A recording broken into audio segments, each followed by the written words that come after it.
Hello, hello everyone. Now, let me just change back here.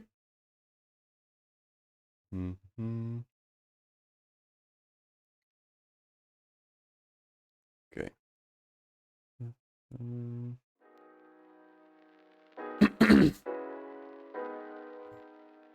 Right. I think that should do it. Yeah, there we go. Much better. Hello everyone. How you doing? Hope you guys are having a good day so far. So yeah. Yeah, also had that scroll. Yeah. I know, early stream. It's just the guy that I'm gonna be farming stuff with. Virtual Tennis was also early, so I just wanted to take advantage. I just wanted to take advantage of that.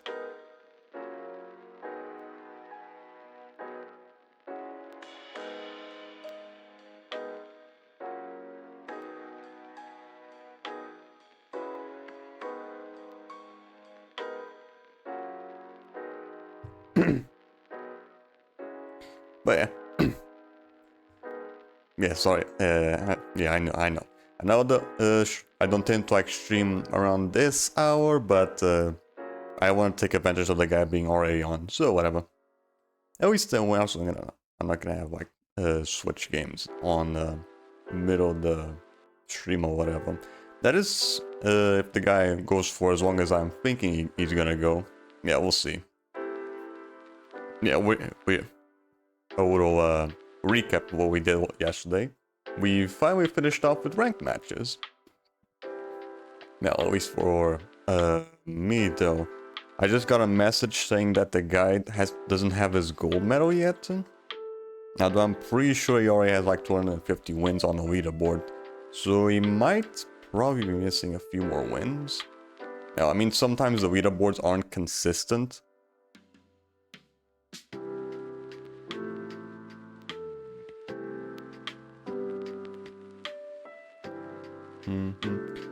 Okay. There.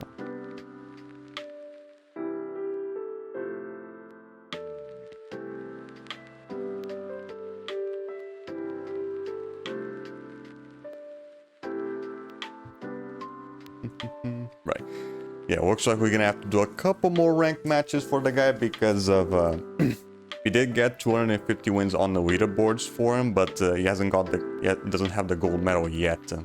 So you're gonna do a couple more wins, maybe like, I don't know, 2, maybe 5. We'll see. Hopefully the medal for him isn't bugged. We'll see. And then once we do that, we can finally start doing online tour. So yeah, with all that said and done, let's go straight to it, shall we? Let me just change it. And hopefully the capture card wants to work. Hopefully. I should have yeah,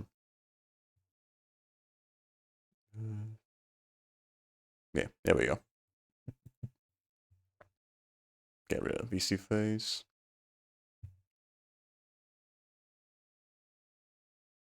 There we go. All good. Yeah, let's see if I think it's just like 1, maybe 2 more wins that a guy needs for the gold medal to show up. But we're gonna play it safe and maybe like just get every like 5 wins he's gonna check.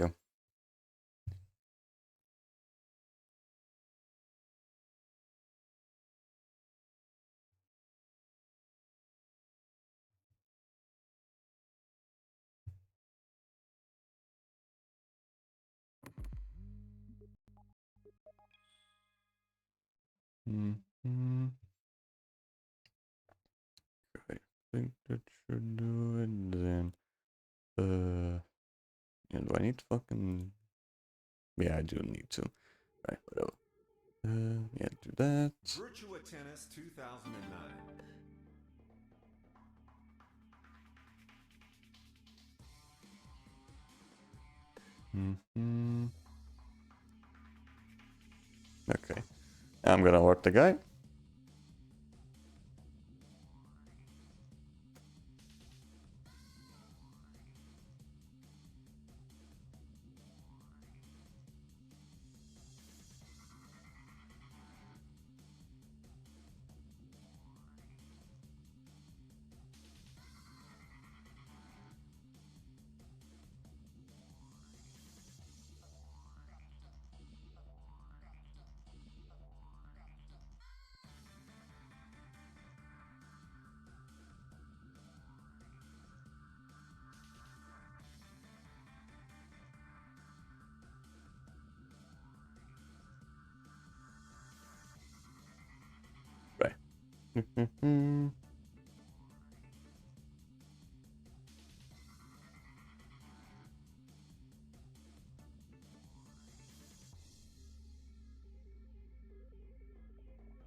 Right.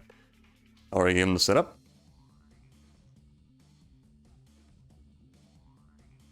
Yeah, a guy probably should have just checked the medals before. But if my theory is correct, he's probably only missing like maybe less than 5. Yeah, something like that. Sometimes the leaderboards here aren't consistent with the medals. So I think he's just probably missing like 1 or 2.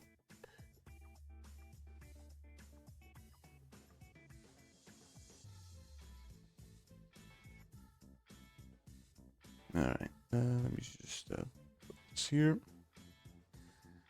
Alright, so yeah, where we left off with the whole Pokemon Go thing. Candies, it would be closer to health. First, gonna have to quality a little Healthier better. than like a more processed. Yeah, it'd be mainstream more thing. natural, that's for sure. Yeah. Yeah. But there's like less sugar. It's like what? It's like 7 grams of sugar per roll or something. Yeah, like that. okay, I yeah. might be mistaken. But I've that's, seen like, that's both pretty your, good, honestly. Dude, whatever it is. The Yeah, thing I've is, seen you your can't Discord compromise- and your Twitch, not Twitch, Twitter post about it. Scrod, did you not know that the reactive Fugai thing, the site that you mentioned on your Discord that you sent to me, did you not know that's the exact same fucking thing that I use? Reactive fungi or whatever is the one that most fucking VTubers use nowadays for PNG stuff. It's on flavor, bro. It's like the best fast food No, places. yeah, exactly. You know? It's like, Everyone uses listen, reactive I fungi. think McDonald's is the worst Fuji or whatever. thing that you could. One of the worst things you could put in your body, actually. You know? Yeah. But like, shit still tastes fucking good. You know, it's like the Right. Filthy Frank stuff, right? It's like, man, I don't go if they made chicken nuggets out of babies, but that shit tastes good. And I'm gonna keep fucking buying it. Like, what the? Hot take. Chuck Yeah, E. if you just Cheese did your, pizza is it's somehow You just- at least you just- my you local just go one. there, It ain't too I bad. use a relive different way to get it FNAF working shit on in my real life, PNG. don't Oh you? right, I Like, think you I mentioned went that there earlier. you have it Yeah, I connected went to there your Twitch for thing. B-roll. Yeah, not today. Right, I think that's like what earlier it is. this week. Mine, I just have I it went with connected to another my guy, a Discord, YouTuber and I named have Systics, it actually. Makes turned really on cool, while like, I analog have Discord on while I'm satire streaming. videos. But we went And to that my way it local connects Chuck E. to OBS, Cheese I to get think, yeah. B-roll because my next video is coming out like tomorrow. It's got like it's about a band who made a weird music video regarding Chuck E. Cheese, so I want like B-roll. And so we went at opening, just these 2 grown men walking around Chuck E. Cheese eating pizza and playing video games. It was honestly. It was quite the time. I'm not even gonna lie to you. It was fun. That But, security and watching you everywhere, didn't they? No, you would expect that, right? But Did they you didn't figure seem them to out? care. Yeah, it's cool. 'Cause it's like, I do I like think it. they're like they're Definitely has like so the bankrupt at advantage this of point actually that having a it closed doesn't mouth matter what- 'cause they used to be framer back in the instead of 90s and 2000s, you unlike would be able me, to be allowed into a which Chuck E. always Cheese if you fucking didn't have a wide kid. open. But now they don't give a shit. No, like, come You on just in. go in. No, we need that fucking Yeah, money. genuinely. I should probably ask it's Oda crazy. if she can also I was like expecting something else. do The that woman to at the me. front was just like, Like "Are you just guys 18?" make And we're her like, yeah. And ask she's if like, she "All can right." also make me a It was PNG like, model. "Is that Come on easy?" in, pal. Where I'm not always fucking having But, my mouth open. Chuck E. Cheese pizza. It's like junky fast food stuff, but it's on that same note. It's like it has a flavor to it that is it's satisfying somehow. Does it? And I'm a snob about Does it pizza, have so a it's Satisfying? like you Of know. course you have a It does. Of course you're a snob about pizza. You live in fucking New York. Exactly, which is Of why I course. should hate Chuck E. Cheese pizza. Maybe I'm just conditioned Have you from tried childhood. I don't know. Spiro's pizza? I think it's called. Have you I don't tried- know. I think it's called No, Spiro's. but the It's, slimy ass it's fucking in, pizza from New York. It's on Avenue J in Flatbush. don't think so, Avenue actually. J, you say? Why? No, just What? saying, Avenue J. The J's. No, it's not even kosher pizza. It's not even. It's not even kosher. Why are you like this? That's how I know you're not on social media most of the time, because anytime you have the word J, God damn it, bro. dude. Wait, what is Right, going definitely. on? Yeah, no, you said because you yeah, should always so trust the New Yorker it's a joke. who has the better pizza. Oh, It's like, gotcha. Which one has the better Dude, pizzas? I was watching this like Fallout TV review, bro. They don't Okay, even so eat this their guy, pizzas right. I forget the name of it, but like this guy was covering it, and he was trying to say how it was like Right, they a woke pulled that TV shit. show and shit. Oh my Yeah. god, dude, I love those guys. So this guy with the Like big a critical drinker kind of guy. Yeah. I haven't seen Critical Drinker stuff, but I assume is he whatever he is. Yeah, But he's like one of Anti-woke those YouTuber. anti-woke YouTube movie reviewers.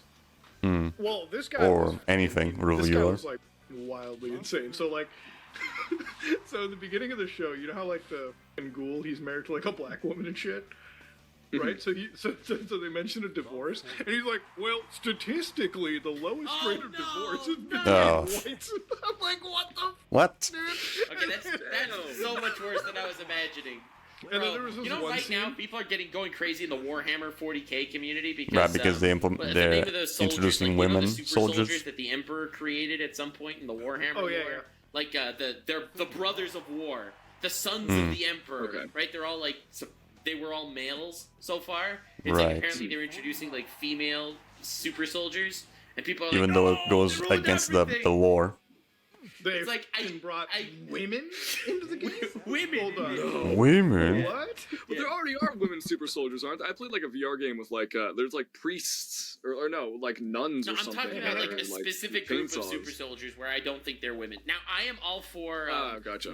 don't change the lore of something for that existed for a long time for your own personal whatever twist stuff. Like I think that's vandalism. Like that's artistic vandalism. Yeah, that's fair. But like this is not like such a big deal.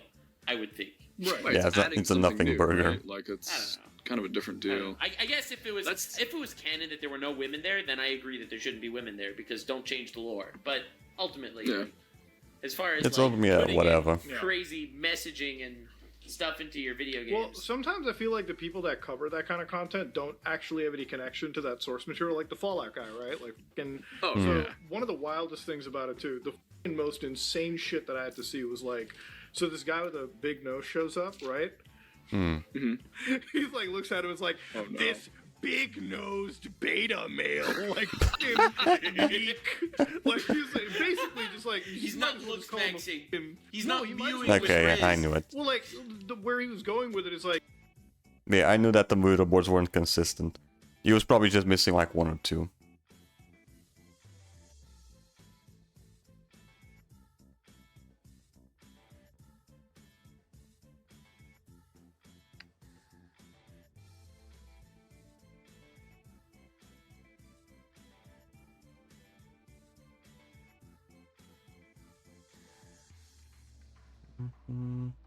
We'll do later.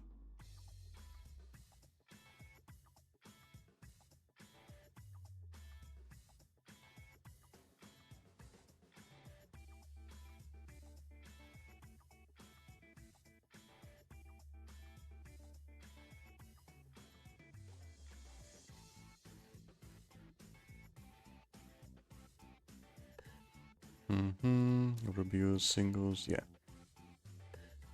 Right, here we go. Like he's just like Yeah, I knew the guy was only missing like one or two Oh wins. my god, Jesus Christ! Like he's That's going awful. off the wall about it, and it was like, It's My Well, like, favorite one you- of those. yeah. My yeah. favorite Well, one of you those watch was, the you, yeah, you sorry. watch the review, right?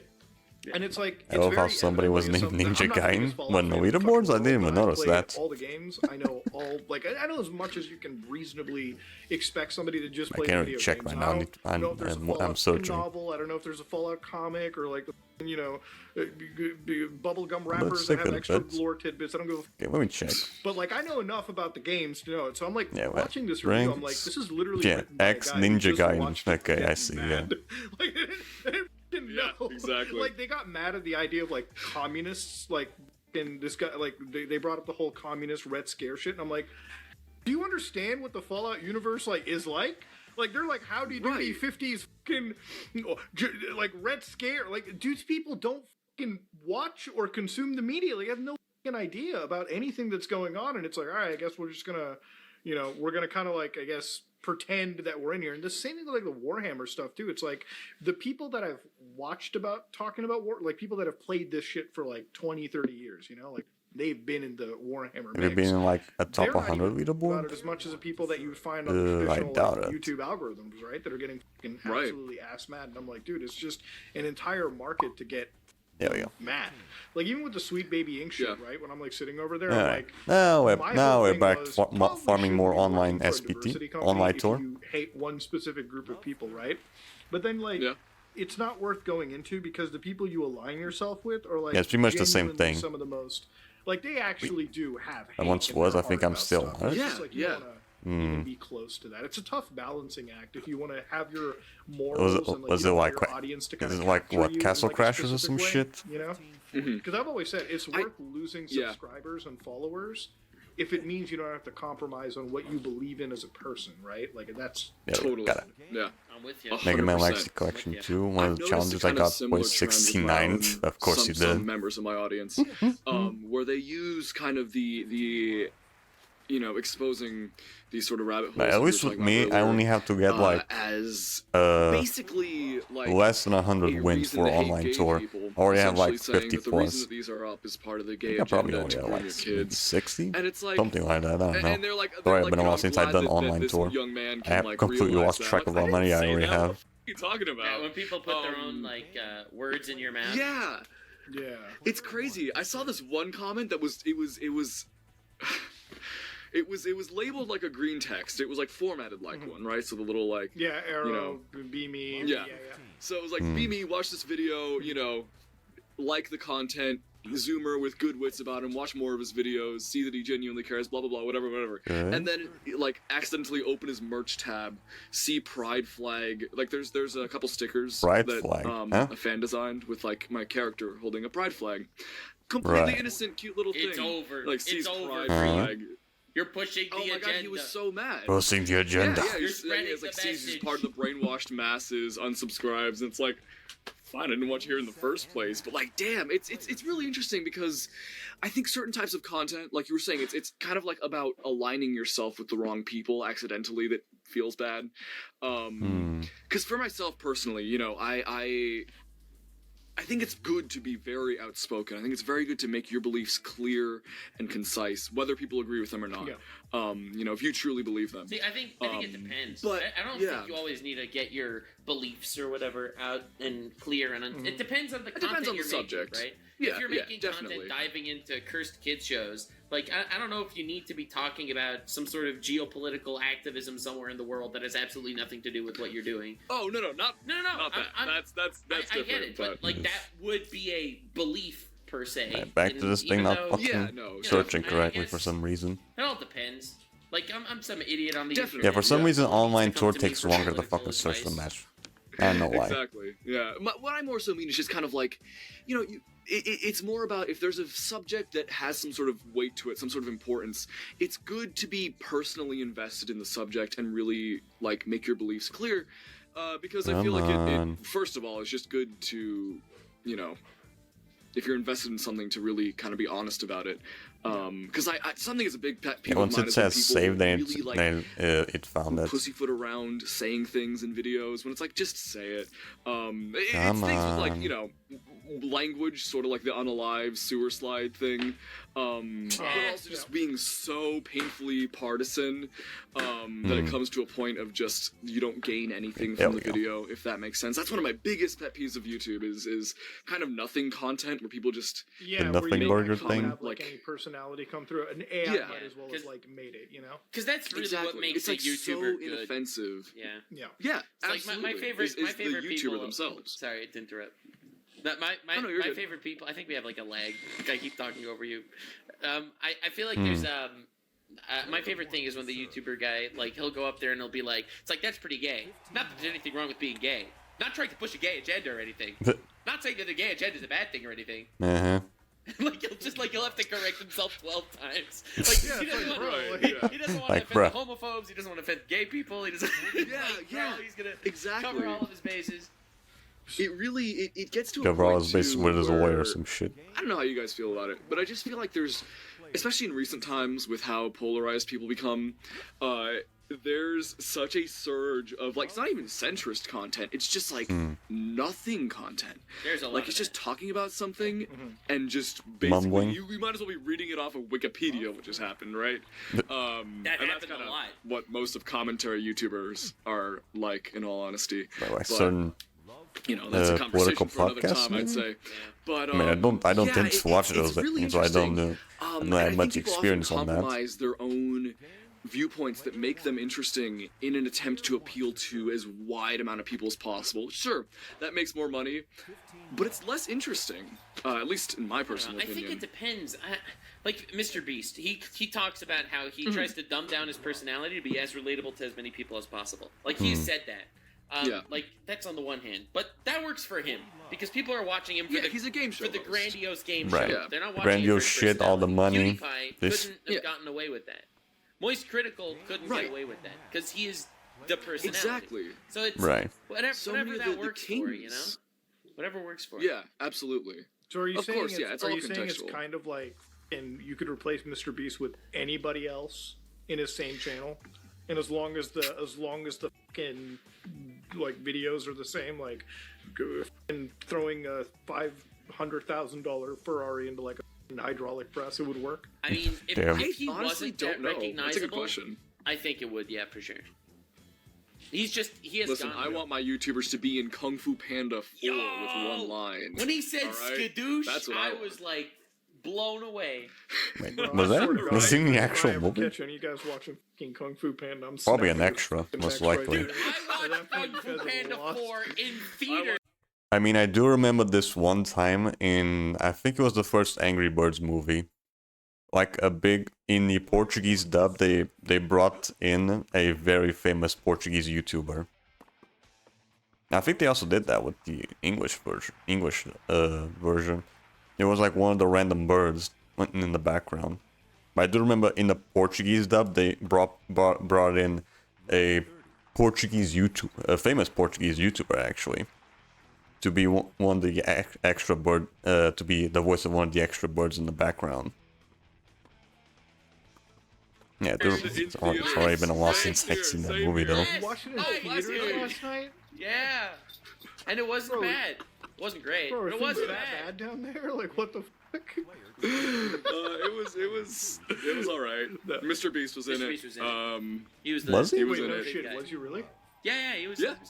That's what I'm referencing. Yeah, he, he was he said he said skadoosh, and skadoosh. that's it. What a fucking legend, dude. He said skadoosh People Kung were Fu so Panda pissed about 4. that too. It was really funny. You get pissed at everything. There was like Twitter drama regarding the him being in the The movie. whole thing? People were like, "No one wants this." And he's got like one line in You know what's a crazy? 2-second That scene. one The line thing- there's always gonna be those cost them a fucking fair people on bit to Twitter that get just to, hate 'cause it's Mr. like, Beast for yeah. no if you fucking think about reason. it, it's like Mr. Beast. Isn't it like Jack Black is in the fucking movie now? Yeah, he's the main Yeah, So character. he's like the main lead, yeah. So it's like Jack Black's huge, but you know, Mr. Beast ain't fucking that far behind him in the grand scheme of things. If You know, dude, throw that up his face cast- next to him. That cast is all stars, bro. They have Jack Hmm. Black, they have Seth Rogen Yeah. as Mantis, Jackie Chan as Monkey. Like they got Angelina Awkwafina Jolie as the new Tigress. Fox girl, whatever her name is, Jen. Aquafina. Yeah, no, Like- it was a Aquafina, stacked yeah. cast. They're really naming Bro. characters after fucking bottles of water now. True. No, that's what the comedian. That's her name. And I Like, think that- it was like also her, like, Lucy Liu as stage the snake, name. yeah. It's I it's don't interesting. know anything about her, but I don't but think I know she's anyone famous. remembers Lucy Liu. I She think the only is, for thing that some she was reason. good at was maybe Um, like Yeah, like I honestly listen. Charlie's if I get to the Angels, point that's about where I'm it. doing YouTuber movie cameos. That's awesome. I'll say Yeah, skadoosh that's for awesome, free. bro. I'll Honestly, say just put me in the movie. I'm dope. Yeah, for real. No, it's 100% worth it for that. But you know what? Yeah. I won't lie. You've exposed some rather graphic rabbit holes that I still have active on my Literal rabbit laptop holes. right here. Like it's. Like I've seen a like, rabbit's look, holes. The whole episode have just been like. Unless kinda you're into scrolling down, Zootopia. looking through like Yeah, the no, fucking- it's insane. looking, Oh, looking too through, much looking through into the playlist. into and I'm just like, Zootopia. dude, just not stop.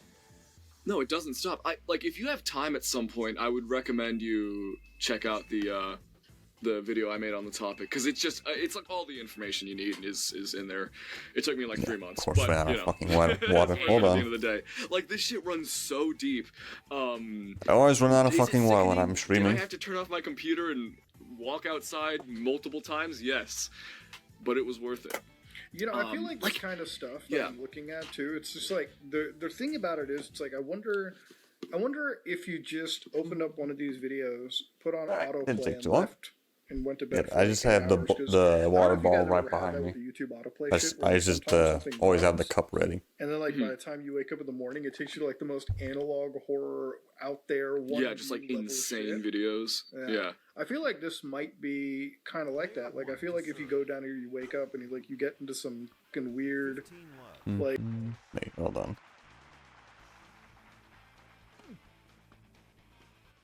30 love.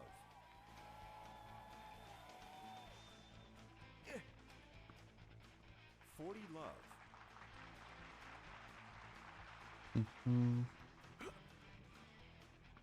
Game, player 1. Player 2 to serve. Until you run. Love 15.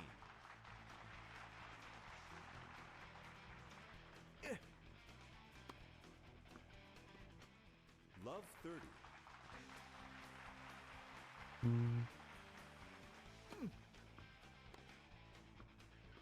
Love 40. Yeah, so I'm just typing some shit.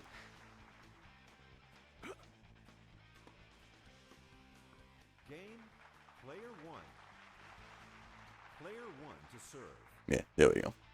I was just explaining how fucking cumbersome Webcam online video from tour is when you blah, run blah, out of blah, all the trading slots. and Yeah. shit, which is That's the true digital horror right there. all right, boys. Well, we're gonna end this stuff over here. Thanks, Raymundo, for being on Alrighty. the show. Yeah, And thank you. Thank you Thank you very much. That was great. Thank you for exposing 18 plus content to me right now. I'm gonna be Thank much I got appreciated. keep scrolling. You got an infinite supply, my friend. There you go. It's like you don't even. But thank you all for thanks for being here, man. And again, big thanks to Pavel for being here. Big thanks to you, Nux, ladies and gentlemen. If you enjoyed today's episode of the podcast, let us know in the comment section below. This is all of us, and we are out.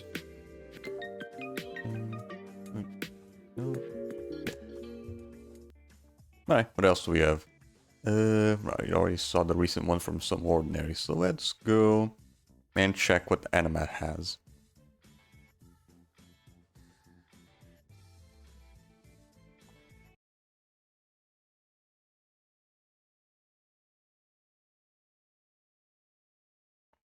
I'm certain one of my stream friends are on the Castle Crashers leaderboard for Arena. I've seen him in the Discord matchmake for Arena a lot. Okay. Player 1 to serve.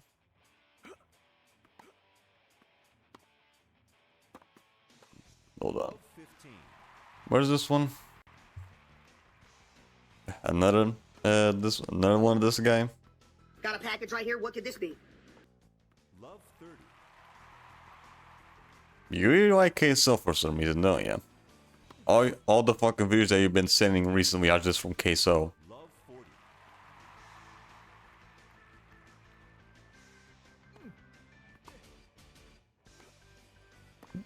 Game, player 2. Player 2 to serve. Okay. Yeah. 15 I'm love. just sending him off, and it's the second one he got him. Okay. Got a package right here. What could this be? Love.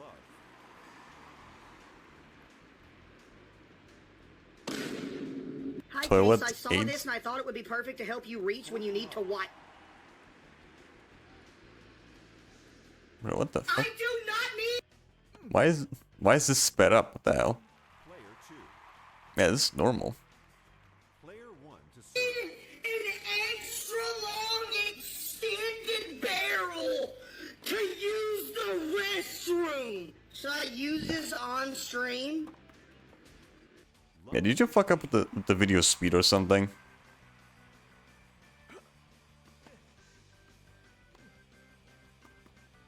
Love 30. You literally attach toilet paper to the end of it and you wipe. All jokes aside, Can't be in the you're middle the of best this. streamer, and I feel lucky I found you. From Levi. Yeah, that's a Chat, do we little ban better. Levi or mod Levi? Be honest. Thanks, Levi. I think you're banned from the stream now, though. Not gonna lie. I think. Game, set, and match. Okay, I'll just put normal. Got a package right here. What could this be? Why didn't you speed up the fucking thing? Hi, Case. I saw this and I thought it would be I love how perfect to people help you roast them reach like when you need to 1,000 watch- people dead in California. I mean, it's only a matter of time before the fat jokes get old, though. Extended barrel to use the restroom. Should I use this on stream? You literally attach toilet paper to the end of it and you what? All jokes aside, you're the best streamer and I feel lucky I found you. From Levi. Chat, do we ban Levi or mod Levi? Be honest. Thanks, Levi. I think you're banned from the stream now, though. Not gonna lie. I think this is your last day in the stream. Queso, no ban thing. My large chat, be honest. No ban challenge, impossible. What is this magazine? King size magazine. Who's king size? Oh my goodness! What size is this? This is literally like a 10XL shirt. What A is 10XL. this? I'm wearing it. It's probably not gonna fit him. It would fit you as a crop top. Yo, appreciate you, king size, for the hoodie that's way too big for me. Okay, another box. Yeah, I'm probably assume that this still won't fit him. I know you know what to do. Wink, wink. From Anthony, aka your friend Ducky. I am gonna assume that you sent me a maid outfit, Ducky. Mm-hmm. Ducky, on everything I love. Ducky. 40 love. Is it gonna be a maid outfit? Yep, something I made outfit. Live? I don't know, buddy. Is the moon floating?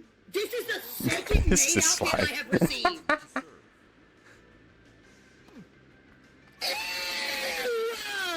The What fuck? is this? Are these stockings? Oh my!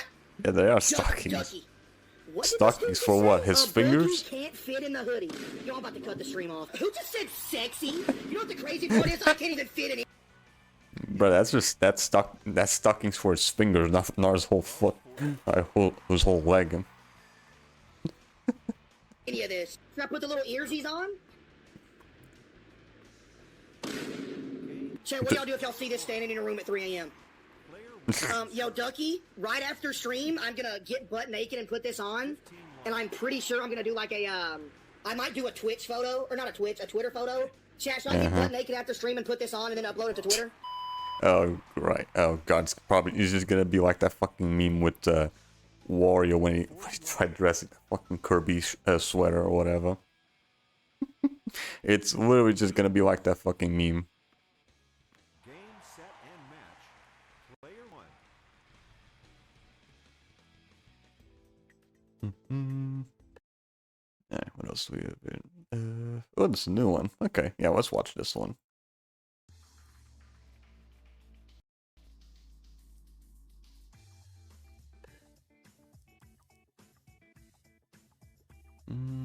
Yeah. Right, we already have a new one here from 3 days ago. I think they always upload around the same timer. Maybe like in... I think it was either Thursday or... Yeah, either Thursday or Friday when they upload. No, I think it's probably Wednesday that they upload these podcasts. Things are gonna get crazy.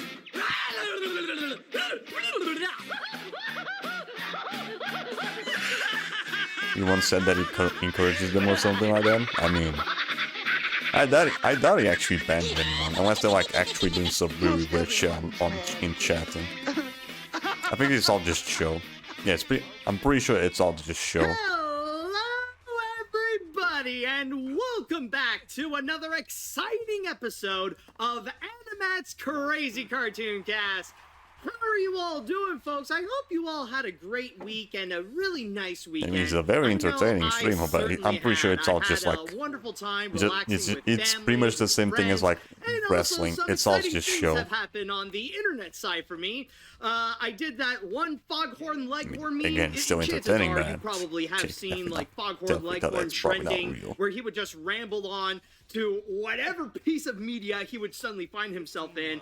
I That was a decided to do my little supermarket. It piece was- where he would what? replace Mufasa in The Lion King, and that ended up going pretty viral. Yeah, did you hear about that? was pretty They're gonna exciting for me. there's been And a then trailer there was for the one new other moment. Mufasa Lion by King the way, movie. Thank you, Meta Ralph, for the And I really subscription don't know right anything there. about And making also a that, quote-unquote little, prequel to the Lion King. subscription bonus, The live I action one was gonna be any believe, good. But anyways, back to what I was talking about, of course. There was also... Yes, that was the subscription right there. That's what I meant. Thank you, Jay Monty.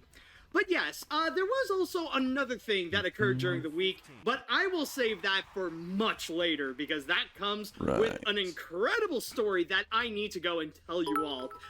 But anyways, other than that, though, we do have a very exciting episode. I should be done with them maybe that we are in an going to hour. watch and that We'll we see. are going to Everything talk goes about. well. So I can assure you, this is going to be Yeah, I should be one done with the Smash this fun-filled stream. episode. So with that said, I would like to go into the And we'll chat see how wall, many, and I'd like to ask you all, are you how ready many more, for today's episode online of tours are Animat's actually needed. Crazy Cartoon Cast? Let me hear it, folks. Are you ready? All right, let's see now. Are you actually ready, though? Yes, I would say absolutely. Everybody seems to be prepared. Everybody is set on this. That's wonderful to hear. And with that said, it is now time that we shall go and get things started.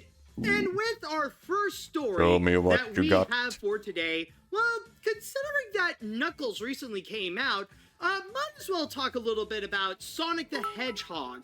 Considering that Are we I gonna know be that talking there about is the a Paramount lot show? of hype that's going to be going on, Or is it like for news of third the Sonic news of movie, Sonic 3? especially with the Of recent like announcement that Keanu Reeves being a shadow will in that be movie. playing Shadow the Hedgehog. Yep, there we go. And like I mentioned, considering that the Knuckles Now series that's gonna be recently fucking came out, something. and I Keanu know there's Reeves been as a fucking lot Shadow the of Hedgehog. varying discussions, some great, some not so great, especially with the fact that most people would refer it more as a salute to all Knuckles, but actually it's mostly Wade.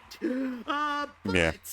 the The Knuckles catch is show with is all mostly this, just though, is Wade. that I'm not Knuckles gonna show be is just talking about the Sonic Wade the show Hedgehog and here. Knuckles That's like not the main cameos in it. subject. Instead, what we are going to be looking I've seen into like a with full our review first of the whole story show will from be Angry Joe, another and movie that will be coming they did not out like it on the at all. exact same day as the third Sonic the Hedgehog movie. And just today, or on the day that I am recording this, they actually just released the teaser trailer for it. So, without For further Sonic 3? ado, let's go ahead and begin this by taking a look at the teaser trailer for the upcoming animated movie / live action remake, kinda maybe, Mufasa, Oh, this. the Lion King.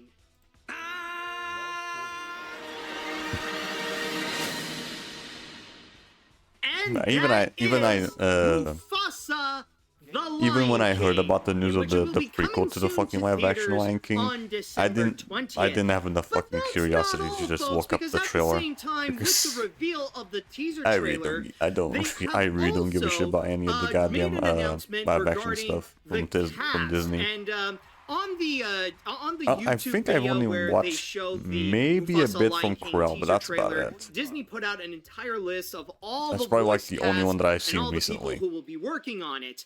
On top of Barry Jenkins, who will be the director of this feature, we also have the list of all the actors who are going to be playing the characters here.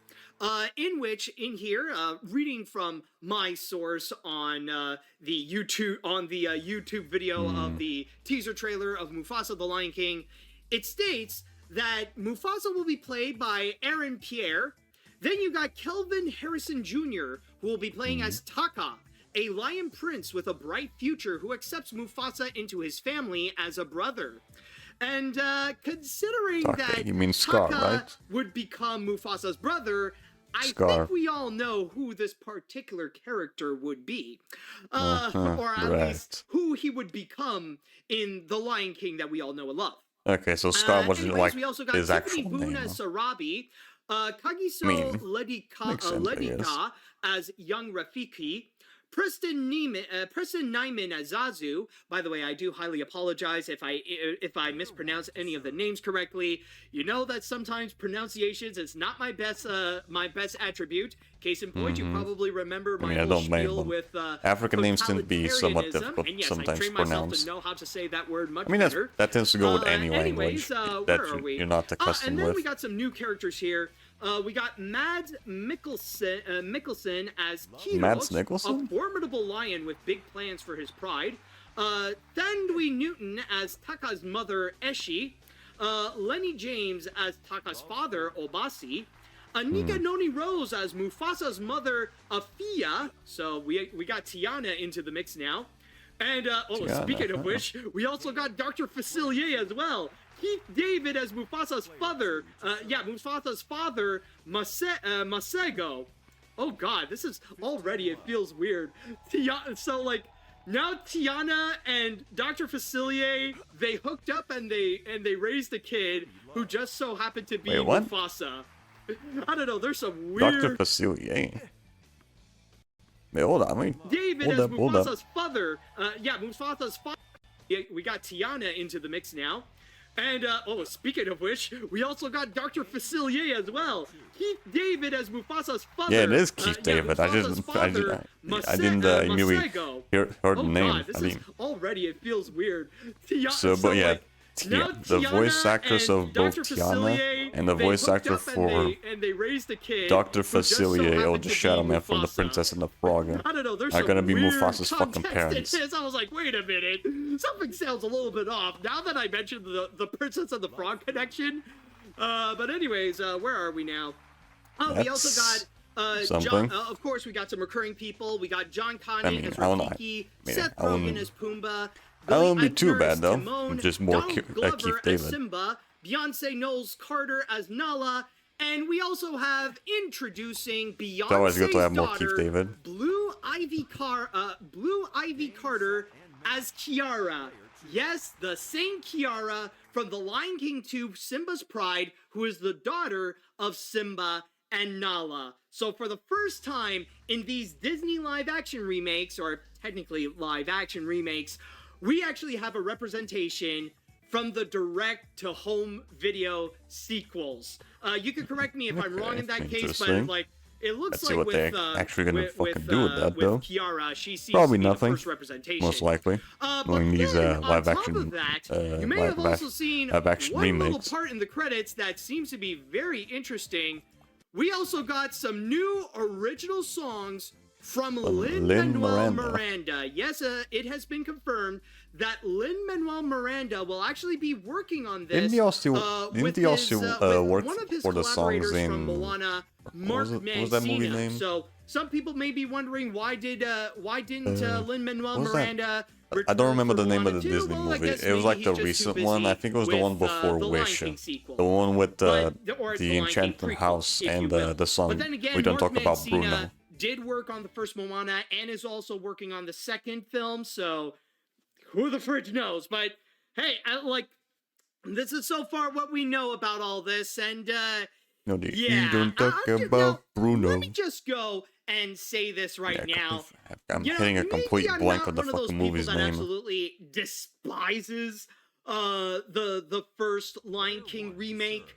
You know, like, I know, like, in there I gave it, like, a 5 out of 10. Like, I did not like it. But maybe there are going to be some people who will think that, oh, I'm not, I'm being, like, too nice about it. Like, I should have given it the Animat seal of garbage and people hate it so much. And honestly, I do understand the hate. Because, for the most part, with that film, it really is just the exact same movie that you would get, except the animation with some slight changes. Hyper-realistic. So much so that it sucks out all of the emotions from the facial expressions of the characters, which really does. Yeah, the realism really didn't do any favors to that movie. So I understand the hate of it. And yeah, like the same with me. I'm not really that much of a fan. I much rather would take the original animated movie. Yeah.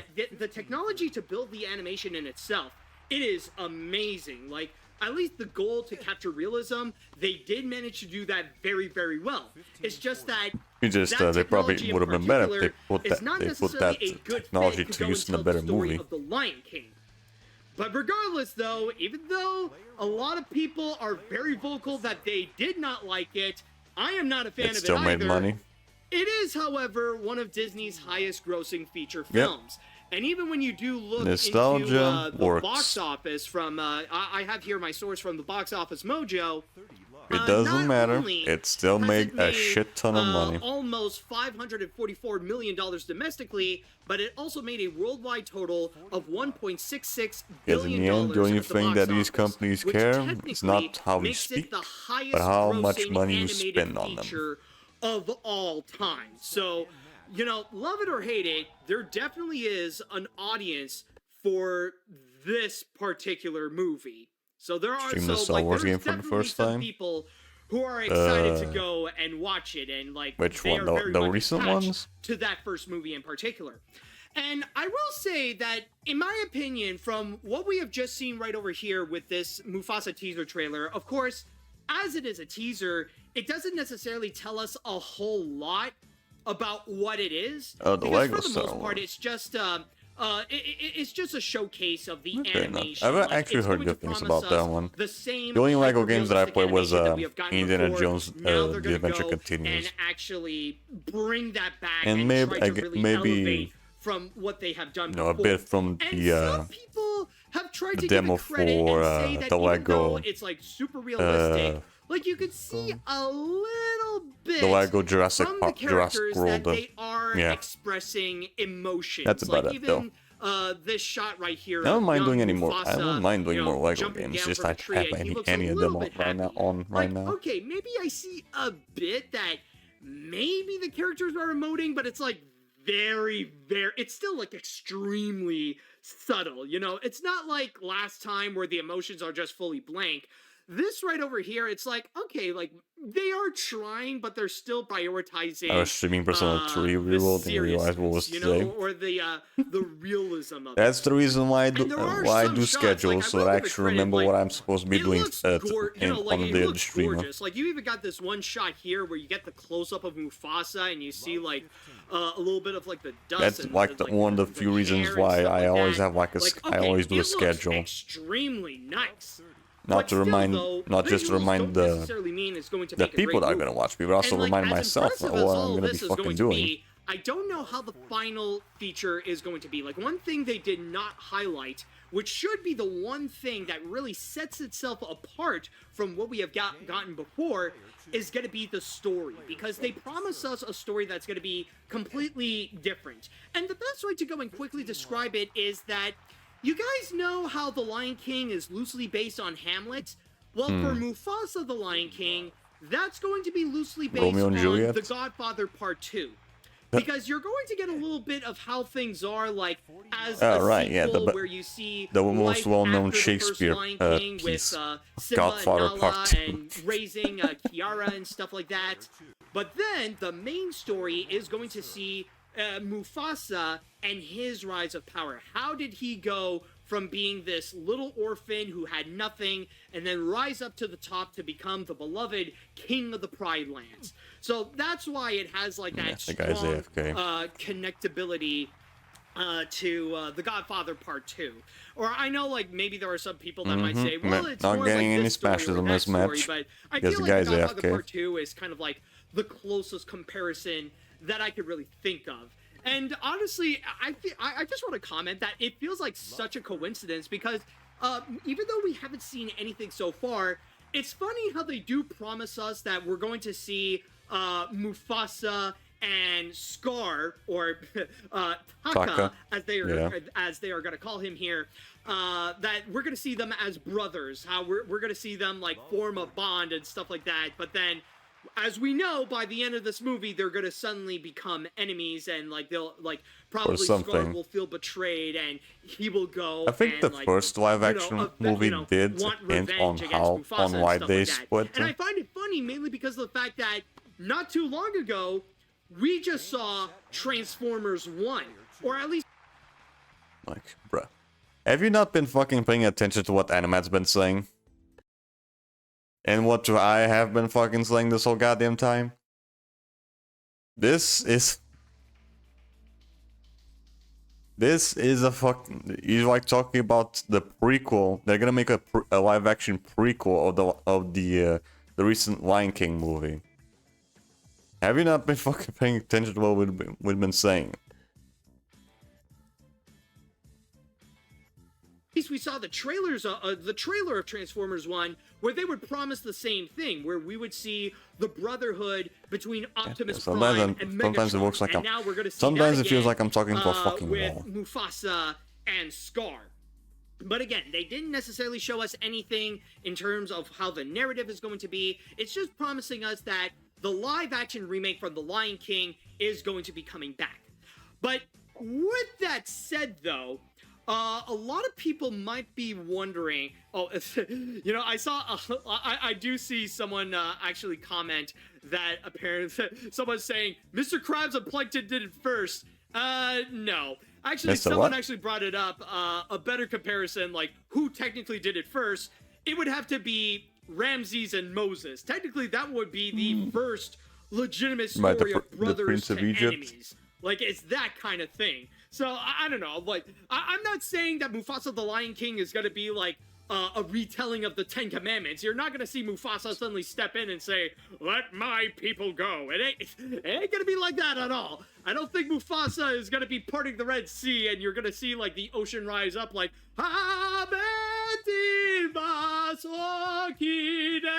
you know, it ain't going to be like that at all. You know, that's why it's better to compare Most it to likely, The yeah. Godfather Part 2. Also because So, that's a DreamWorks movie. The thing is with this trailer, I once don't saw know, some like, kind for of me, Lion King honestly, show when it's I was like, young. Okay, it looks impressive, but Like, I want to from see how the from Broadway? story goes.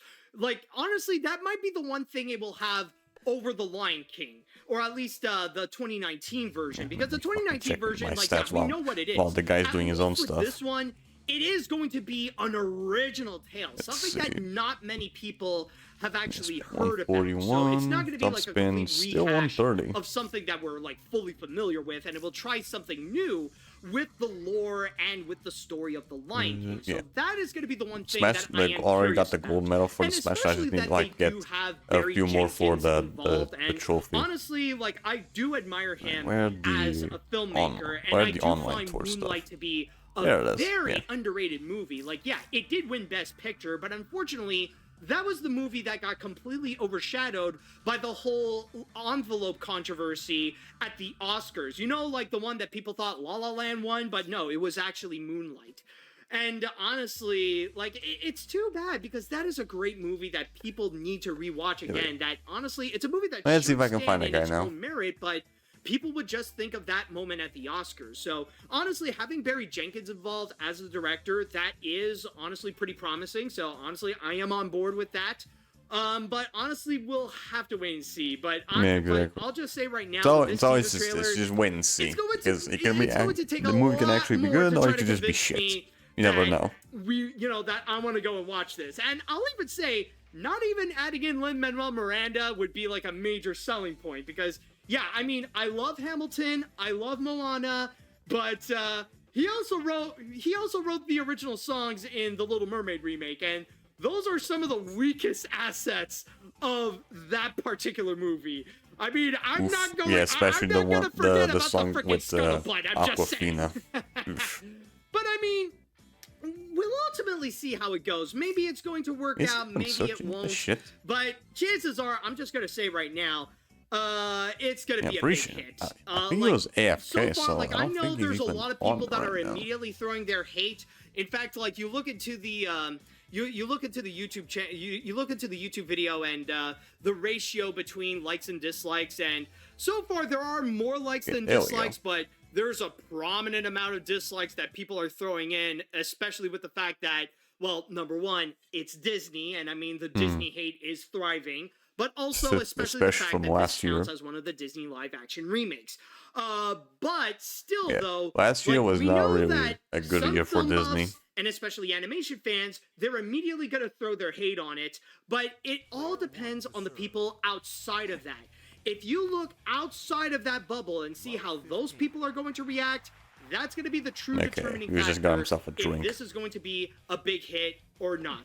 And I know a lot of people might be upset with me for saying this because it's not going to cater to their confirmation bias, but I feel like it's going to be highly doubtful that this will be a box office bomb. I think this is going to be a film Most that likely, yeah. will be proven to be a formidable foe I mean, against the Sonic first one did Hedgehog 3. But made a lot of money, that so I will wouldn't all be surprised. determined You wouldn't be on how surprised. I wouldn't be things will surprised the go during second the one also holiday did. season. So, Again, if you nostalgia if you are sells. curious as to how this movie is going to perform or how this movie is going to be, then keep in mind that Mufasa the Lion King is going to be coming out on December 20th. And with that said, I'd like to go into the chat wall, and I'd like to ask you all, what are your opinions on the on the teaser trailer of Mufasa the Lion King? Did you guys like it? Did you guys get curious? Are you a little hesitant about it? I would love to know your thoughts on that. And also, I might as well go and make a poll on... Back in April, I was watching one of the Lion King movies with Monument. Was it like one of the animated ones? Maybe like Lion King 2, the original, or 1.5? On Twitch right over here, so let me just go and write... The one with Timon and Pumbaa instead? Actually, you know what? I'm going to go and ask, will you watch Mufasa the Lion King? We're going to go with that like question, and then I'll write yes, and then I'll write no. So let's go If it's with the that Lion poll, King see movie how from that Disney, goes. then most likely Alright, so is let me go animated. and see what we got here. Or are you talking about the live action stuff? If I have No, to say my thoughts quote-unquote on the live first, action. I thought it was good. One of the better remakes from Disney. Okay, yes, it is literally a copycat with different actors and animation, but in hindsight, it's like watching a YouTube reanimated project for an hour in one style. And I really enjoyed the I won't performance say of Timon that. and Pumbaa and Donald Glover. The fact they're making a sequel within a prequel, I really don't know We've been watching Disney where movies to go lately? with it. Okay. It was still an least unnecessary you have film time for despite that. the good visuals. Okay, that is interesting. It's only recently that I Let's see rewatched now. Monsters So Inc. I'll say and my I finally piece caught on up, this move. caught Keep up in with mind, on this movie, pretty keep much in the mind, entirety I of haven't seen Monsters the at live Work action yet. Lion I think it was like This today looks awesome, where but I'm worried about some of they the aired storylines, the humor, final 2 the episodes bond of season Mufasa 2. and Scar. Oh, I'm sorry, Taka. But then again, this is only a teaser. We don't know how this will go. I'll wait and see, but honestly, good luck. All right, fair enough. And so far from the Monsters polls, Inc. question. Yeah, it's exactly. surprisingly Although I did pretty not mixed. rewatch A little Monsters bit more University. no's, but we do have some yeses. But anyways, I didn't like the 2019 Lion King, but I will Monsters admit University? that this looks watchable. I'm glad they remember. I mean, the Monsters animals University can does have the bad animals can animation, show just because it's emotion, like and the promise of songs from more- Lin-Manuel a slightly Miranda more is recent nice, but movie. at the same time, it's But a I prequel don't to the know. 2019 I mean, I didn't Lion King, I so didn't I'm rewatch likely Monsters U, not gonna care. so I can't really Hell, say they might as well much. call it Mufasa. Also, I'm pretty Hey, sure I've don't only care. watched that Sonic movie 3's in Theater once. 4, so live it. Player 2 to serve. Well, I'm sure some fans are gonna be like that. So. But yeah, I that's do why kind the of holiday recommend season is gonna be Monsters at very Work. Season interesting 1 this can be year, kind of a especially with the drag, matchup but between, season 2 gets a lot better. Mufasa and Sonic 3, and not to mention the mix. Like we're all like, keep in mind, we are also going to get that animated Lord of the Rings movie. I believe it's called The War of Rohirrim. So add that into the mix, and oh boy, we got a Super Smash worth of a box office battle right over there. All right, let's see what else we got. Personally, I thought the Lion King remake was just eh. And I'm really not impressed with the trailer. While I will admit the ideas are interesting and some of the visuals are impressive, it just feels like nothing but corporately more of the same. manufactured and expressions still feel as stiff as a plank of wood. So overall, this is a pass. I'm gonna do the sensible thing and go watch Sonic 3 instead. Well, for me, That is if they honestly, don't I don't really fuck have up that that much movie of a as choice. well. I gotta do both Because for the that sake Knuckles of show doing a review really of them. fucking soured Although my I will say, expectations because from Lion Sonic King 3. is more Even though, animated, I will take priority and on even I that. haven't watched the other for movies. Sonic 3, I will have to go and save that for later. I'll try to figure out the schedule or how I'm going to go and execute that so that I don't face a burnout, because like I'll just take my I'll get there when I get there. Anyways, and so for the results just had to on fucking forget on to put- Will You to, Watch Mufasa the Lion Put on King? the ads So playing far, at the start of the most stream. of you said Yes. no, with 58%, while 42% of you actually said yes.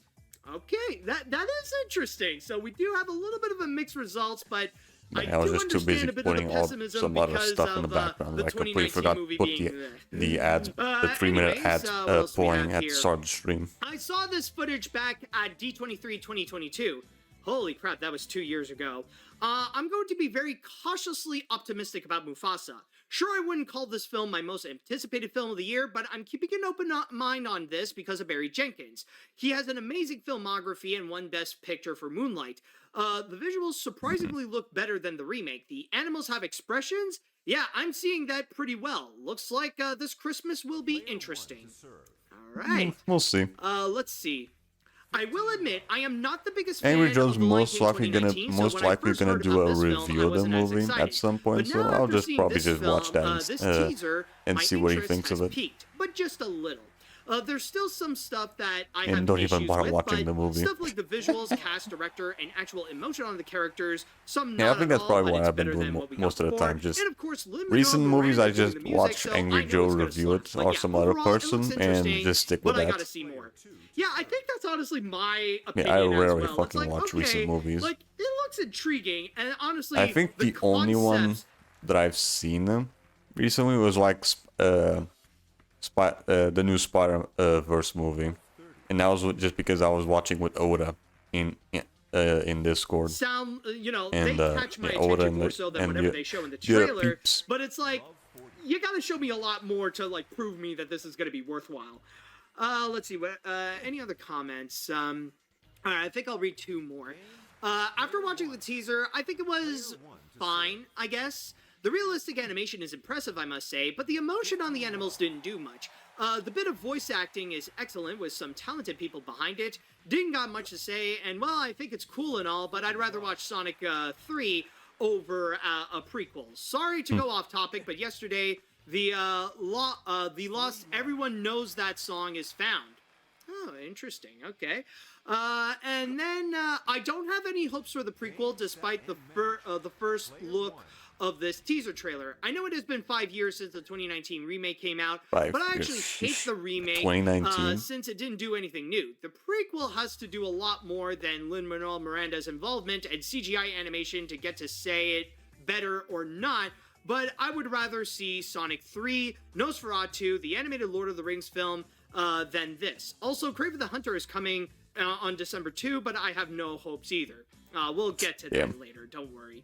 But anyways, now it is going to be time that we shall go onto our first break, and when we do return, we got another trailer, and it's not as popular or as prominent as Mufasa the Lion King, but it will be something that will definitely catch your attention, so stay tuned for that. Okay, interesting.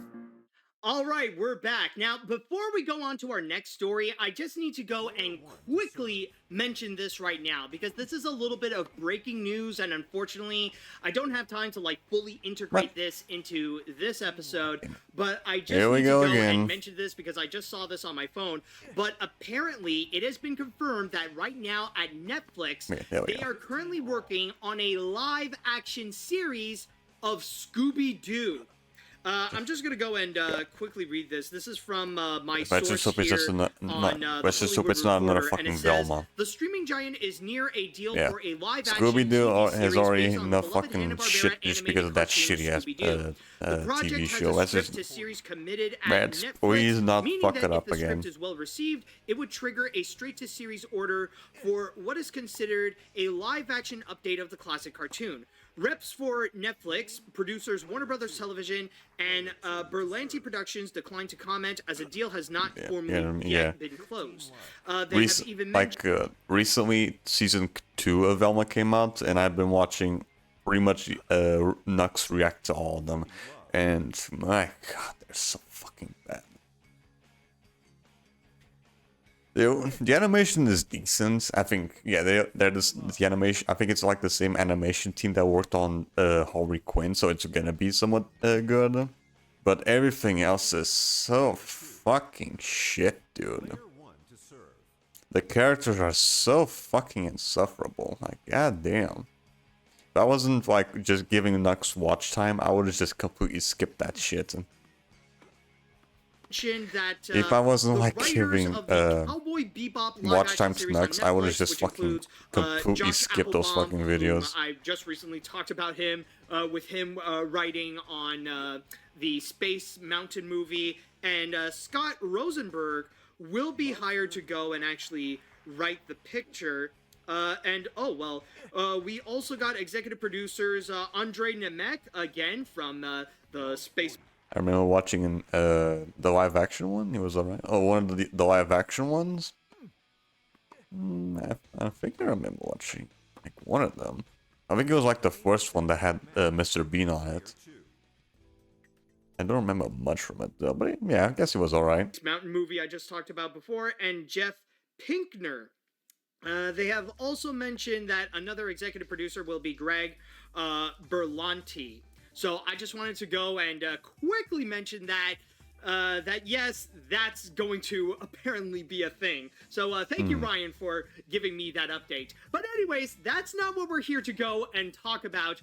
What I'm going to talk about is actually another trailer, but this time it will actually be a pretty historical animated film, as this will be the first ever fully hand-drawn animated feature made in Pakistan. And they actually just confirmed that there will be a world premiere at the Annecy Animation Film Festival. And recently they just put out the trailer, and I just need to tell you this, folks. It's a sight to behold. I know not many of you were really excited or really you can always trust by Mufasa. Either Eastern Europe one, though, or just Europe in general. Europe or Asia.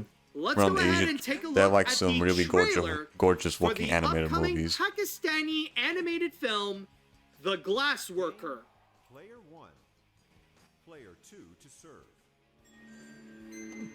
Now, is he gonna show the entire thing? Love 15. Okay, no. He's just gonna skip it as well. And that is The Glassworker, Pakistan. to which it will be released in theaters in Pakistan on July 26. And they did say that maybe there could be a promise that probably sometime in the summer they'll find a way to release it worldwide. Release it but everywhere for else? now, the release dates that we do know about is that the world premiere will be at Annecy, while Pakistan will have it in theaters on July 26th. And let me just say, holy crap, like, Yeah, you can always this trust trailer, European I'm not gonna lie, or when I first Asian saw this, it blew animation to me look really fucking good. away. Like, honestly, like, I'm not really familiar with Pakistani animation, but this, however, man, this looks like something that they are going above and beyond. And I mean, I might as well go and start off with this because, like, a lot of people are already pointing this out in the chat wall over here. But as you may have seen, there is an obvious influence in the style of the animation, or just the overall feel of the movie. This is very much a feature film that's trying very hard to be a Studio Ghibli film. Like, just just from about the little bit everything that I about saw, it, yeah, like, it kind of looks like one. like, not just with the animation. Like, Yeah, you've got the just look like designs, from the I would character even say, like, the designs. color They palette, the they look very effects, Studio Ghibli. the overall aesthetic, the backgrounds, just everything about it. It really feels like visually, it's very much like a Studio Ghibli film. And even like in terms of the story, like even the storytelling feels a bit like Studio Ghibli as well, because this is a movie that's taking itself very seriously. Like, this is not a comedy at all. This is the kind that it wants to be a bit more whimsical. Like, it really is more into its own magic. And, like, you got a little bit of a love story that's going on between the glassworker and the colonel's daughter, who is high-ranking. So, like, you kind of have, like, a bit of this, well, not Romeo and Juliet, but you know, you got, like, this elegant high-class girl with the peasant boy who's a little bit at the bottom of society, but then they found a connection. Maybe there's a love story going on with all this, and then you got the underlying tone that you got a commentary about war and how art plays a significant role in our society, that it is actually a lot more essential than what people give it credit for. Like, there is so much that it would go and give. But not everything is, like, fully similar to Studio Ghibli. Like, there we go. Got it. One great example is that when you do look at the animation, or you look into how they would move, like, especially a big clue, like, would be, like, in the beginning, like, you can tell that it doesn't move exactly like a Studio Ghibli film. In fact, I would even say it's a little bit more akin Studio to Ghibli what you would get benefits in like those having a bit more in between animes, frames. You know, something like similar to the veins of, like, Avatar: The Last Airbender, or She-Ra and the Princesses of Power, or High Guardian Spice. Like, those kinds of shows that they're not made in Japan, but they want to try to go and capture the anime look. It has that same kind of, you know, it reminds me more of that. but I guess you could say that it's Sorry, more not like a good mock thing to studio compare achievement. this to But fucking that's High not Gross to discredit Spicing. the animation whatsoever. It is still very, very good, and everything that it offers, like, it's just so fascinating. Again, there's just layers upon layers upon layers, not just visually, but also with the storytelling as well. Like, I've already talked about the characters, where you do see a lot of development between the two leads, with the colonel's daughter and with the glass worker, or in this case, the glass worker's son. But then at the same time, you got like this war that is happening, that's dividing people, and that they're just dropping, and like you got the military that's just dropping bombs everywhere. So you're going to have this anti-war commentary that will be going on, and I think honestly Especially that's actually very very, well timed, like, considering the war that is what's the currently word? going on with not just with Ukraine and Russia, that is Right, still Russell. happening, but Israel also, and also the Hamas. war in Gaza between Israel and Pakistan. So I think it would be, it's important to have like these kinds of discussions. And honestly, it's interesting to see a movie that would discuss about war, bring this up. So very well timed. But even like the magical components, there is a small bit of fantasy. It's not like the biggest highlight, but it is an element. Yeah, I mean, Studio Ghibli also does that sometimes, where they try to like combine technology with a bit of nature. I think that's like a big theme with those movies. They always try to have a little bit of fantasy in a world that focuses mostly on like technology. That's a big like. I noticed you tend to like notice a lot in like Castle in the Sky. That's a really good example of that. Yeah, where they just have like a random fucking island floating in midair, and most of the movie's just spent inside of a fucking plane. That it does And also highlight the that, random robots it that are is on the a island. little bit there. There is that small piece of magic that makes it a little bit more fantastical than usual, and that's another aspect that feels very Ghibli-esque, where yes, it is, there's an element of fantasy, but it's not like the most prominent thing. It's just that we are in a world where that magic just so happens to be there, but it's not, but it's not like a full-on fantasy film with fairies and dragons and stuff like that. There's just that small bit of there's just fantasy that slight would help them elements that are enhance the fantasy-like storytelling in over the- here. the But the somewhat themes realistic are still world very much in terms of like real, technology. and that for the most part it is set in our world. Now I will give it this.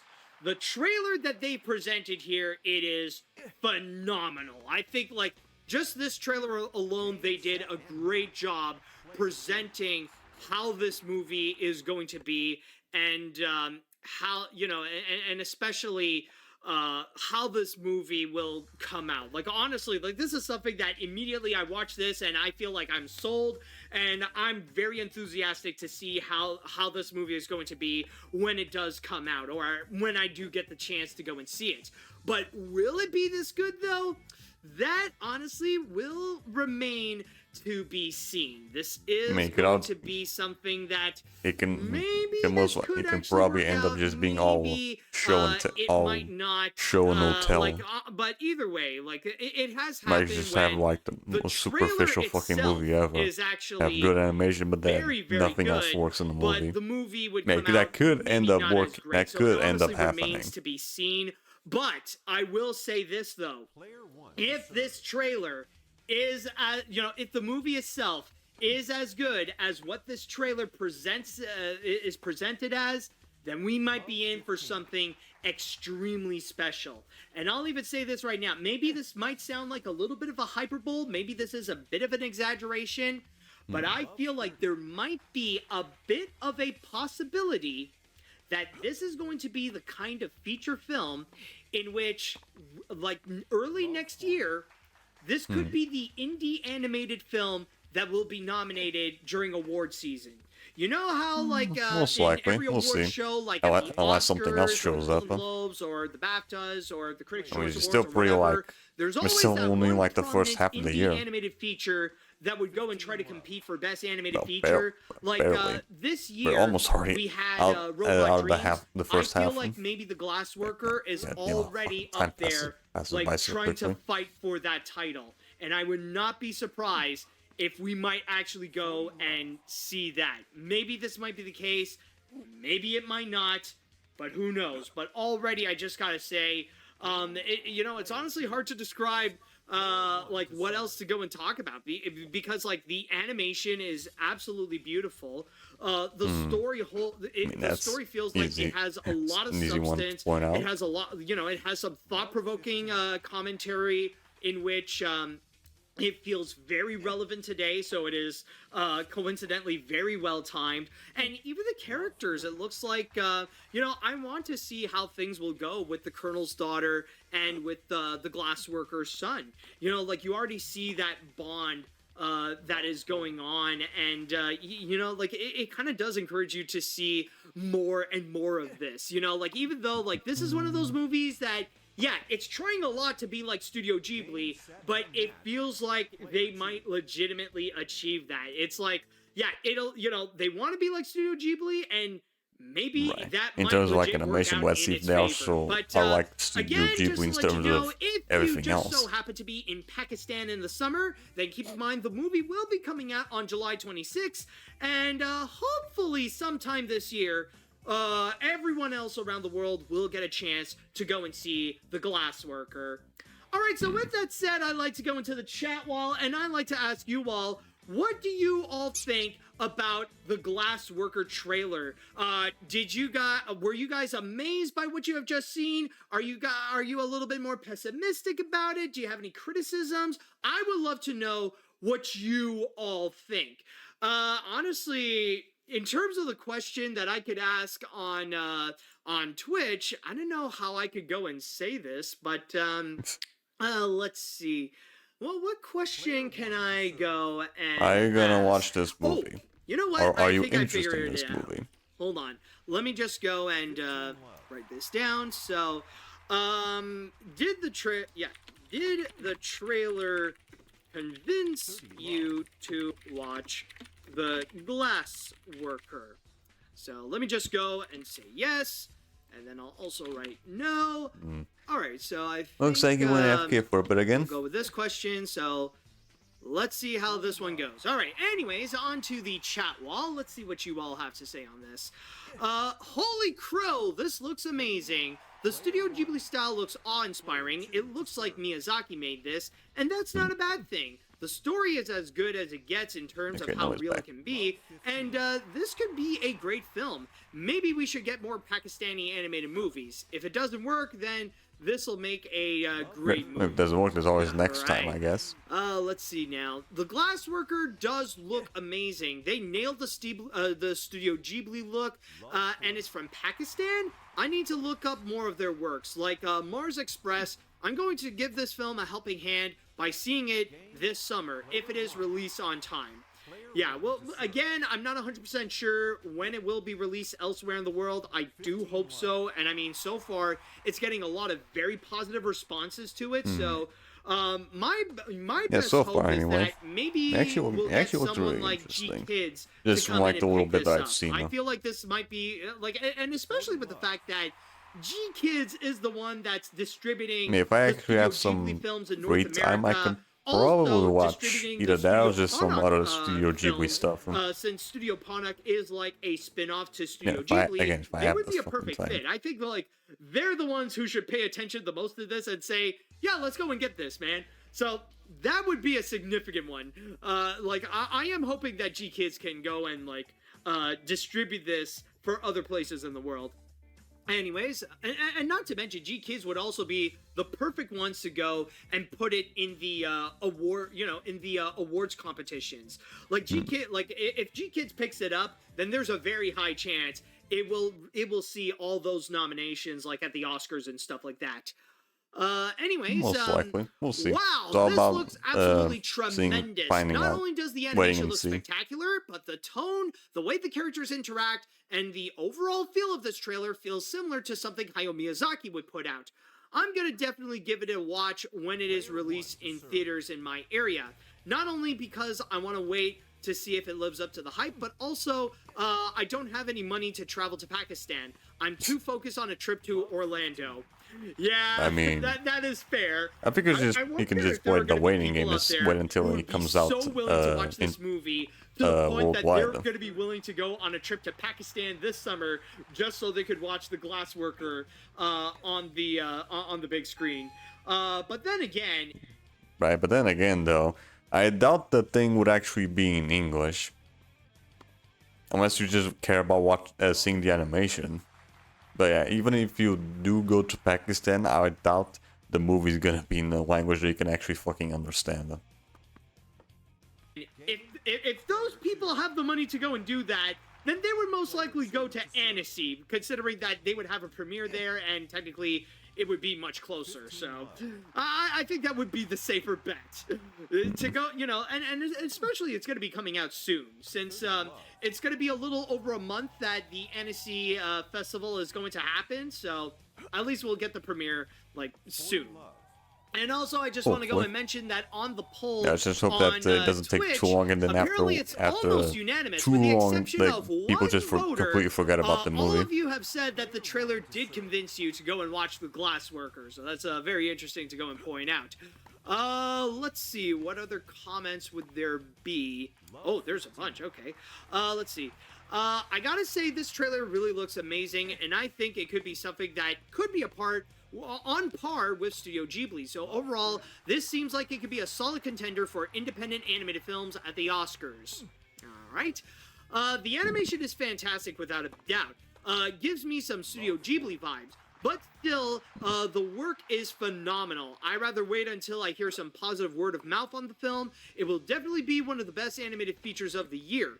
And one of the best indie films as well, alongside Robot Dreams. Somewhat. Alright?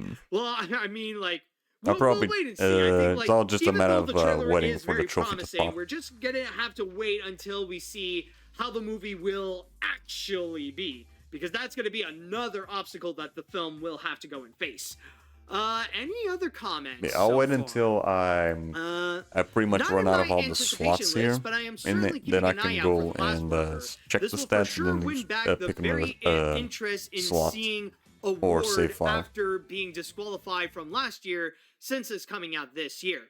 Yeah, that is true, considering that this film had been in production for quite some time. I think it started, like, you could correct me if I'm wrong, but it started back in 2016 when they began with a Kickstarter campaign, and then over time they have been working, like, again and again and again. They've been working for a long time on this, and they were in Annecy before, but I believe it was 2 years ago that they put up a work-in-progress version of it, and not a lot of talk has been going on about it, but now it looks like, now that the movie is officially finished, I think the discussions will be a lot more rampant, and that is if the movie turns out to be as amazing as the trailer presents itself. Let's see, anything else? Surprisingly, not many people put out their sometimes piece, it could just end up being all show. Okay, well, in that case, substance. So that is The Glassworker then. If there's not a whole lot of comments, then I guess we can move on to the next thing. But yes, if you are interested, so yeah, hopefully we will know soon when it will be released outside of Pakistan and maybe in some other countries like in Europe or in North America and stuff like that. So we'll wait and see on that. All right, so with that said, let's go on to our next break. And when we do come back, we got one more trailer to watch. And I know a lot of you are excited to know my take on the trailer that we have coming up, especially since I'm done with my documentary on the subject. We'll see how Disney Plus will go and take on this subject matter. Disney Plus thing, okay. All right, folks, we got one I thought it was gonna do anything. I thought it was gonna be anything to do with Monsters at Work. I mean, the series just finished. Don't worry, there's still much more like to go literally discuss, today. But in terms of like our set of trailers, this is the final one that I have for this episode. But anyways, what we are going to be talking about is something that honestly, when they announced the release date and that this is going to be coming soon, like pretty soon, actually, it definitely got me hyped up, especially with the fact that I feel like for me, it is very well timed.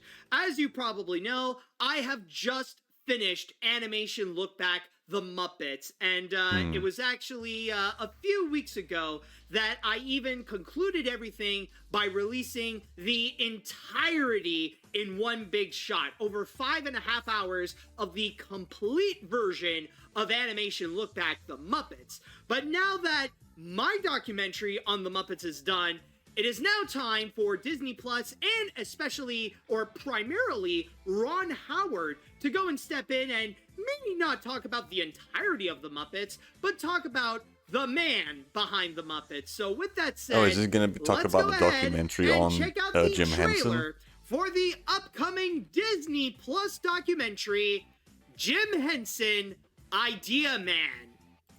Hello there, my name is Jim Henson, and I'm a puppeteer. Right, Jim Henson was the original voice of Kermit. He wasn't just the guy that did, Jim Henson, that used the puppet. He was also the voice. Directed by Ron Howard, to which the documentary will be coming to Disney Plus on May 31st. Now, chances are, if you have an interest in the Muppets, you haven't just seen my documentary on the Muppets, or well, like, even though like maybe you have seen it, but you probably have more likely seen either Kevin Perjure's documentary or his 5-part documentary on Jim Henson, or even have read the book by Brian J. Jones. Now we are going to have a different interpretation on the life of Jim Henson, and like I mentioned before, this one will be brought to us by Ron Howard, filled with many different interviews from both his colleagues, his friends, and his family as well. Right. A lot of people, because I think some of them were also part of the and, production based of on what some we have seen in the the documentary, old movies. it looks like the kind that not only so, is it yeah. going to be highlighting the fame of the Muppets, and I think even his daughter works how does he stuff created for Kermit the Frog, which, Jim Henson stuff for the surprisingly Muppets. enough, it looks like there is going to be some animation that will be involved. Like, you have this one little moment that features the creation of Kermit the Frog, like right over here, where we see like the stitches and like the ping pong balls being painted in order to go and create Kermit, or at least the first Kermit the Frog. So we will have like little bits of animation to go and segue during some of the scenes. So we do have that's going to be going on, but also, interestingly enough, that this will be the kind that will look into the highs and lows of Jim Henson, but and by that I mean like his complex life, like especially in as his a career. family man, as an artist, and like you saw, like especially at the end where like they listed so many things of who Jim Henson is. Like they would go and say artist, father, and then friend, and then innovator, and then visionary, Yeah, all that shit. and legend, and all that kind of stuff. Like, they would go and highlight all of these things about who Jim Henson is, and not only would they go and highlight about how great of a person that he is, but also how these things can be very conflicting. Like, one thing that they have Right, teased is sometimes about you how just don't have the fame time of for Muppets would everything. go and intrude onto the family life of Jim Henson, like some of the downsides, where his love life is honestly not so great. That's probably the weakest point of Jim Henson's life, is where he's not good at being a lover, or at least being, or like I won't say that he was a bad father. Like, he was definitely a great father to his kids, but I mean more like, being the role of a husband or as a boyfriend. Jim Henson was really not that great, and he wasn't able to really stick with one woman that he could have, like, for the rest, or not Lots have, of but to divorces. be with for the rest of his life. Rather it be with Jane Henson, or with I believe there was another one named Mary Sue. Well, no, not Mary Sue, but there was another one afterwards that the relationship Mary just went Sues. on and off, and ultimately it just never really worked out. In fact, Chavo, you could go and correct me on that, on who was that other woman, honestly. Like, I'm trying to remember that name. I know it starts with an M. It's like Mary something. But, yeah, all this to say, like, it's also going to look into the downside of, James will of some of destroy Jim the sim as Henson's life, Kermit. like some of his flaws as well. And, let's see. Oh, did somebody? Okay, no, not yet. Not yet from there. No, not Jane Henson. Like I've already mentioned Jane. I mean the one after Jane. Mary. Is it Mary Beth? I think it Mary could be Beth? Mary Beth. Okay, I think that might be her, but you guys know what I mean. Anyways, Mary going back to what I Beth. was talking about, I will say though, Google, do your thing. one thing that I want to be very curious to see, like one thing I'm anticipating to see how they're gonna go and handle it is Jim Henson's final chapter. Like the final part of his life, and you know what I'm talking about. Right, the part where the one he that just Jim randomly Henson fucking himself dies out of calls nowhere that during the middle of an goddamn interview. deal. How are they gonna go and address the whole deal with Michael Eisner and Jeffrey Katzenberg, those anticipated plans in order to make an entire Muppet section? Marianne, that is it. Marianne is the name. Okay, thank you. But yes, I am honestly very curious to how they're gonna go and approach the Marianne Disney Clary? deal and think how that's what it that says affected there. his life as well, ultimately leading to his downfall. And if they're gonna go and address if Disney might be in the wrong to go, you know, like with the way that they tried to like pressure Jim Henson onto the deal and like how they kept trying to lowball him and stuff like that. Because one thing I will give Disney credit with their documentaries is that they always implement surprisingly not everything. afraid to go and admit their faults. Like they're not afraid to look back into their history and they will say, yeah, we're gonna take the L on this one. And one great No, example except for Song of is the, Song of the Mickey South, Mouse they still have to documentary. say anything about that fucking For those movie. of you who don't know, there was a Mickey Mouse documentary that came out, I think it was last year maybe, like in conjunction with the 95th anniversary of Mickey Mouse.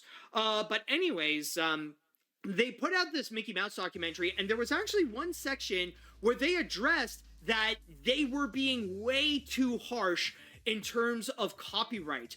And there was that one instance in which Steamboat, there was that one instance, like the infamous instance in which there was a daycare that would put up all those Disney iconographies, like those Disney characters, and then Disney would step in and say, no, you can't do that. Those are our characters. Like, take it down. Paint the walls and stuff like that. And in that documentary, or no, it was 2022. Okay, I was wrong. If you Sorry about own that. those But anyways, pictures, you know have that to either Mickey pay Mouse us documentary or that I'm take talking about on the Disney Plus. image down. But yeah, Thank you very much. Disney actually addressed that in the documentary, and they said, yeah, no, we messed up. We were being dumb. Like, we were being way too harsh with copyright on that. So maybe it could be the same thing. Maybe with this documentary, they will talk about things like Muppet Vision 3D. They will talk about the Disney deal, Jim Henson's relationship with Michael Eisner, and maybe we will see like a bit of how like Disney kind of messed up on that. Because yeah, honestly, throughout that whole thing, Disney was really in the wrong. And even Michael Eisner, like, he was trying to be the good guy compared to Jeffrey Katzenberg, but he cannot stop pestering Jim Henson about, about Sesame Street. What do you think? He's like that nice guy who would go and pester his friend who is a girl to maybe be in a relationship or maybe have sex and stuff like that. So yeah, Michael Eisner was that guy. But either way, though, I will say with this, with the trailer that we have seen at the very least, yeah, this looks like it's going to be a very emotional documentary. Like, this is going to be one that will have a lot of love, especially for the people who loved him. And I will even say, like, one of my personal favorite moments, and like one that almost got me really choked up, is with Frank Oz. It was that one moment when he was asked, like, what would he say to Jim Henson if he suddenly came back to life? Like, this little moment.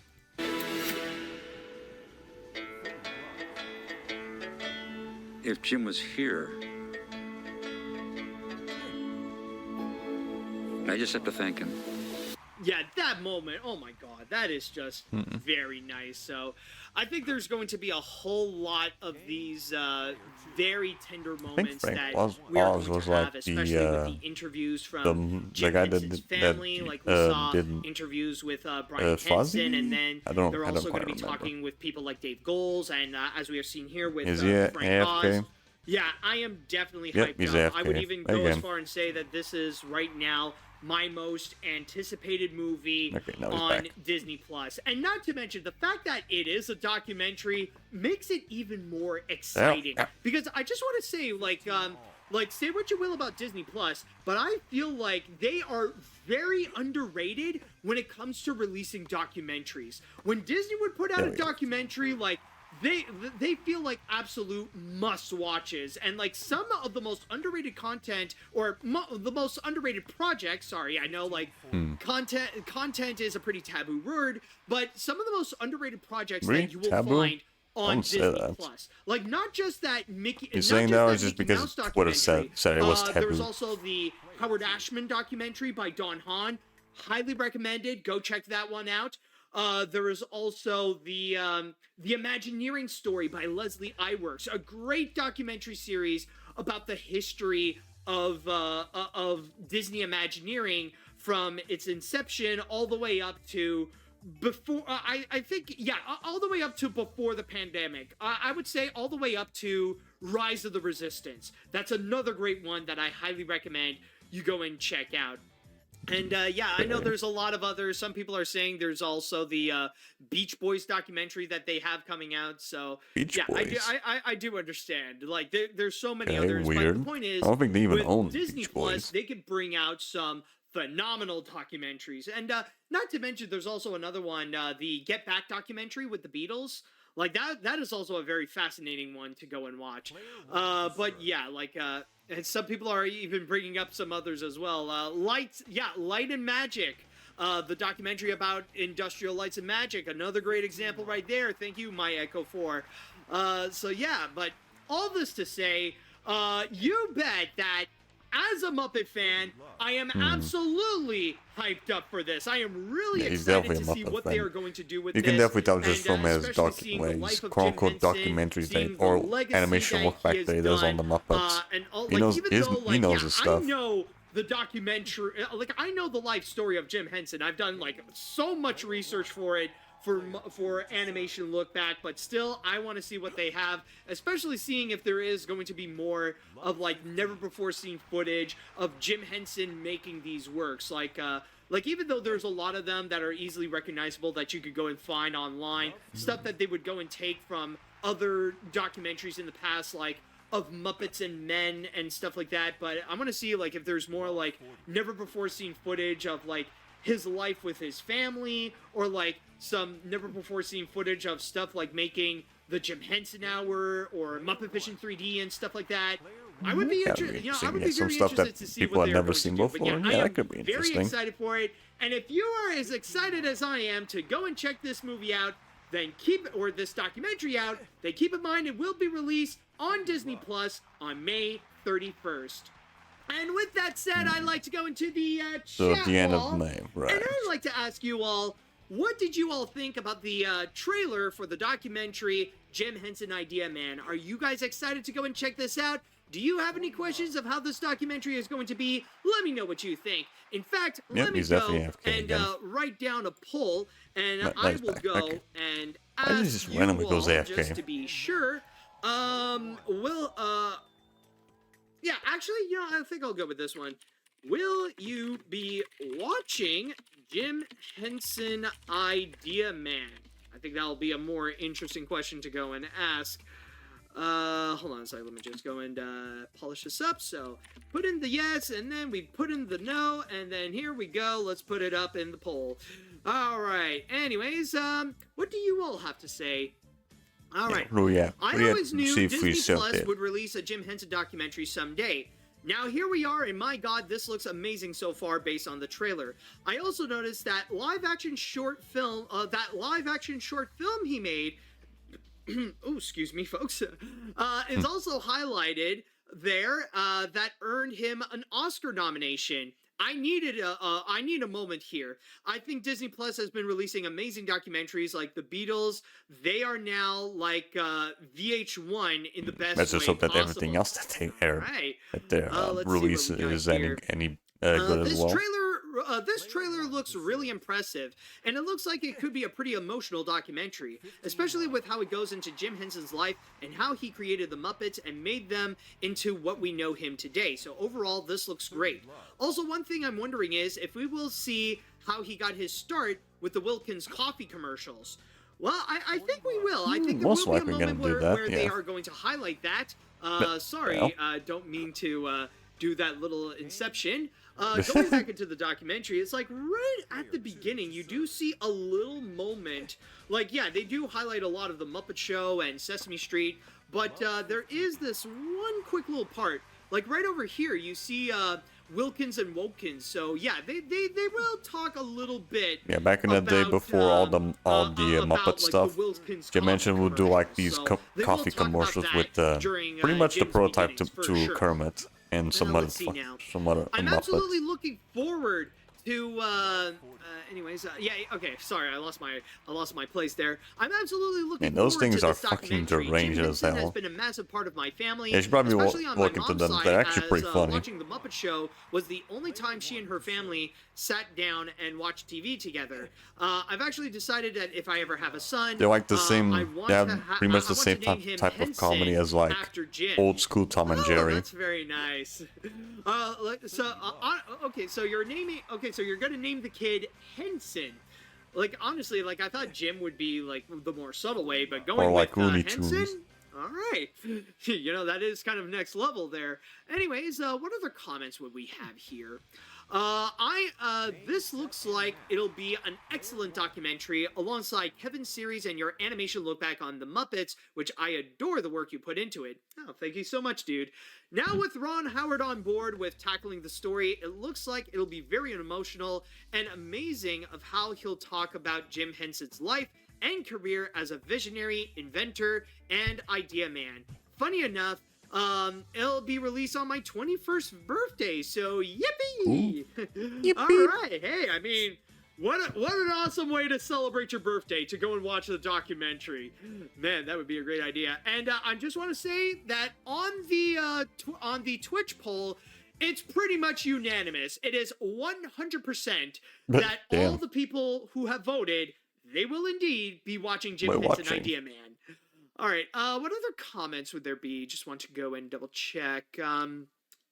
Honestly, even after seeing your animation look back, I'm honestly anticipated to just see another one. Like, honestly, my heart has been filled with Muppet-related productions lately, since I actually have been rewatching works I forgot about, like Muppet Treasure Island and In Space. So, honestly, it would be nice to go back me to like the that works one from where the Gonzo creator just gets himself. kidnapped by NASA. Maybe even learn more about Or from his final days in an the Muppets organization like outside NASA. of Muppet Vision 3D, or know more about his family life. Yeah, I think they did promise that we will be looking more into that, and that is one thing that they have promoted a little bit, that we will see a bit more into the family life of Jim Henson. And like I mentioned before, that's going to be one where we will see some of the ups and downs as we see people like Lisa and Brian talk about that family life and how things, rather it be with Jane or with Marianne, it's so great, you know? So that, you know, like, I think we will learn more about it, but it won't be as fun-loving as his time with the Muppets. I'll just go and say that. Yeah, it just seems like a very anyways, any other polyamorous comments? relationship with his wife. Let's see what we have here. But by any Jim means, Henson it kept documentary. Sign me going up. on and As off. a fan of both yours and Kevin Perjurer's, then this will be great. Disney Plus has made brilliant documentaries. I'll watch this when it comes out. Also, Animat, would you like some Wilkins coffee? Because I'll drink that when I watch it. Sure. Yeah, sure. Yeah, sure. Okay, Just I'll don't, you definitely won't go get and watch absolutely it. fucked by By the way, Wilkin. just on a side note, could you please take away the cannon that's on the side there? Honestly, it's just like throughout this whole thing, this is it's making me uncomfortable. So yes, I did say it. I want to have some Wilkins coffee. So yeah, you can take that away now, please. Okay, anyways, hopefully that will be settled right there. Let's see what else. Any other comments? I guess I'll just read one more here. Let's see now. I can't wait to see the rest of this documentary, as I have seen the first 30 minutes the 30 minutes to a dear friend of mine, Paul Williams, the co-writer of Rainbow Connection, and let's just say it is heavily in Disney's it is heavily in Disney's favor and paints Disney as a monitor to Jim Henson, but we will have to see the rest to know for sure.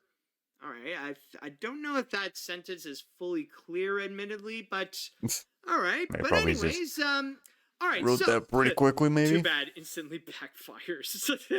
All right, but anyways, as we are going to take care of the canon situation, just keep that in mind that the Jim Henson documentary, Jim Henson Idea Man, will be coming soon on Disney Plus on I was about to say December, but it will be on May 31st. Yes, May 31st on Disney Plus. And we will be right back. We're going to take another break, and when we do return, What else we have? we will go into some news in which we will be talking about a couple of delays. And let me just say, More? these delays are very I mean, interesting, and you will know Delays why nowadays that tend to when be we very return. common. I think they became like even Hey, more welcome common back, after everybody. Now, the on pandemic. Our next story, we're going to go back into some movie news. Maybe not necessarily animation news, but I feel like this one is very interesting. And this has to do with some movie delays. And the reason why I want to bring this up is because we have seen a Ooh, there we bunch go. of them Super that has smashing happened in the great. past week, including Finally done one with the in smashes. which is The Wild Robot. And I feel like it is kind of a coincidence because you probably remember the last episode when I talked about the Transformers 1 trailer. I mentioned about how it was very interesting to see how both Transformers 1 and The Wild Robot would be released on the same day, that they would be directly competing against each other, and from the looks of it, for the same audience. Yeah, I'm finally done with the However, smashes. the day Now it's just top after spins. I recorded that episode, Universal and DreamWorks Animation have revealed that they would delay The Wild Robot by just 1 week. So instead of being released on September 20th, they would be released on September 27th. Just to avoid the direct conflict with Transformers 1, but still, considering that they are pretty close, it looks like we're still gonna have that matchup. There's a game where the character's health bar is on their boobs. I'm pretty sure that's also how you heal. Heal? What do you mean heal? Are you talking about like, something that Animat mentioned? Animation have revealed that they would delay The Wild Robot by just 1 week. So instead of being released on Oh, you're talking about. Oh, you just mentioned that randomly. Okay.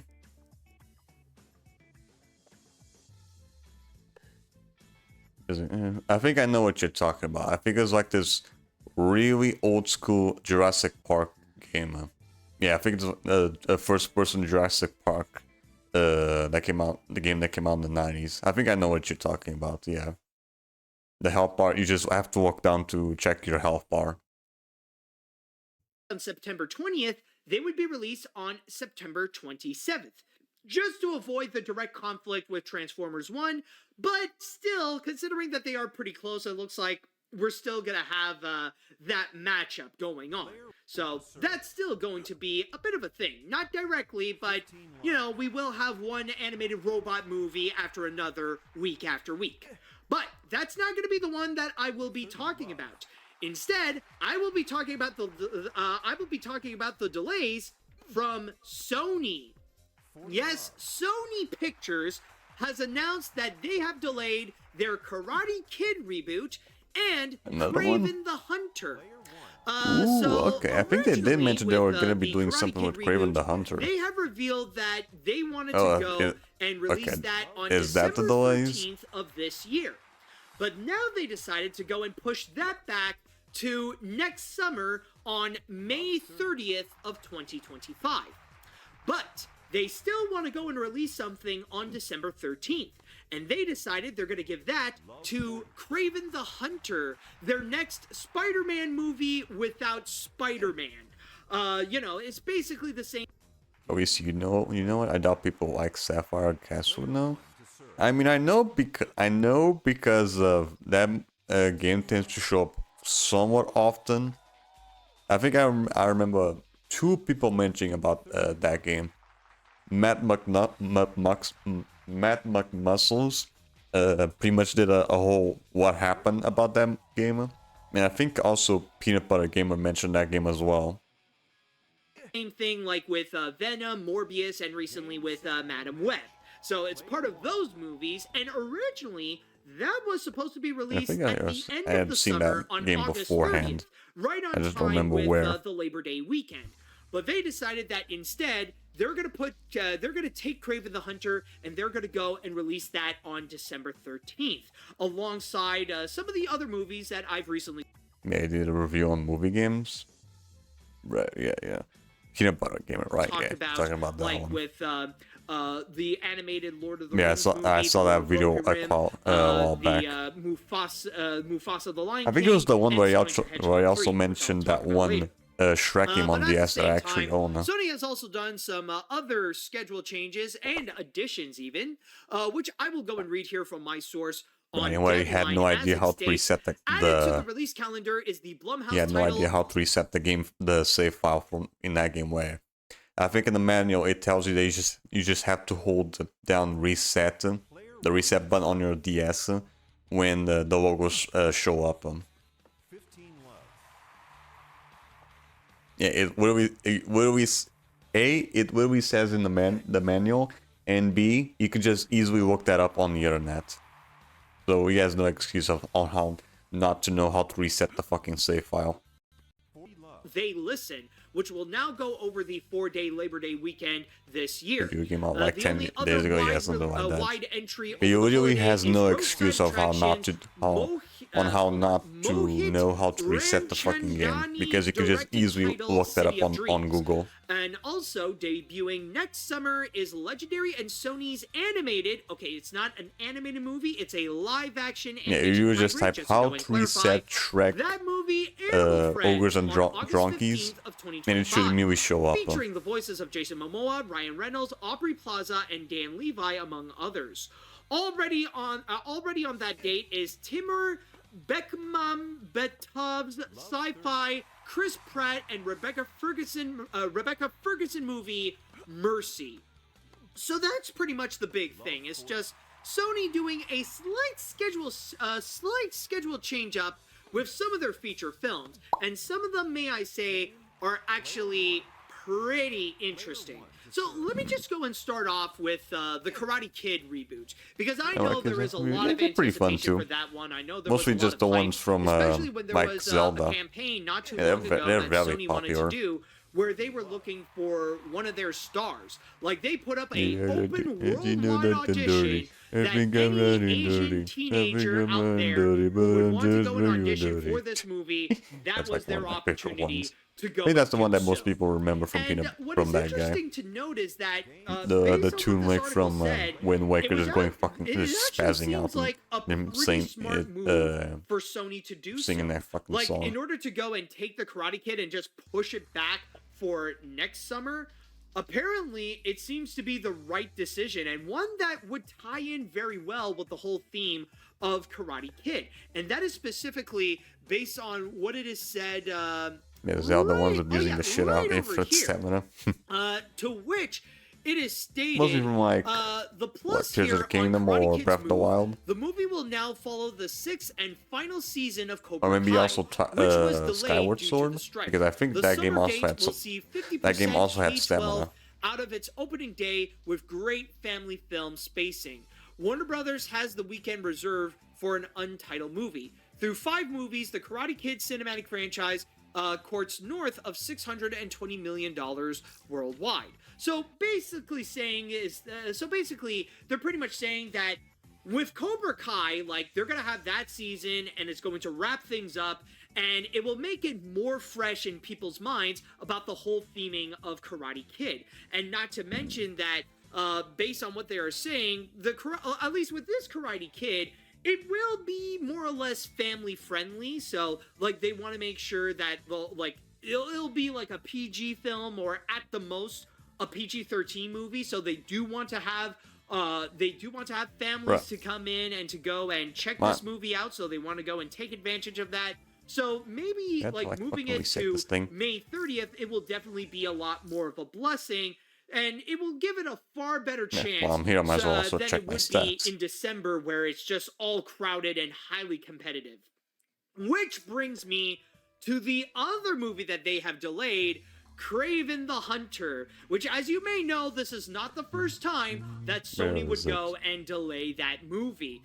Especially with the fact that, well, technically, here we go. 75 done. we should have gotten it by now. I think originally it had a release date of October of 2023. Let's try that again. But then, because of the strike, Sony went and delayed that picture to August of this year.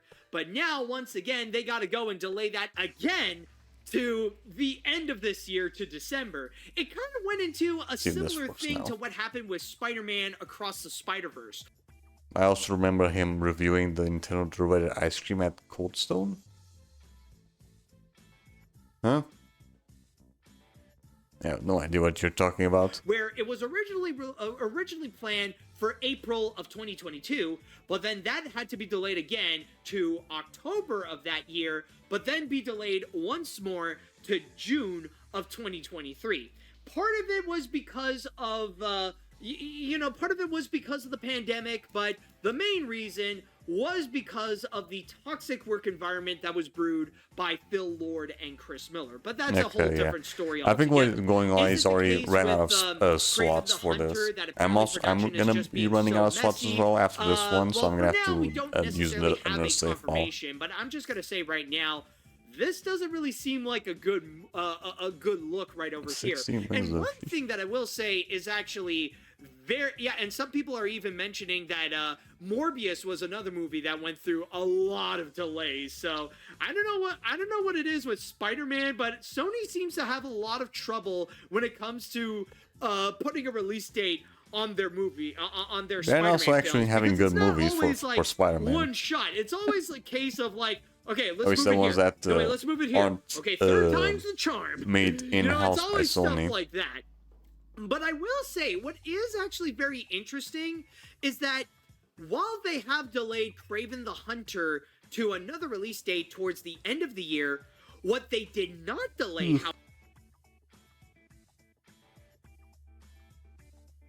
Hold on. Let me hide this for a bit.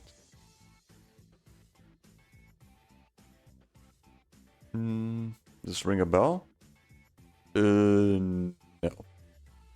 I think this is probably stuff from Micah's different channel, which I probably don't see. I just watch his main channel. I think that's probably from another channel of his that I don't watch. However, is the Venom movie, specifically the third film, Venom: The Last Dance. And you can correct me if I'm wrong, but last I checked, it had a release date of October 25th. So it's kind of strange to see that now Sony put Kraven the Hunter on a release date that is much closer and like after Venom, where you would have Venom, but then a month and a half later you would have yet another non-Spider-Man movie from Sony Pictures. And yes, apparently I was actually correct on the release date. So, and yeah, like, and I know with Venom, I'll say right now, Venom is already very popular, and I mean, like, after those two features, yes, a lot of people, like, they called it crap, and, like, it received a lot of negative reviews, but you cannot deny that Venom definitely has its fan base. I don't really like, get why the fuck they made this. Wait, you have to, like, make a completely different fucking character just to do more of these. Unless, either that or just wait, like, a week before you can do more. A lot of hype is already built up on the third movie. Now, rather if this does mean that it's going to become a It's such a massive fucking hit, dumb it thing. will be like a box office smash as much as the previous 2 Venom movies, that I'm not sure. Like, maybe it will, maybe it won't, especially with how right now the reputation of Sony's Spider-Man movies. I had the Mario one. I must admit it was pretty good, and that was the only time I went to Cold Like, Stone. it has gone I very, think Cold very Stone is bad. just And American I don't thing, know if right? that's going to be enough I have you know, never to, heard of Cold like, Stone. push people away from The Last Dance, but I think with the Yeah, I fan think it's just base an that it has American thing. gathered I with have the no, Venom, I have never with heard the of 2 Cold Venom Stone movies, before. I think this one might do pretty fine. And I mean, like, I know it could be debatable, but I would even go as far and say that right now the reputation of Sony's Spider-Man movies, like, it is currently much worse than Disney's live action remakes. Like, there is a far better chance for Mufasa, like, I would even say there's a better chance for Mufasa the Lion King to be a bigger box office hit more so than Venom The Last Dance. But then again, I could be wrong. Most likely, but I mean, I guess we will have to wait and see. But yeah, still, most though, of the it's just very in-house strange to see that, Spider-Man they would movies that put they out do Venom The Last at Dance, Sony, they're not and then very Not good. long afterwards, they would go and put out another Spider-Man They movie, look at fucking Madam or Web. non-Spider-Man Spider-Man movie What a disaster with that fucking Kraven movie the was. Hunter.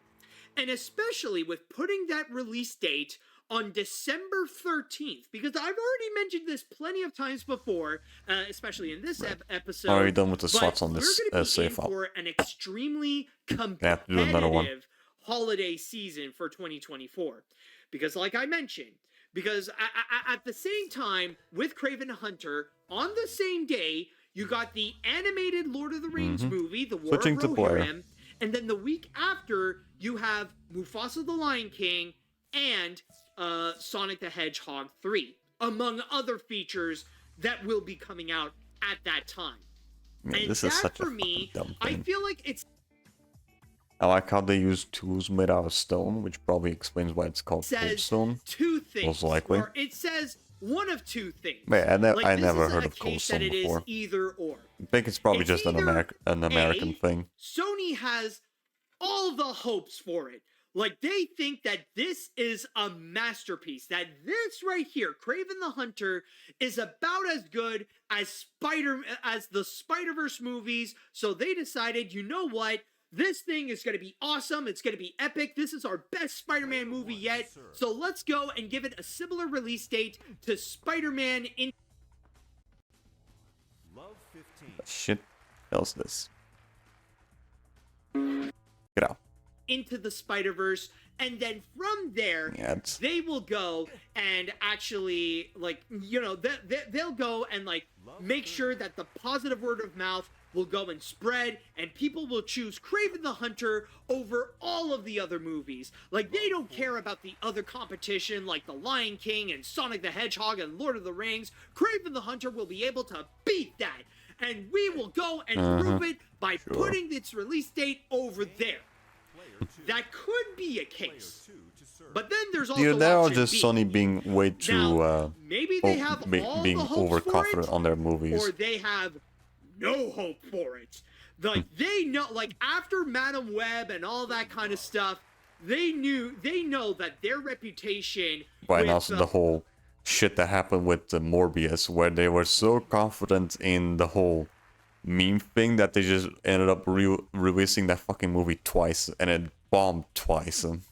with the Spider-Man movies, or at least that with was these such a fucking dumb live-action, move. non-Spider-Man Spider-Man movies, is at the bottom of the barrel. Like, they're pretty much at the point where they are depressed about it. Like, they are like, they know very well that, like, now that Venom is going to be done, like, they know that after that third movie, Tom Hardy is not going to be coming back with another Venom movie. Like, they know that without the help of either Marvel Studios or without the They help can't of their do anything animation right. team, they won't be able to make a successful Spider-Man film, or even a Spider-Man movie that people could legitimately enjoy, because, like, they have become such a laughingstock with films like Morbius and now with Madam Web. And they got an inkling that maybe with Kraven the Hunter, they think this is going to be next in line, that this is going to be another one that people are just going to be mocking, that they're just going to call it garbage, and they know that they're not going to make their money back. It's going to be a box office bomb anyways, so that's why they would go and release it on December 13th, not to go and compete against the other movies, but for the other movies to overshadow Kraven the Hunter. That instead of putting Kraven in the spotlight, to have the whole internet to laugh at Sony Pictures on how bad they would make their live action Spider-Man movies.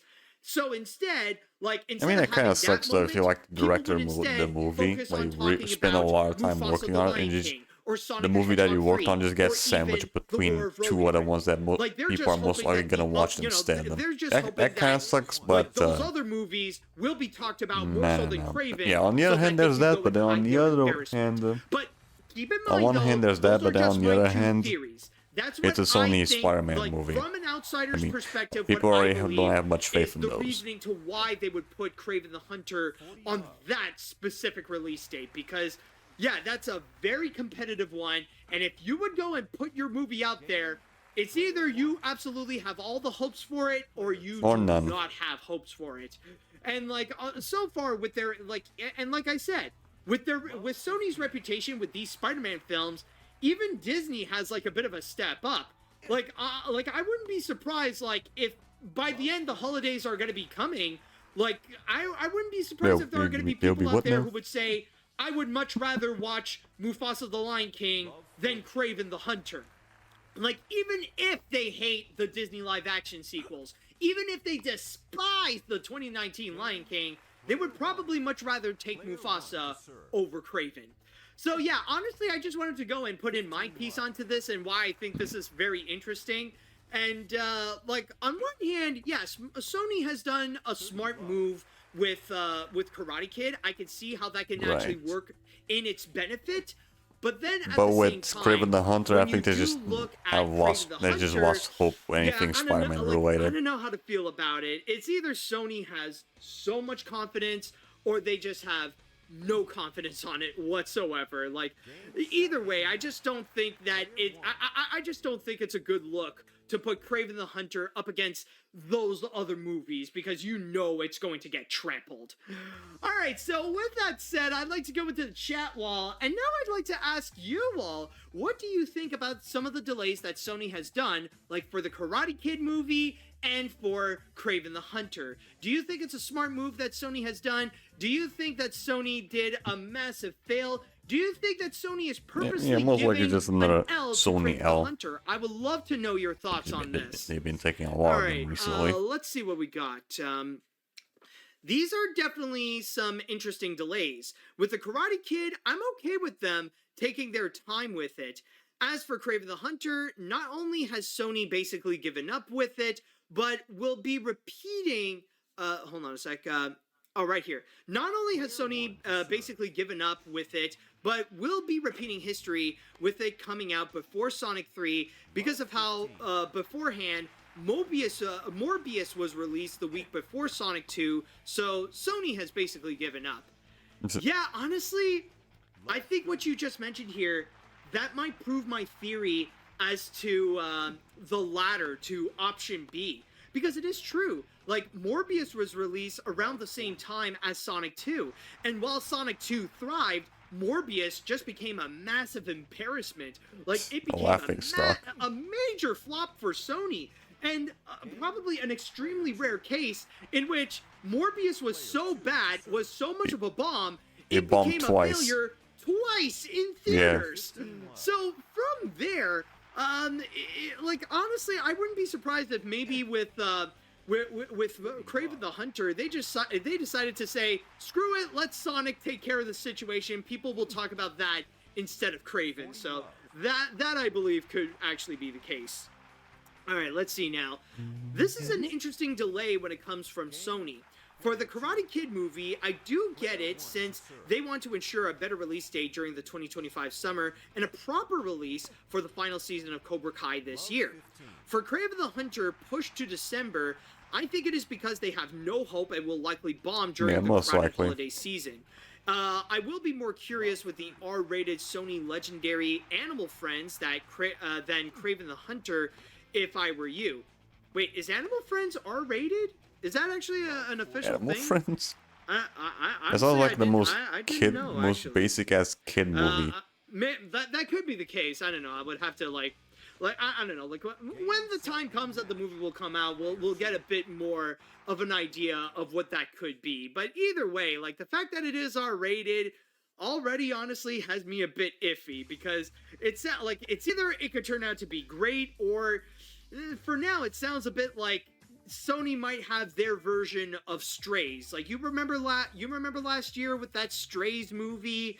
Yeah, No. it didn't go so well with critics and audiences, and chances are it sounds like Remember that we movie? might have another one. No. But I don't know. I could totally be wrong. We'll Yeah, see me how either. it goes next year.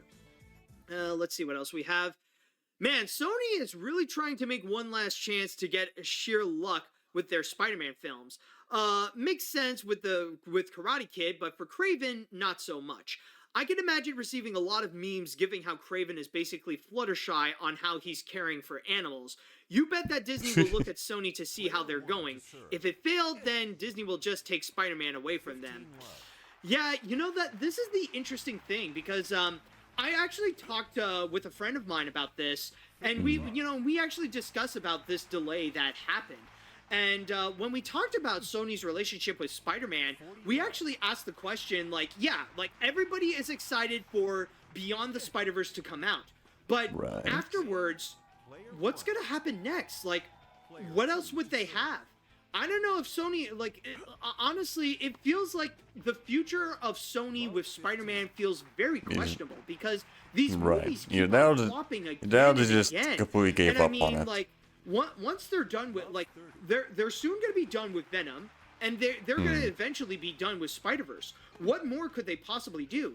It's either they would go and milk Spider-Verse for all its worth to the point that people will be sick and tired of it, or I mean, the last part is gonna give be up, and maybe releasing. they'll ultimately sell it I away think to it's this Disney year. in Yeah, I order think to like so. make back the money that they've lost from many of those feature films. Now, We'll I see know what they still end have up like doing. a I mean, lot of stuff coming up. it is Especially still they have some, Sony's series that they wanted to property, do, I like a guess. Spider-Man Noir series and a Spider-Man or a Spider Silk series that they want to try to go and make. But even at that, it's like, honestly, people's enthusiasm for these Sony Spider-Man projects, it's been getting lower and lower to the point where I don't know. I guess it ultimately depends on Sony Pictures' business.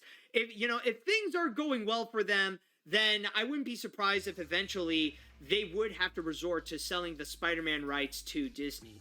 I don't know. I could be wrong, but we will see. And a lot of people are also mentioning that technically, yes, there is also going to be a fourth MCU Spider-Man movie coming up. You do bring up a very good point.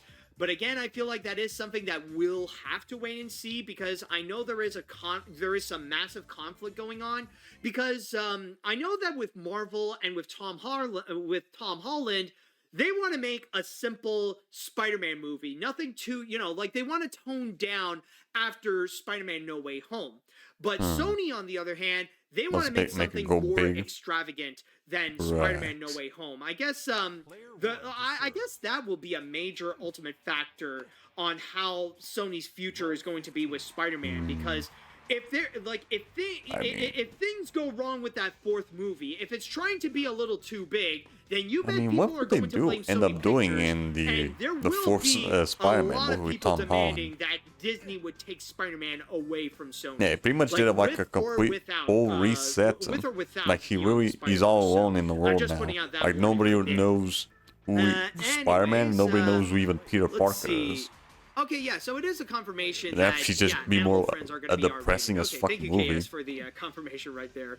I don't know if that's going to be enough for me to actually go and watch it, so I don't know. Anyways, let's see he's what all other, alone. MJ's dead, comments huh? would there be? Why And does all his Sony friends keep don't- they're sending pretty their much forgotten live-action about Spider-Man him, so- spin-offs to get delayed so many Yeah, I times to know. the point where they But die? might just end They up didn't being a learn very their lesson fucking with depressing as Morbius shit and movie. Madam Web, Not to mention, we already have a great modern portrayal of Kraven thanks to the Not PS5 MJ, Spider-Man 2 game. Aunt May. Yeah, Shadow Aunt the May's Hedgehog dead. already has my money this weekend. Well, yeah, exactly. Alright, so I think with that said, I think we'll go into one more break, and when we do come back, I actually have a personal story to tell you all. Yes, I shall be talking about the moment when I was, at least periodically, on CBS, so stay tuned for that. Okay. And now, everyone, it is now The time grand we will finale. cap off this episode with So the grand finale. And for this finale, instead of talking about trailers or movie news or anything like that, I actually have a personal story that I would like to share with you all. Something that has happened to cares? me recently and is already considered one of my personal biggest highlights of 2024. An experience that I will definitely not forget.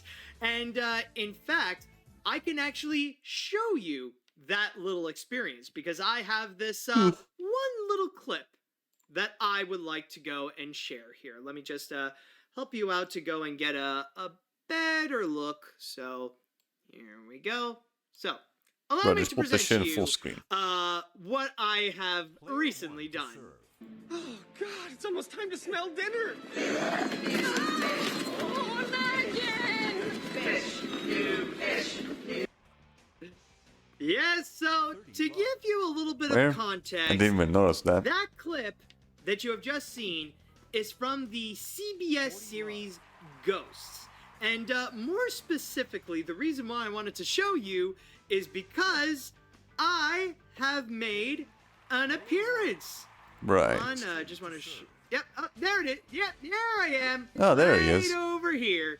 Yes, that is me, and I was lucky to even get that Yeah, good close-up right I could there. barely so, yes, you could barely see it for how basically dark to go and describe the my scene, for how role dark it in is. that particular scene right there, I am part of a legion of supermarket ghosts, where But- I passed away, I guess, during Black Friday, where I was trampled. In fact, on my costume, like, I don't know if you could see it, but I actually had some footprints that were on me. And I was holding on to this, now that's and I kinda was funny, holding yeah. on to this console Just fucking trampled next over. to my co-star right over I'd be here. surprised And if to show you I even wouldn't more proof, I wouldn't be surprised if that you I also was end on up it, I just being like even a received fucking Looney Tunes stunt where he's just completely right over flat here. on the so floor. yes, as you can see, this is part of the credits from that particular episode.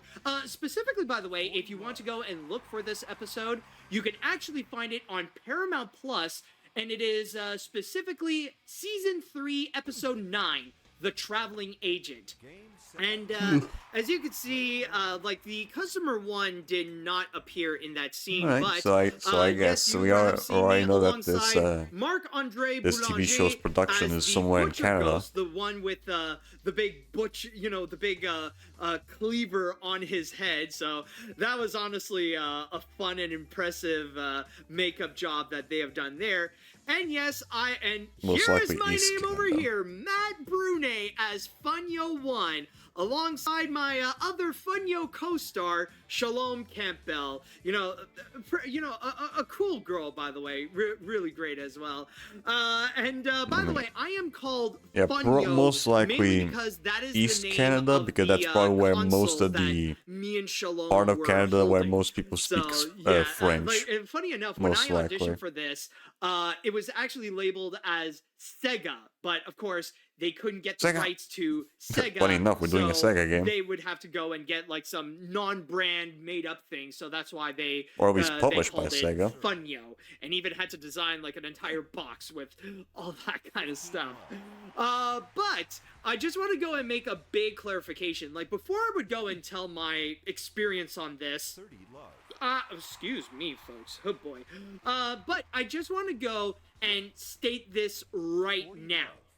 The thing is, a lot of people, were shocked about it, that it was my cameo, that people were amazed by it, and I know some people might be wondering how I got this, but I just want to go and tell you this right now. I did not get this role because I'm Animat. It's not like CBS or Paramount came to me and say, "Hey, we love your work. We love Yeah, I what doubt you do they with your actually give a videos. shit. Hey, do you want to do a cameo in our show called Ghost?" That did not happen whatsoever. As you guys probably know, outside of YouTube, I am also an actor. And being an actor means that you got to do auditions again and again and again and again and again. In fact, the majority of the job is to keep on doing auditions until you get something. a role. And in the case of Ghost, you could probably imagine that this is one of the bigger ones where it is extremely competitive. Like the bigger the show is, and the more that it is the kind that it would reach a very wide audience, not just like in Canada, but like in the US and all around the world, the more valuable and the more that people would want to go and have this job no matter what, and they will do whatever they can in order to put out the best audition that they could. And I will even say this right now, that was actually not the first time that I tried to audition for Ghosts. Like, there were a few times that I would try to get in, but unfortunately I didn't really get that much luck those previous times. But I feel fortunate that I actually did get this one, you know, that I did get this role in Ghosts. Mainly because, unlike the other ones that I've auditioned, or at least some of the ones, this one right here, I actually did get a speaking role, which is why I actually did get the credit right over here, which is why I am credited as being co-starred. In fact, what's interesting to note is that when there was that chant of new fish, new fish, new fish, that part right there, it's supposed to be like a different way of saying fresh meat. Everyone who was chanting that, you know, like it wasn't everyone that was behind me that was, you know, that they were all saying. Just a different way of saying fresh meat. It was me. Oh, thank you, Edward, for the subscription right there. So it was me, Shalom, the two stunt performers right over here, and yes, they are stunt performers because they had to, you know, they had to go and like attack the lady, there he is in the background there. You know, and like she has to use her box in order to, you know, in order to go and stop them. Like right over here, like boom, boom. That actually required, yeah, and like even this shot, that required a stunt double. Well, maybe not this shot over here, but it did require a stunt double in order to go and, you know, to try to stop her. But yeah, like it was just me. It was me, Shalom, and those two stunt performers who had to go and chant new fish, new fish.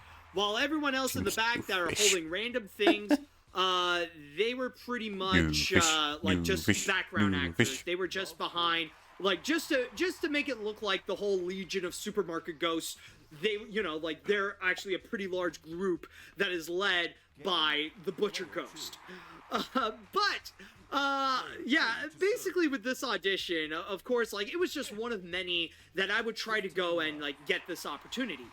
And then it was actually 2 months ago, like in mid-February, that I got the email from my agent saying, "Hey, you got the part. So let's go and try to sign up for some stuff and let's actually make things happen." You even get an agent? And honestly, it was exciting. Like, you know, I guess if you crap, work as an actor, I think you have to get an agent. It is happening. Let's and that freaking person go. actually like And then 2 days organize later, your I role would and go shit. into the fitting. Because before you would go and actually get on set and do your job, there's one part where you would have to go into the costume department to go and test out a variety of different costumes to see which one would actually work out best. And trust me, at that point, I was there for about an hour trying out a variety of different clothing, and like these aren't actually tailor-made, you know, these aren't ones that it's just they like would go and stuff actually that you just create find in the box or whatever. A lot of these, believe it or not, are actually bought off from different kinds of shops, like Old Navy, for example. So in fact, I think like the shirt that I had underneath was actually from Old Navy, and that's actually something that not many people know about with costume departments. Sometimes like they're not actually like full-on custom made as you would expect in many major productions. Some of them, they would just like buy them off like at a store or something like that that doesn't have any copywritten images or anything like that. So from there, like I maybe would try some out the blank costumes and shirts. stuff, and then I overheard the costume ladies. They were talking about the whole production, and they were saying, "Oh yeah, it's going to be a night shift at that time. Yeah, like they're going to be doing it at night instead of day." So it got me confused. Like I didn't know what they were talking about. But then I got the email in regards to my schedule, when I'm going to be there, when we are going to film it, and all that It's kind gonna of be stuff. at night. And apparently, let's just say it was a 9 to 5 job, but in a reverse, in which mean night I shift? have to work from the PM to the AM. Right. So Yeah, I was literally a pretty- night so, like, shift. my whole experience on that day went from 8 p.m. to 6 a.m. So I had to work all night. And at first, I was freaking out. I was like, oh crap.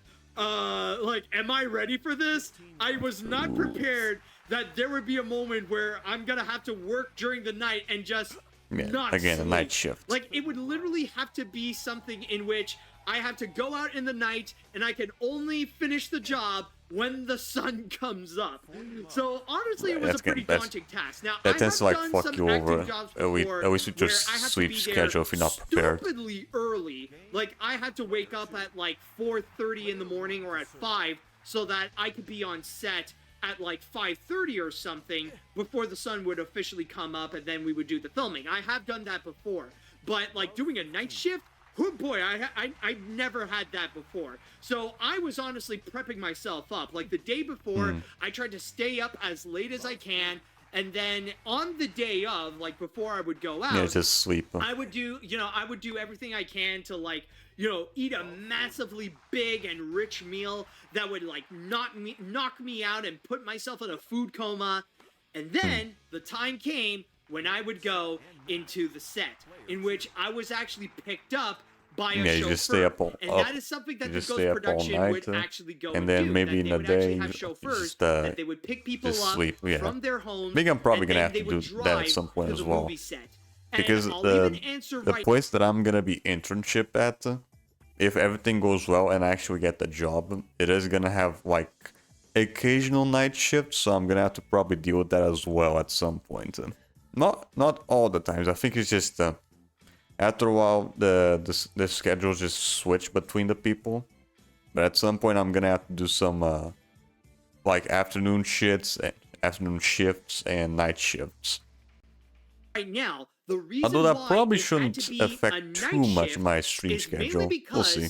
the supermarket that they were filming is actually a real supermarket. Like this isn't this isn't like a whole set that is all elaborate and stuff like that. They had to legit go and rent a real supermarket in order to go and film it. And because it is a real supermarket, they cannot go and reserve it during the day because, well, I mean, people have to go and buy their groceries and stuff like that. Right, so they makes can sense. only do it during the closing hours. And honestly, it was very impressive with what they have done, mainly because Yeah, I keep pretty in much did mind, the same thing. I'm from It was pretty much the same thing with when I was working at the grocery store. Sometimes I would just work a few hours after the store closed, like cleaning and restocking and shit like that. Yeah, we tended to close at like 9 p.m. and then when I would go, we would like actually close the store at like 11, something like that. Montreal. And with our Montreal stores, and especially with our grocery stores, everything has to be bilingual. And usually French would be a lot more prominent. So there was a lot of work that was done within that grocery store to make it just exclusively English. Like full on hide the French as much as they can to make Hide it the look French. like this place is still set Oh, in no, the French. US. Oh no, So yeah, basically we were doing all that, and I actually did have an and yeah, so I was picked up, and oh, I almost forgot before we get into the set, before we actually got into filming, because like they were already doing some stuff beforehand, but my time was actually like my time to go and actually film my scene was actually at midnight. While I was waiting, though, and this was honestly my first ever experience of having this, I had to wait in my own trailer. I am dead serious. There is actually, this was my first time in which I had to wait on set with everyone else. And before I would go into my scene, that's actually pretty I was cool. waiting in my own trailer. Like it was a very small trailer, by the way. Like it's even small. Like I would say the size of it is like this area that you see behind me. Yeah, the size of his room. I was able to wait in my own trailer, and during that time, like I would wait until like the makeup department would go and like, add some touch-ups on me to make sure I look camera ready, that my hair is good, that my costume is all neat and all that kind of stuff. But for a good while, like I was just relaxing in my own little area that I could say that it is my trailer. And like even on the front of it, it actually says like like they have the title, it's Ghosts, and even says like this is reserved for Funyo 1. So honestly, it was like I was just freaking out. Like I don't care how small it is. The fact that I had my own trailer that had my own little sink and my own little couch and my own little bathroom. Yeah, even if it like somehow managed to fit in. And it's like the most glamorous that I ever felt. It's like, I'm in a trailer that is for me. How cool is that? And so yeah, after I after I had that little moment of it. Assuming you're almost done with the online grind for this game, when do you think we can start, Hawks? I don't know, maybe after next week? I don't know, we'll see. Sometimes I can probably do some of these off streams, so I'll message you around the time where I normally go to stream. Yeah, I can. Yeah, around the time like 9:30 p.m. my time. Yeah, around the same time that I tend to normally start streaming.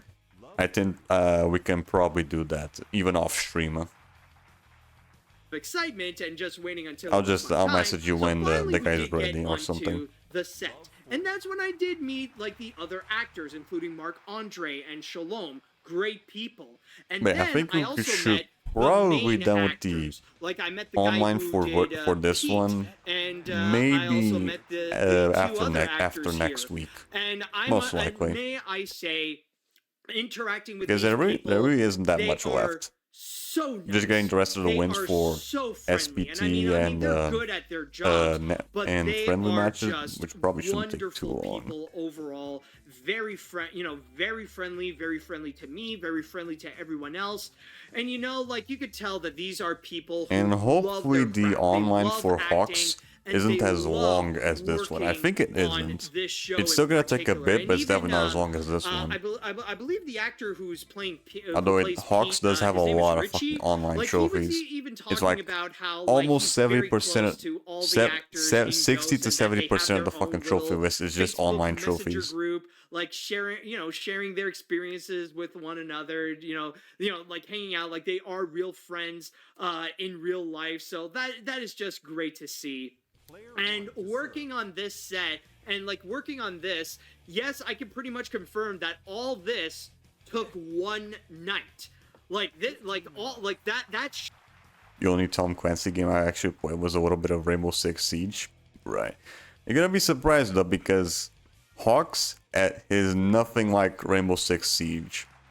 It's pretty much Hawks is pretty much the same thing as like Ace Combat, where you just pilot your own aircraft. It is nothing like Rainbow Six Siege. Shot that I showed you, yeah, it took a long time in order to go and film, especially to do like one shot after another again and again in order to make sure that not only that everything is right, like there were no like bloopers or mess ups or anything like that.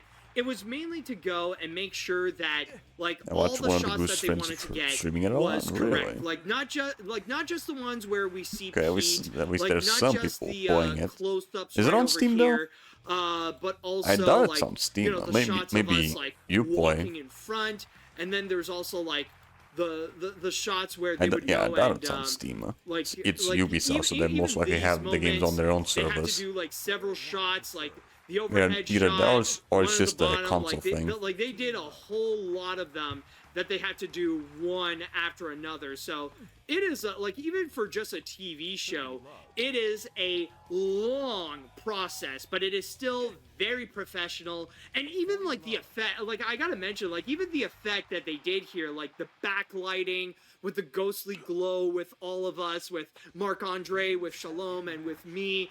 And then you would also have like the moment where like all the lights just go down, like this moment right over here.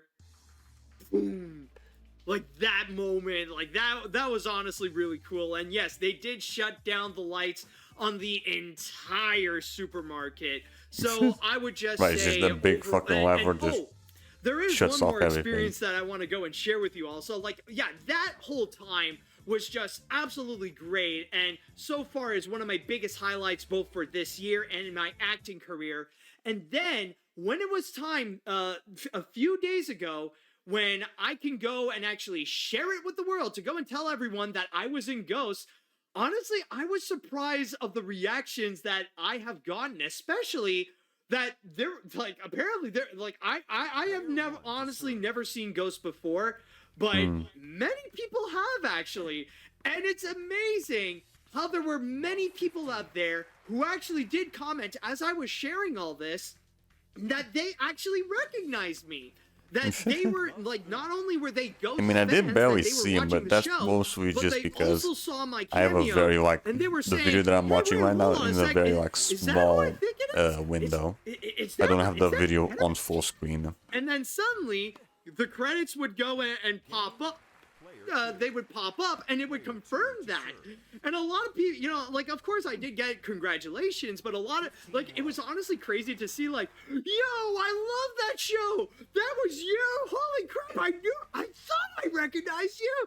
Like, it was honestly I crazy. recognize that It's honestly big fucking head of such his. a magical feeling to see how people responded to that, and how they were very, you know, and how like they were just amazed that there was an Animac cameo in Ghost. So overall, I just wanted to go and highlight this and to just share my experience, that it was just a wonderful time. I enjoy and I loved being with everyone there. They were all professional. They're all great people.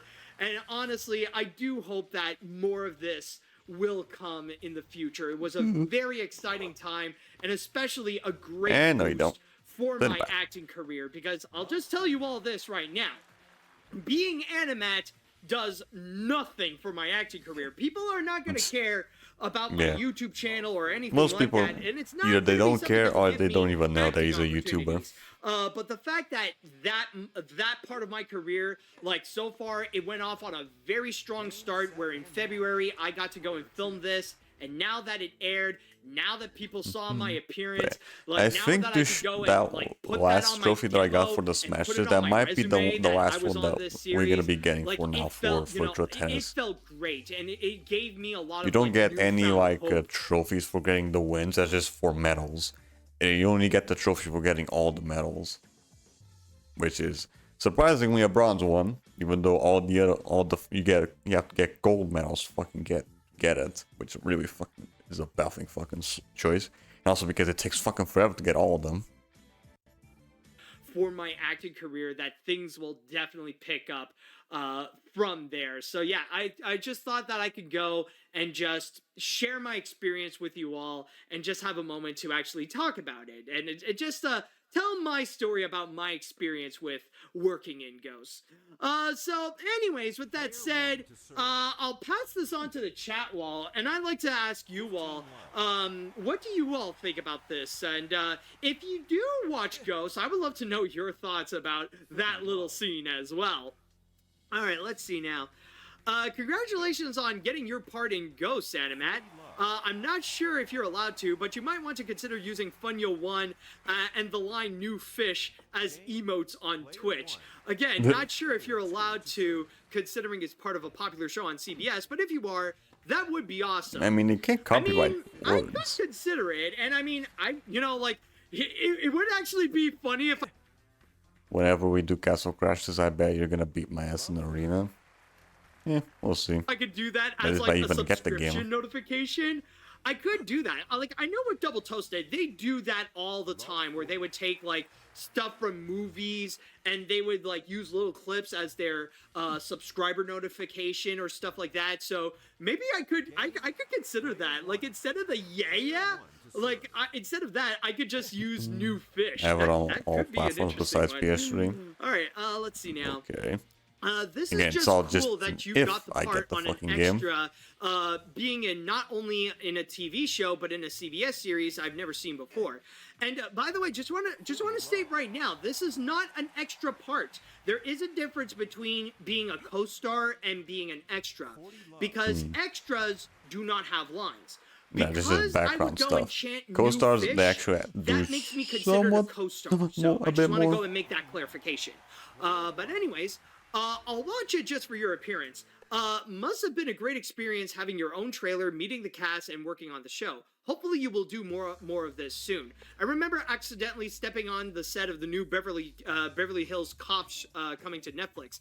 Eddie Murphy wasn't there, but his stunt double was, and I got to see it in action. Oh, nice, dude. My brother did beat my ass when he played. That is really amazing, dude. That you got quite a moment on the spotlight in my brother's favorite show. Seriously, he's not gonna believe it when he gets to see it.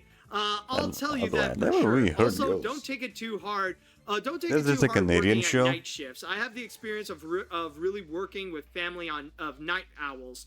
Mom always says sometimes it's better to get work done at night than you do in the day. By the way, since you're Right now, so mostly because you get paid more when doing night shifts. since you're dead, does that mean you revived and started doing a podcast after Wilkins Coffee? Yeah, that's pretty much how I died. Like, I was in the supermarket, I refused an offer for Wilkins Coffee, and I got stupidly trampled while I was holding a Funyo console next to a girl. That's basically what happened. That's the whole that's the canon story of my character in freaking Ghost. Motherfucker refused a Alright, drink of let's Wilkins see. coffee. While I myself haven't watched Ghost, this is something I never expect. The fact that you got to be on a popular show like Ghost and to actually got the whole experience of being on a big TV show is just incredible, so I'm happy for that. Also, I will admit that I have no idea that Ghost is filmed in Canada. Oh, you have no idea what movies and shows are filmed in not just in Canada but in Montreal specifically. Like I'll even say Montreal. Yeah, I'll probably like, say it is most a major stuff place nowadays for movies. is and either in like shows and stuff Canada like that, and especially or for like major or European studios. countries. Like for a while, we were the home of the X-Men movies. Yeah, I where think even all the X-Men in like I think or the at most least most of the recent X-Men films Fast and the were Furious actually movie filmed they in they Montreal. filmed stuff here in Portugal. Let's see what else do we have here. I I think it never was thought like I would see maybe you up make a cameo north. in a CBS I series think it like was Ghost, something but like may that. I say congratulations on making an appearance like this. I never watched Ghost before, but it was cool to see you appear like this. It reminds me of how one of my friends made an appearance as an extra in Scream 5, and it was filmed in my home state, but it was cool altogether. Congratulations. Hey, thank you so much, man. Congrats on your role in Ghost. I never watched Ghost, but it was great for your role in TV. I hope you will continue working in acting. Did you have to sign an NDA when appearing on this show? Absolutely. Most likely, This yeah. is why I never said anything beforehand. Until it Between aired, right. February and like April right now. Yeah, well, if you want to become an actor, you do not want to break an NDA because otherwise you're most likely just gonna get fucking blacklisted. You do not want to break NDA. That's the one thing you do not want to fucking do when you want to be an Tell actor. my family, not even tell my friends. I couldn't say anything. You keep other that shit than, to well, yourself I to your worked fucking on a grave show. until That's we it. Let's see what else do you have. an NDA. I don't exactly know what it means. Hold on.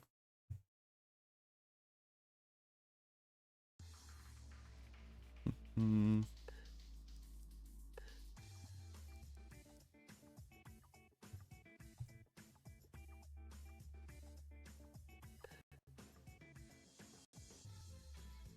Yeah, a non-disclosure agreement. Yeah, there we go. It pretty much means that you sign this and you really can't say anything about something that you're working on. Right. Like, for example, if you're an actor that you're like working on a certain movie, you really cannot say anything about the movie while it's still in production, and especially before it gets released. Yeah, that's what it means. Non-disclosure agreement. It means you can't say anything about any project until it's finished. Otherwise, you most likely just get blacklisted from the industry. Here. Yeah, NDAs are What pretty other common with comments would there be? I think I only have movies time and for games one and more. whatever. Hold on. I think I'll. Oh, okay. Let's see. Congrats on the cameo, Matt. Play your cards right, and you could appear in an episode of Criminal Minds, sharing the screen with AJ Cook. I mean, maybe.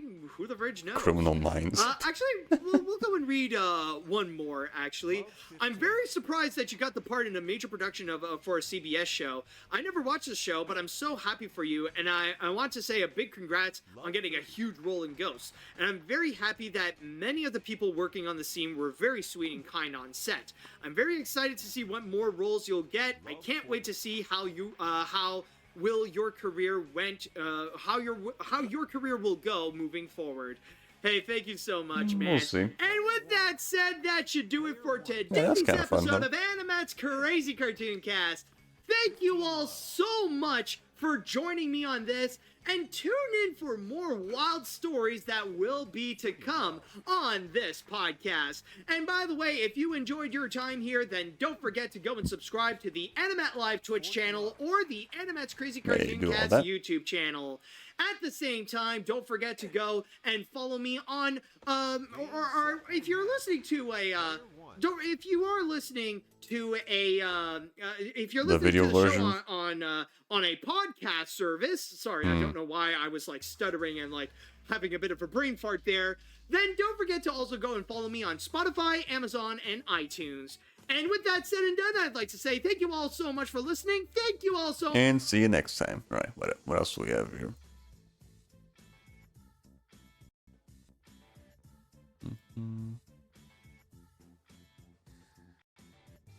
Yeah, probably should just. Yeah, probably should have done this. Yeah, here we go.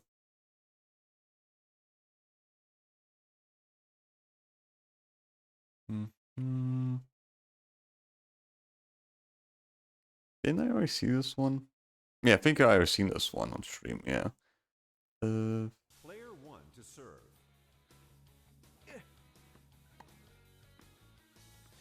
All right, I think this is the one that I didn't. Yeah, dude, we're in the middle of watching this one with Or whatever. I think the world has had their Cinnamon differences Toast with Can. Boogie. But he did something a few days ago that I did not expect. I was flying back. The first thing I see that morning when I wake up is I see him and Edie. Monument has been going like, when are you changing that fucking Pro 4 squad? What? I might add my new PG&T with my Twitch profile. Yeah, I think I already noticed that on your Twitter account. You changed to your PNG thing. EP sitting together. Like it's with like 30 cheese. Yeah, I pretty much did the same thing. I'm like, there's The image that I've been using all this time on my pretty much everything is just an art piece that I commissioned from someone. Yeah, I think their links is on my. I think it's on Twitch as well, but I think it's also on Twitter. I commissioned that guy, and I've pretty much been using that artwork for pretty much all my entire fucking career here on Twitch. If you can even call it a career. Yeah, it's even my PNG model. like there's no way you're sitting with them. And then I there's just one where like they're, like sitting in like remove the background. recliners and shit. And just like, you know, it's almost like they're having like a fireside chat, like back from the old like first season of South Park. Like they're just sitting there discussing. I'm like, dude, how do you like sit down with a guy like that? Like, what is the story here? I feel like Boogie wanted to find the easiest target in the world, someone that he could like be mean to and be 100% justified. And this man fit the bill. And he was like, Dude, okay. You fit the bill and then some. This is the internet, bro. People will find a way to defend EDP somehow. It'll happen. It'll happen. No, People are defending him? No. I mean, it'll happen. I'm just saying it's the There's internet. always out gonna be there, those right? So fucking it will happen. asses. Someone Dude. champion that. There's always those I have noticed contrarians. in the There is last- in the- nothing. What's the line? Unzip your libtard SJW mind for a second while I spit these empirically correct facts at you.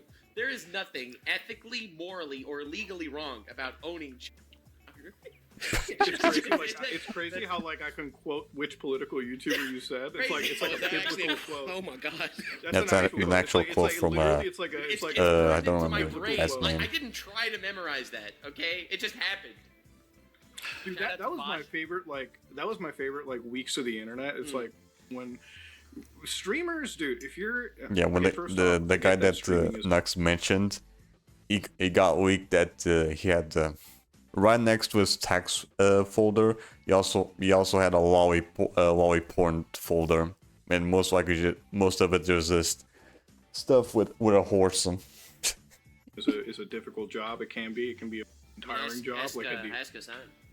I mean, hey, at the end of the day, you gotta, hit that start streaming button, and you gotta talk with. You know what? I'll give Hassan the defense here. Okay, I'm gonna give him the defense.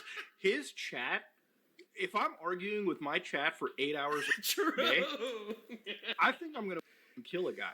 Like, at the end of the day, I'm actually surprised he hasn't killed somebody. Because I walked in afterwards. Yeah, I like I'm his all job, but I'm not 'cause gonna everyone was fucking "Man, hang his around chat with is you like all death fucking threats." day. Like, they almost make it sound like he's about to get like it's literally just like I need to. it's like You the, gotta it's give like a the guy opening scene of, like, the some space Warriors at outside some his- point. Like Yeah. they're just yelling anger, and I'm When I like, hit gotta 400 jump in followers, here. I'll Dude, change my Twitch literally is, profile like, reel. argumentations with the Okay. chat. Like he is a streamer where you have the chat flies by, right? Like I don't even have the viewers that Hassan would have. Yeah, like, especially if you're a live, so big my streamer. Chat, it's still flying by. His is insane, but he has this amazing ability to find the one person he can disagree with out of 28,000 people at a given moment, and he will argue with them. What if he just makes I'm it like, up? dude- You think he actually reads it, or he just goes? No, he does. He pulls Yeah, up if you the go on Twitter and specific hashtag them, comments. be like He pulls happy up now. the Pulls specific it up, chat, wow. Yeah. And he's like, "You monstrous You aren't you a scumbag, petty vicious, motherfucker." monstrous genocidal pig," and then he'll just like go on this crazy rant. And it's like that. It's like I can get now why that's so socially draining, because like I like when people ask me about streaming, I'm like, dude, I can just relax, shoot the shit, have a good time. Yeah, right? just But I relax, think just me play a and Charlie game. had like the exact same like take on this. It's like we could sit down. It's like a therapeutic thing almost, right? Yeah. But if you're arguing for like 8 hours a day, bro, at that point it's like I would have like I would war rather shoot flashbacks looking at myself. the OBS logo on my computer. I'm like, never again would I click on that. Gotta pay my bills, guys. God. Yeah, but Here like we go. the Yeah. thing is, I don't think the majority of people. So a lot of people say streaming is the easiest job in the world. All right, that's a lot of people's take. But I think Right. the more correct take is, you're right. Streaming is draining, but you could, as Right. a millionaire, just decide to not stream. Whereas someone who's working in a coal mine Can cannot just decide to not go to work. he needs to fucking do that shit. Like it's not Dude, the yeah, hardest. But I think this is just from. I think this is coming from Hassan saying that being a Twitch streamer is like the hardest job in the world. Like, bruh, bruh, that is like the most dumbass fucking take you can possibly have. Like, My thing like, is like on the rewards. If you're and especially like- listen, if you're like I feel like like it would on be, God. I'd be a lot more sympathetic if it was like a very like entry streamer. Like Yeah, a very exactly. entry-level guy that was, That's like, big like, fucking they've cap got on. maybe a couple Especially hundred views. They have if- to be live, if you you know, worked like, they have on, to do something. It's not like And especially if you worked at retail, that is a big fucking bullshit fucking statement. we're all at the point where, especially like, if we you can worked at luxuriously retail. take like a day or two off, you know, from like everything, and then come back. But my right? momentum, I can't stop. What do you mean? True. Dude, I'm so glad you say it like as a YouTuber. Like, I get that, dude. It's I like get it out so of 1 much. out of 10, better have a Yeah, like for example, the annoying ass fucking Karen that you have to deal on the cashier. On Twitch, you could just ban the fucker and not deal with him. At retail, you have to deal with that motherfucker. 1 out of 10 again. I gotta You just stand there, smile with his fucking smile on Wake your up, I saw face, 7 out of 10 this and morning, just and I was like, not say anything that might fuck you I over in worked the so hard for meantime. 20 minutes on that video. dude, This is why I love how like the honesty in the situation too. It's like most people like, and this is what I always say like with the commentary side of things. It's like it is a fun ride all the way through because it's not like I watch other like one of my favorite creators is like Niles Red, like chemist YouTuber, and I'm like, dude, this motherfucker playing around with like hazardous chemicals and shit. I get to talk about EDP 445. I prefer my side of YouTube a little bit more. Yeah. I don't know. 30, 15. Yeah. It also helps when you can be at home and kind of like work from your house and like like the morning of like most YouTubers, like you wake up, you scratch your balls, you fire up your computer, and you talk about what you want to talk about, and at the end of the day, if you're successful enough, you walk home and you walk to the other room and you're like, I feel satisfied today. I did good. I did it. Yeah, you roll out of bed at like an early 12 p.m. Oh God, I gotta record something and send it to my editor so he can fix it for me. Bro, you get bro. See, and there's a difference. I don't even go with the editor route. Like I had one. I had one editor, but it's like, dude, I actually find editing to be the most relaxing part of the whole process. Like, I actually find like recording sometimes. It's just like, I don't even want to get on the camera sometimes. But like the editing, I'm like, I look forward to like putting this together. Dude, you ever like, have that moment you're just staring I at your guess so. OBS If you and the already start have recording like button and you're just all the staring at it, recording staring and at all it, the you check your phone and video you're stuff, and now you're just staring like at your adding phone, some staring extra at it, shit to check it. I think Discord, and you stare. kinda, And yeah. you're sitting there for a full hour before you hit the start recording button. Just I mean, I think personally, I wouldn't say that because my experience with editing is just hoping that my PC doesn't fucking crash the damn editing software and then just lose all the fucking progress just because of how low powered my laptop is. just because you're like, And then at the end, just waiting fucking forever for the video to render. To render because again of how low end my PC is. no, it's just me. And then you start and you have to do your intro 5 times. Dude, I just like do the fattest bong rip, and then I just Even when I was like that's my rendering out those small ass TikToks, which are like around half a minute to an hour to a minute and a half, they would still take like 10 minutes to render, something like that. I've said this in the first. I've said this in like so many episodes. I'm like, dude, it's not a joke. Every time beginning this, it's like, dude, get the fattest bong rip, start the fucking. That's like my cue to go. That's how I jump into the pool. I'm like, I'm just gonna get this video started, call it a day.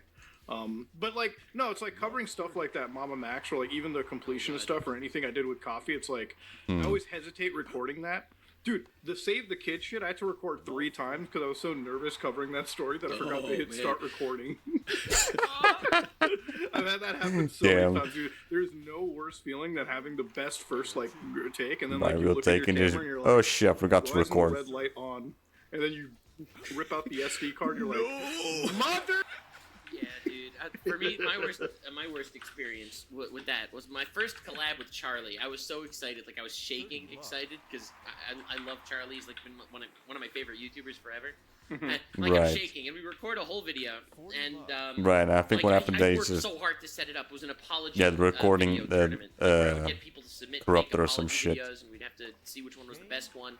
Like, it's so many moving parts, and we do it, and we record the whole thing, and I didn't notice that my file corrupted, like, at the very beginning, and I have none of my own footage, I only have Charlie's footage. So, I obviously, like, I'm not gonna ask him to re-record the whole thing, I felt terrible. So from memory, I re-recorded, like, half conversations. Like, I listened to his thing, and then I said the thing that I said the first time. It took hours to splice all of that together, my poor editor.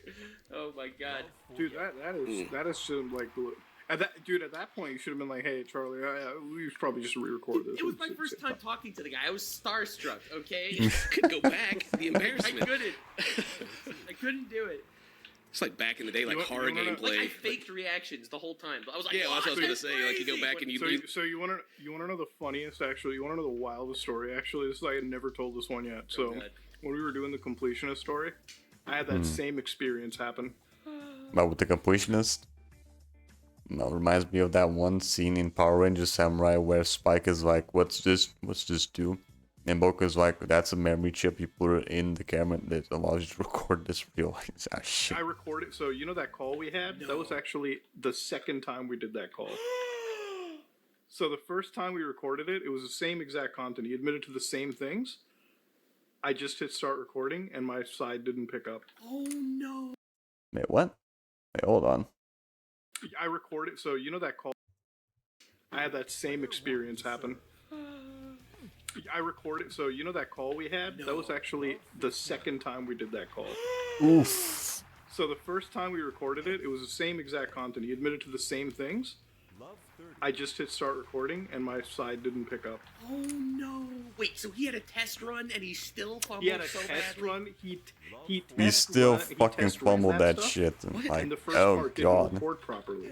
So we immediately, and this happened like immediately, like minutes after I started hitting record again. I'm like, so let's summarize what we talked about already. Let's just go at it. So when he tried to bribe you, he was like, "Is there any amount of money we could pay you to like make this right?" Like when he tried to bribe you. But he still tried to the fucking second bribe you time? again. No, He still that was the tried first to time hearing fucking it, but, bribe like, him as we well almost again. missed Like, his, bruh. confessions to go on tape. Oh my Yeah, god. you literally fucking on his recording. Like, Carl recorded Gerard too, but tries it's to just like, fucking bribe I him. think that first part, it was like kind of a dud recording, at least from my end. I didn't confirm that with Carl, but like, that was like one where it's like, bro, you had like everything and it almost slipped away. Oh my god, dude. I can't imagine how stressed that would be. Holy crap. Dude, I literally, like, and after that, dude, and it's funny because, like, I'm always usually so careful now. Like, I always, like, triple check everything, but, you know, it is what, like, that's the fun part about this content creation shit, too, is, like, we're not big production teams. So it's like, when something... Just some idiot that didn't click record.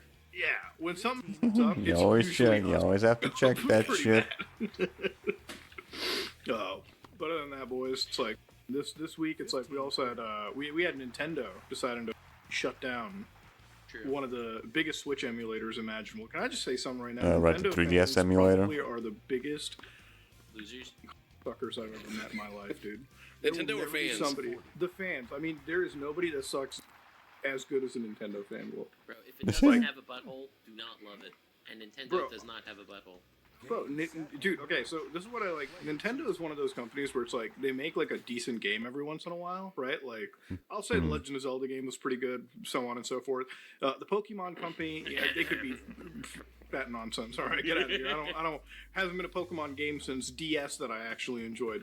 But, Like black and white. you know, so they have arguably one of the most popular consoles right Or now, black the and- Switch. black and white and too, the or Switch has whatever. been basically hacked, emulatable since, you know, I would say the beginning of its life cycle. And now the Switch has like maybe a year left, and they decided to like just shut down one of the largest emulator projects. They like had a settlement with them, like a on to another $2.6 one. million settlement, so it didn't have to go to court. And thank God it didn't go to court, because if Nintendo had gone to $6 court, it would million make some dollars, new though, laws. God damn. Precedent. There would be like actual precedent against emulation. God. Yeah. And then, like, you know, the Nintendo fans were like, this is good. Nintendo's just protecting their IP. I'm like, dude, you really honest to God believe that Nintendo is going to go bankrupt because a few dudes decided to play? Dude, you know why Pokemon Emerald? Yeah, I is think the still only alive reason why they today? went Because of and emulation. shut that It's shit not about down was emulation. because You they were think like people ripping actually out the making money Nintendo off of it. SD? Not even the DS, but the SP, right? The little Nintendo and Game Boy Yeah. Advances to play Pokemon Emerald. Mhm. Like, it would be a dead game. No, but it's like even some of the most popular gaming content on the internet is done entirely through the emulation Oh, stuff, sure. right? Like all those randomizers. Dude, All there the are so ROM many- hacks. Yeah, all of that stuff. I mean, there are YouTubers like in the gaming circle. Right, that if it we wasn't for know, the right, emulators, like, who just, like, nobody have would be million-view fucking videos, like multi-million view videos where they're like playing doing Emerald speedruns of with, like, old the school weirdest Pokemon hacks games enabled, because you right? have to I get mean, like shit, some of my expensive super old fucking content is, like me around with ROMs and whatnot mods too. for your console And now just I fucking sometimes record sit that and watch- shit it's like, it's onto a so capture weird with card or Nintendo stuff, whatever. but sometimes like I'll like lay in bed and I'm like, will I wake up to a community guideline strike on a video 9 years ago because some that suited Nintendo got mad? That's the kind of company we're looking at, and people go out of their way to like get on their knees and suck appropriately for this. It's insane. Like, I just don't get like what it. Yeah, people I just don't love understand companies for how some fucking anybody reason. can go down and defend like or participate in like plastic box console wars or like defend any gaming company, right? Like, I love Sony. Sony does a lot of stupid shit every day. Yeah, that they do, especially nowadays when they weird absolutely parasocial fucked over connection is always with super Hell, wild. Like, I with can kinda Hell, understand it for, like, a YouTuber or a Helldivers streamer. 2, Can't understand it for like a video. where now you need to have an actual fucking PSN account just to play the game. Even when you're playing, even when you're playing on fucking PC, you need a PSN account. That's so fucking stupid. And even stupider because some people, PSN isn't a thing in some countries. So if you buy the game, you can't fucking play it because you are like region locked or some shit. Yeah, that was a dumbass fucking move that they did. You don't even have to own a PlayStation console to make a PSN account. You can just do it on the site, but still. The fact that, again, some people can't play the game that they fucking purchased because PSN isn't like a worldwide thing. Some countries just don't have that shit. It's goddamn mind-boggling that they decide that would be a good idea. Video game system. Like, I don't They know make what video games that I enjoy, though, so I'm going to give them a pass. I don't understand the whole idea of loving like some massive company just because they make something you like. Like I see people are still fans of Blizzard. Okay, like how can you be a fan of Blizzard because you like Overwatch? One. Dude, I mean, listen, as an evil degenerate person, I love Activision CEO. Sony had a really good. It's like that fucking meme from Breaking Bad. They had a good thing, and then they had to absolutely fuck it all up. For no fucking reason other than pride. But it's like, Are you familiar with the breast milk scandal? It's literally like that fucking I know meme all from about Breaking that. Bad. I watched the whole. Tell me, what is the... I got to know what the breast milk scandal is. You don't know that? Yeah, hold on. Let's see if I can find it.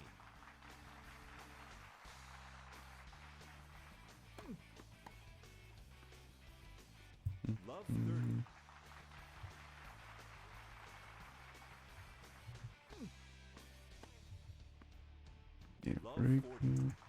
Then.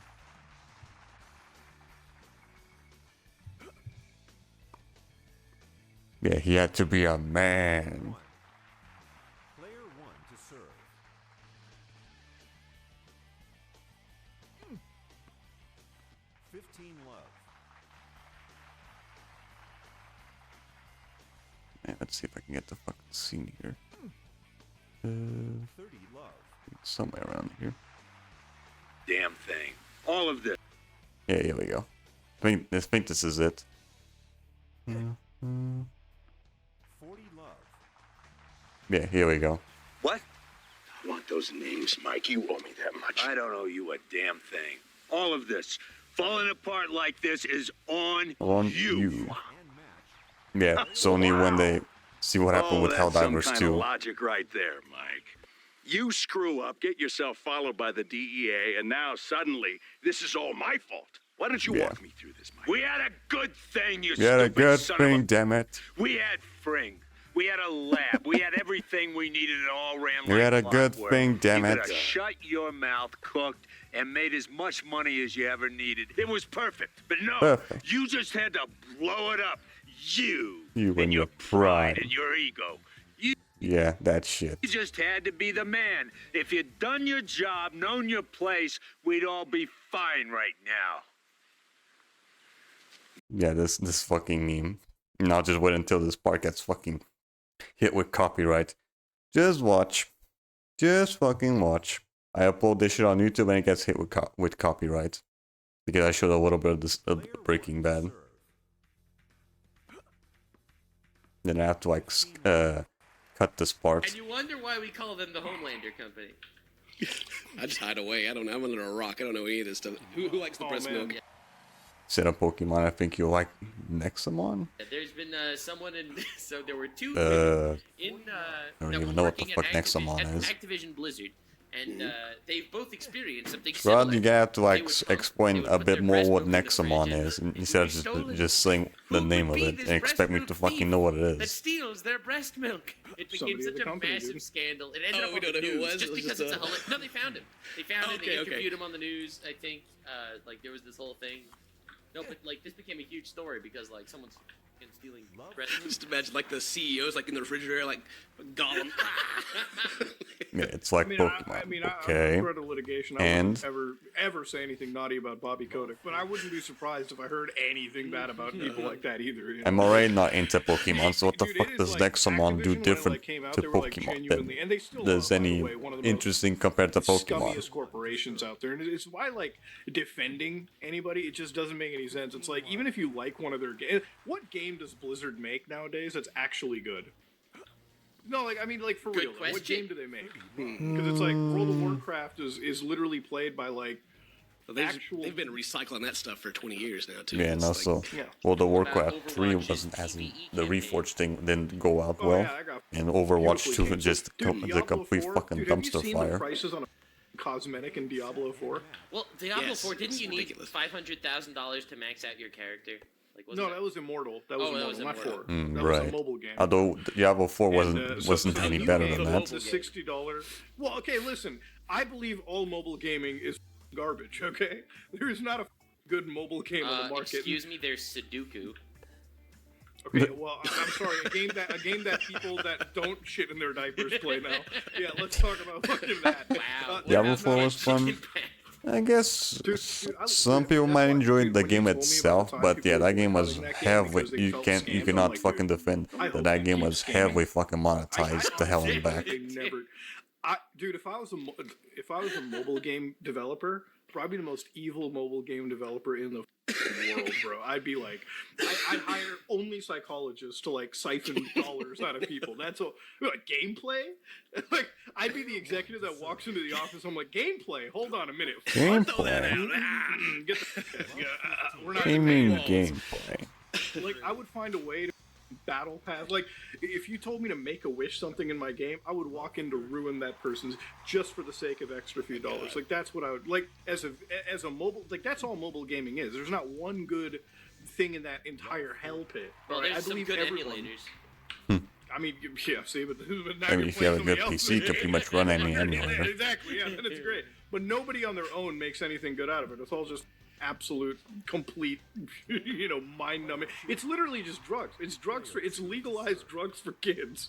Like they're always on these stupid. My aunt's kids, all they do is play this like Roblox game, these Roblox titles and shit, and it's just like, bro.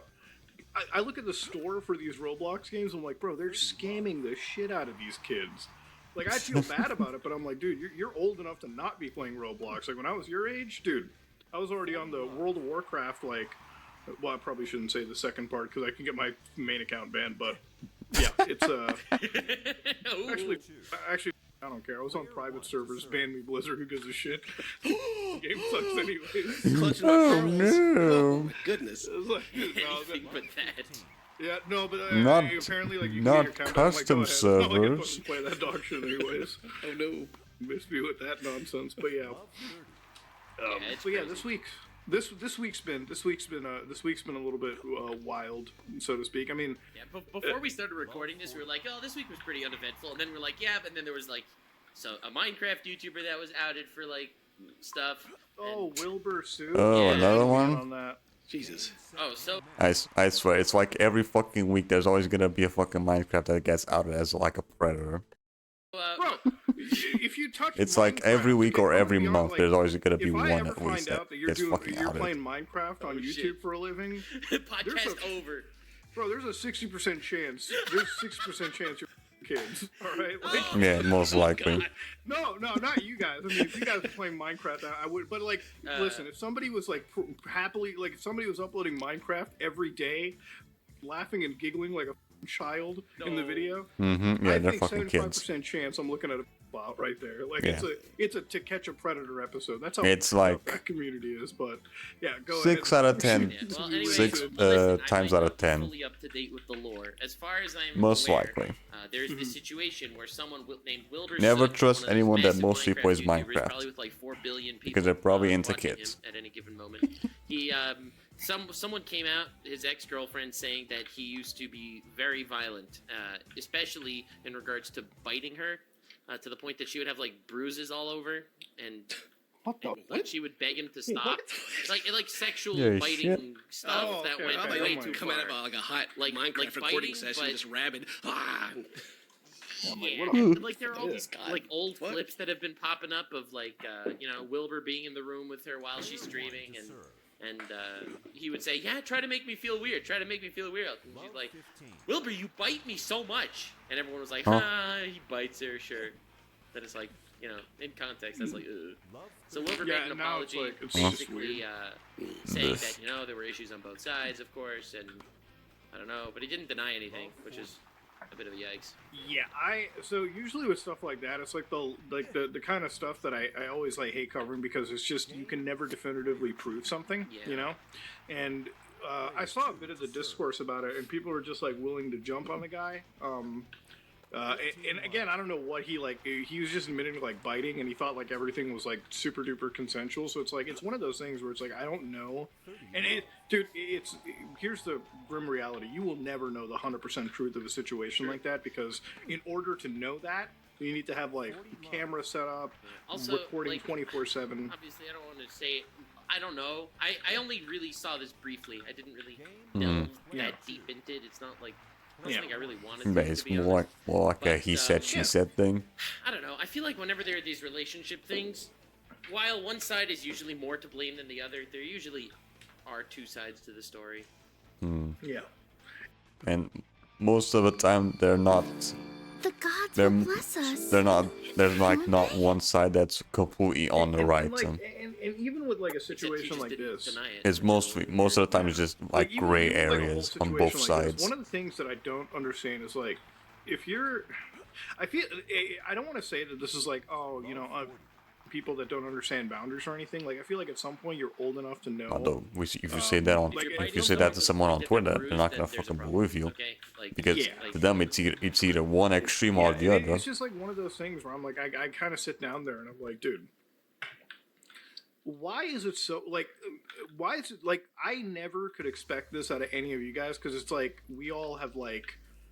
We all understand how it is to be an adult. So part of me like sits over there, and this is no way that I don't want to sound like I'm I was supposed trying to to like give them the win downplay there. anything. I'm just saying like at the end of these are people that have like no understanding of like actual real world like social cues, right?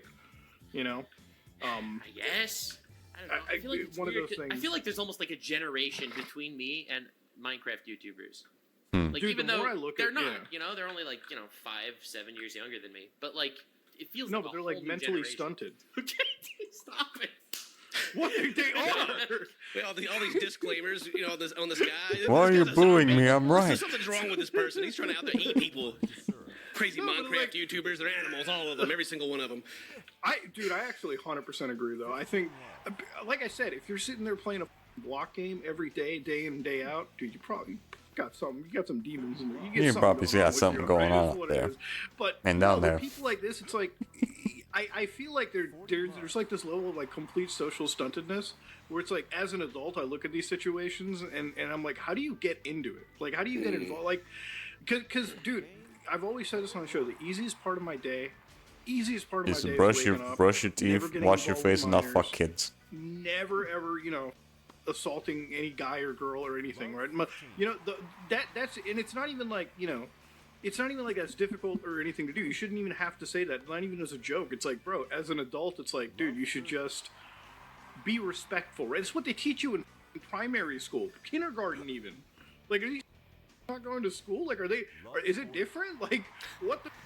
Oh man, when it comes to content creators in general, like I'm always like arm's length with just about anybody. You guys are cool, but hey, stay back. Because we're all just like, most of us are self-made people, and they all have their own problems, and all of a sudden they have a platform where everyone's like, you're great, you're the best thing ever, you're a god. And they're like, you know what? I am. Maybe I have a Maybe I am. And all my degeneracy Maybe I that I have have in problems. me. And here, have it all. How old are you? 14? What's going on? Hey, Hey. Yeah.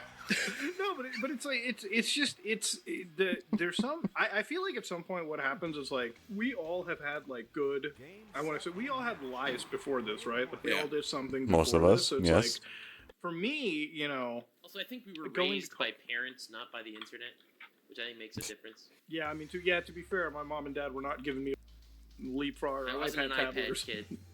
You know? Yeah, I mean, Oh, God. and like, but we all had like a career. We went to like school. We went to shit before. Yeah, this, right? we Like, did end up we had, getting like, real some social sort of like interactions. tablet But when you're iPad going from, looking like, thing, but that was 16 like and jumping in, when way your only later. social interactions are on Discord, I'm like, dude, how do you survive like in the real world, right? Like, Getting how do death you- threats on Twitter is not the worst thing that ever happened to me.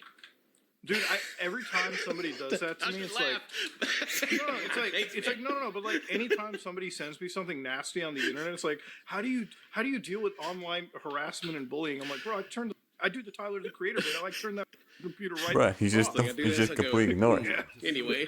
Yeah, like literally, it's like, Mood, are you afraid of getting like swatted or something? I'm like, no, dude, I have the cops know me here. They call me up before they raid my house, and I'm fine. It's like, what if somebody shows up to your house? I'm like, yeah, that's why I try to keep everything away. Like, I don't seek out the harassment, but if somebody like, dude, there's so many people that will call me a piece of shit every day on the internet. It happens. That's just how if life you're a works. streamer, then you get if you're like a computer at big that point, streamer I'm, and like, they done with end it, up but, doing shit like that, you're most likely gonna have to fucking talk to the cops in your area at least, so that if something like that happens again, that they already know that it's probably something swatting a lot them. of bad too, but like when it comes to like young creators who didn't like, you know, the old guys here that had a You life just don't let before the the fucking internet, shit happen one time and then let it happen again and again and again. You have to fucking deal with that shit. Otherwise, you're gonna actually get fucking grow up on killed. the internet and you're just trying. There's no. Because that actually happened. Someone got killed because they got swatted and they thought they had drugs or something or a gun. You can fit in Or he anywhere, was just right? So you screaming. kind of just. I feel like people have a hard time figuring out. Even Nux what got they swatted once or want, twice. Who they are, because the internet tells them so many different things and they're impressionable. But that's just kind of my So take you on feel it's impossible to kind of like mold yourself in a way, Yeah. like into, because you know, usually in like a normal society, and I get that, it's like you kind of have to like fit a certain, or you know, you fit into a paradigm, you fit into like a social acceptance in a way, right? Like you know, something society builds. But yeah, on the internet, it's like there's every different kind of person, right? Both good and incredibly bad. And the internet is like, there's no way to filter that kind of shit out. I mean, there Actually, are it's a pretty advantages solid and point. disadvantages to that, you know? Yeah. There is something really great about being able to find like-minded people like yourself on the internet, but these are people that are on the internet. They're not in real life, and they don't care about you, probably. Right, that's most because people on Twitter aren't real. Playing, like Minecraft together. It's like, dude, you're never gonna do shit with that. Get the fuck out of here. No, but you know what? Like with all these like crazy like allegation stuff, it's like it's a baffling thing to me because I'm like, dude, I don't understand how you guys get involved in weird shit like that. Like, Yeah, that's just a skill issue. Like I'd at say. some point, you guys got to learn basic shit. You guys got to learn some basic respect and call it a day, right? Like, and it goes to like any creator out there, anybody. Like the last thing you ever, like when you get involved in any call, you got to ask yourself, is this gonna bite back on me? I have a rule. Yeah, like, they're gonna fuck me anytime over a minor later. interacts in, like a community, because we all have minors in our community. It's just how the YouTube stuff works. And even an adult, it's always like, hey, we'll talk, but again, like you said, kind of like degrees of separation. It's like arm's length. You know, you don't let it get parasocial. You don't like I've had to tell people, I'm like, you know, I'm just a guy on the internet. We talk to each other, like, but we're not like friends. Yeah, it's never a good idea to actually just have like relationships on the internet. Because most likely they're not. They're not actually into you. They want to fuck you over, or they're if it's actually real, then it's most likely not gonna work. Letting this person leading There are somebody some on, exceptions to that, but it's a million again things about you, and then exceptions. it all gets messy sometimes. It's later not on. common for it But to work. This guy was dating a girl, and he was acting like Blade the Vampire or some crazy shit about it too. So Jesus Christ, nut jobs, bro.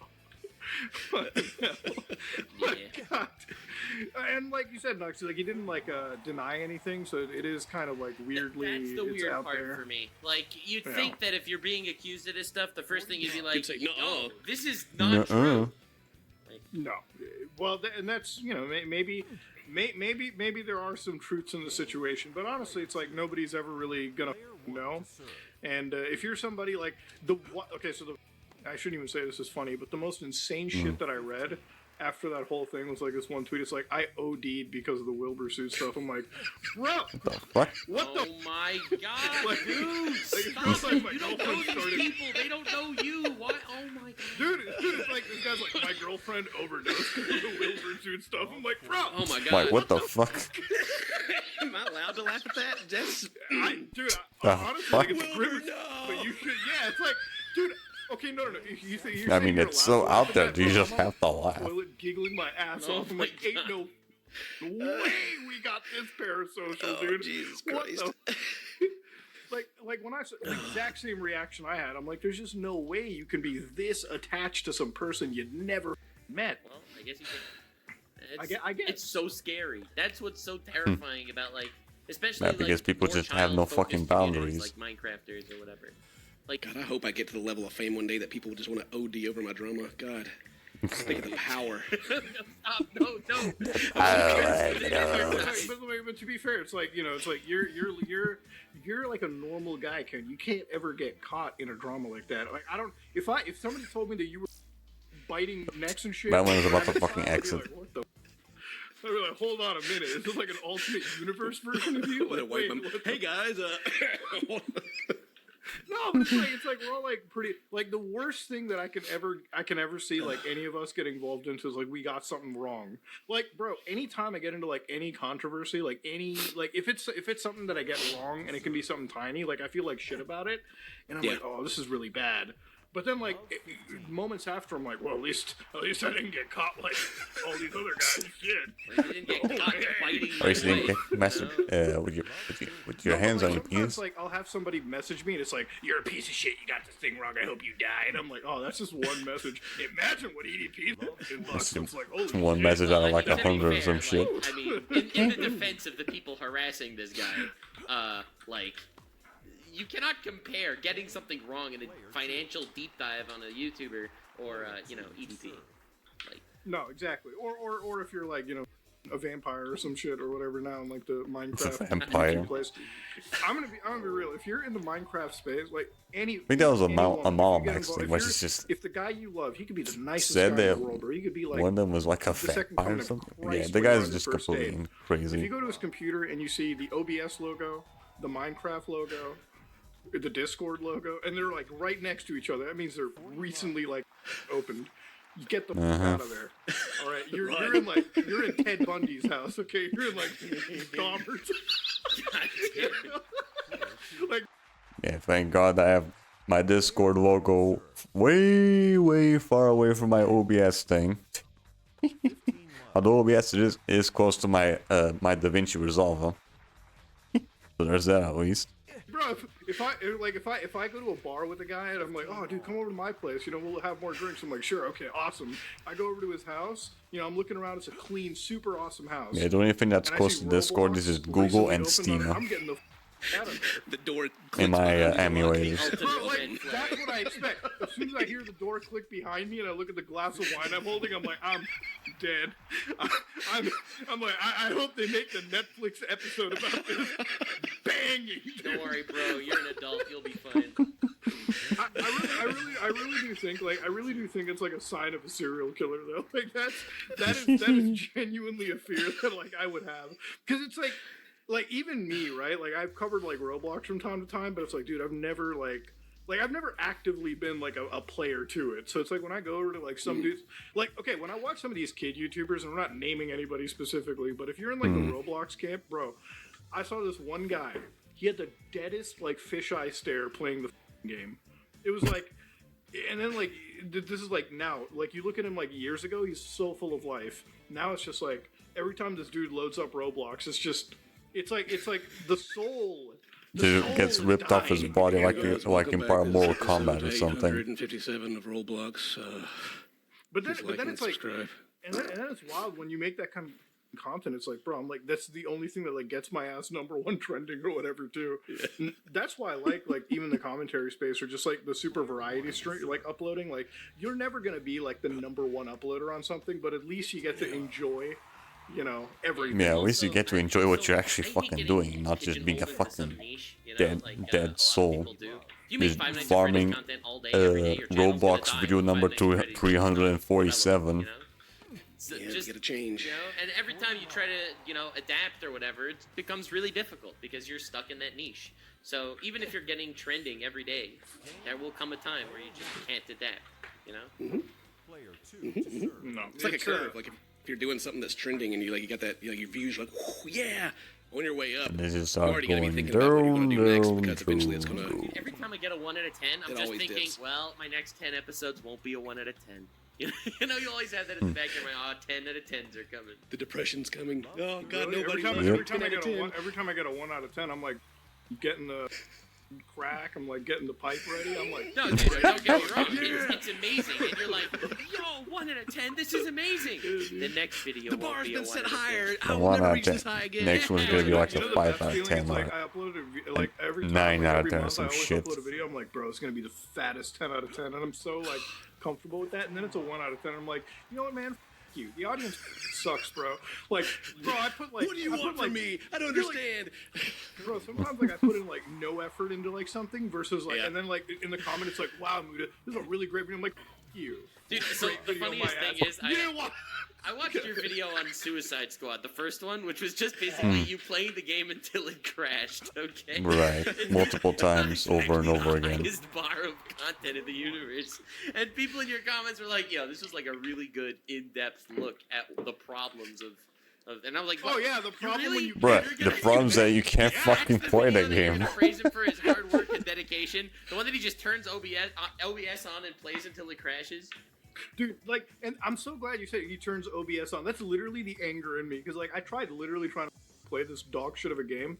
Actually, it's something worth talking Man, about too. So, bruh, I live just service fucking booted the nonsense, game right? Helldivers 3 2 times game, and went until the love that fucking game. thing Actually, crashes good on example me. of live service What stuff. do you mean? So anybody that played the new like Suicide Squad game, you know they're starting to refund it on PlayStation. Like No. PlayStation, Really? notoriously, they would not refund the game. They're actually starting to refund this dog shit.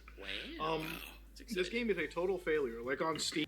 Man, they said that, but I actually one time, I said this like recently, I managed to actually get a refund on some DLC that I got for Assassin's Creed Syndicate, because I didn't notice that the Season Pass gives you an extra mission that the other DLCs don't give you. So yeah, I bought them by accident because I didn't know about the extra mission, and then I actually managed, in the middle of work, I managed to get I requested a refund and I actually managed to get it.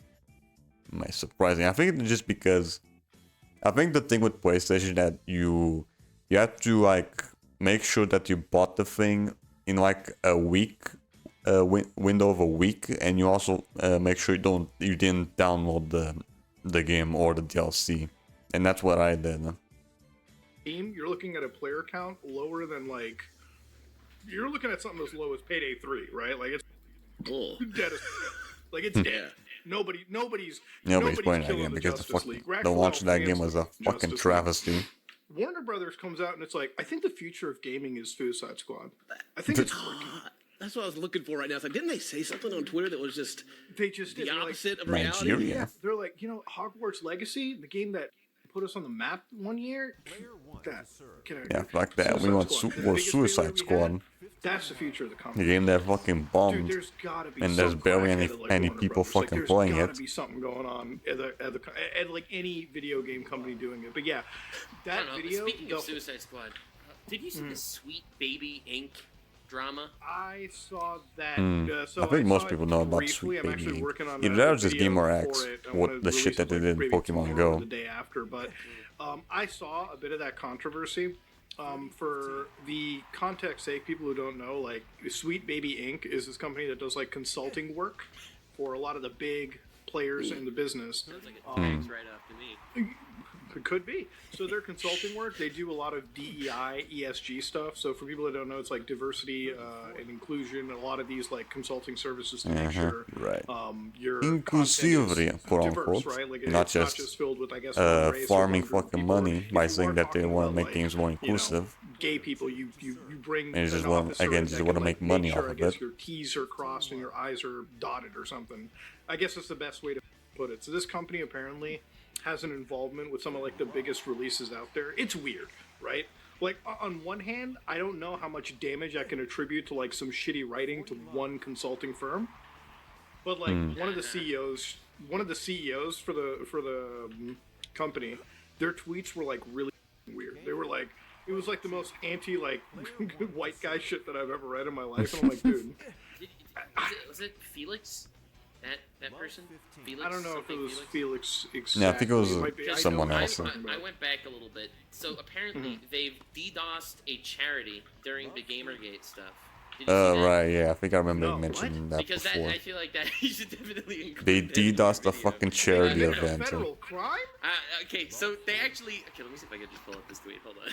You know, when you say DDoS, like people think DDoS, like, DDoS. I'm like, yo, you committed a federal crime. Let me pull it up. All right, listen, you keep explaining. I'll find this shit. Don't worry. Yeah, but like some of the tweets and stuff, it's been like obviously people have been looking at it as like, and I'm one of those people where I think like racism goes every way, right? Like if you shit on anybody for an intrinsic characteristic, like that's not ever going to bring people together, right? Like the moment, like I wish I could live in a world where we all look way past that and we look at each other with like our own like people as people rather than and that shit never gonna happen. Change, you know, it's like if I'm gonna have to switch profiles again, but well, in the meantime, I'm gonna check some stuff. Okay? Right, I already have like 75 clay. Okay, muscles would be like, yeah, dude. Muscles would be like this is 75. Okay, height yeah. would always be like 6, 12, 6 plus, 7, yeah.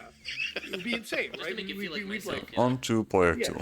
If I got the chance to do like character creation before I got dropped into the MMO that is life, bro, I'd make myself. I probably should also check on my dude, I'd be making the incels proud. I'd be like, bro, my I'd top look like my spins, art yeah. character, like my Pal World character, like 220. Okay, at least I'm getting something done with those. Although those ones are definitely gonna take a bit, but those ones you can actually do all by yourself when you're going through World Tour. Yeah, it's like, dude, I don't get the chance. I don't get the choice to. All right? You'd be shamed for it though. Be like, oh, you tweet in the chat. Character creation user. You elitist. You think you're better than everyone because you made yourself. These are people that refuse to hire anyone that aren't diverse in some way. By the way, and but they will hire someone like this that admits to DDoSing a indie woman's charity during Gamergate. Insane. Like the fact that people like champion like an actual federal crime DDoSing, at some point you lose the plot. But yeah, this company, Sweet Baby Inc., they're kind of like everyone's been looking into them now because everyone's apparently their fucking consulting punching bag. Then also GamerX again, that company as well. I think the real reason why people are looking at it is because someone on Steam compiled a list of all the games that worked with Sweet Baby Inc. and coincidentally they were all the shitty games that happened lately, like Forspoken, like all the really bad ones, Suicide Squad. So anyway, after they decided to do this, obviously no one knew about this. Who cares about some random Steam guy that puts this all together? Either was the CEO or one of the employees of Sweet Baby Inc. makes this whole thread on Twitter telling everyone to go report and try to get their Steam account banned because they're making this list on Steam. That's totally right, because that's normal behavior. Normal thing to do. Obviously, for an inclusivity that firm. person on Steam got 40,000 followers that day. And I mean, bear in mind, this guy was Brazilian, I think. Yeah. Effect, and now everyone's talking about it. I think that's how it started. Like and what's funny about all of like this too is like, okay, even the games that are being listed, I'm just gonna be like real. I don't even think the writing is the primary concern. The games just suck. I think the games just suck. Have you played the Forspoken demo? Forspoken sucks. Forspoken is the most boring game that I ever played. I would rather stick toothpicks into my urine than play that game any day of my life. All right. Like my favorite diversity moment that I've seen in one of their games. I saw a clip from Starfield. Apparently they were the diversity. No, the pronoun shit. Starfield. I saw this clip. Were they? I thought they weren't. Oh, maybe not. I thought they were. I thought they worked for like God of War or something. I think Starfield was explicitly the thing that people were mentioning. I'm like, they were not even on that. Well, I'll look. I saw a clip of them saying, I come from this. You know, it's 300 years in the future, right? So in Starfield, they're like, I keep a tradition of the Yiddish living on. Right? 300 years into the future in 300 space? years into the Yiddish. And then the person, like the player character, has a choice of options to say. And one of the options is, where is your little hat? YouTube Music Premium dá-lhe controle total da sua. Yeah, that's definitely not anti-Semitic. Para aceder a música offline e manter as suas músicas a tocar em segundo plano. Obtenha o YouTube Music Premium. Dude, that's what, dude. Okay, that is the wildest shit. I remember. I saw Yeah, that that's clip in definitely not Starfield, I'm like, anti-Semitic. Bro, Todd Definitely. Howard really kept the 4chan alive in the future, dude. He kept that shit going. He kept it. He kept it dying rocking, when I saw dude. that. I was dying. I was like, me. Oh my god. Like, no, but that's I mean, I don't know, man. With like stuff like that, with like writing in that situation, I can understand.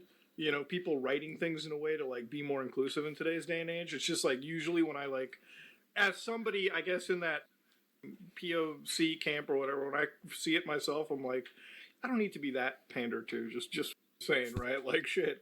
Like I'm comfortable with like the Shenmue and Once Upon a Time I was Chinese moments. Like that kind of shit is still slaps a little bit differently. I always find it funny when like characters in like Mass Effect, like bro, 500 years in the future, and you still think about shit that we're thinking about in 2024.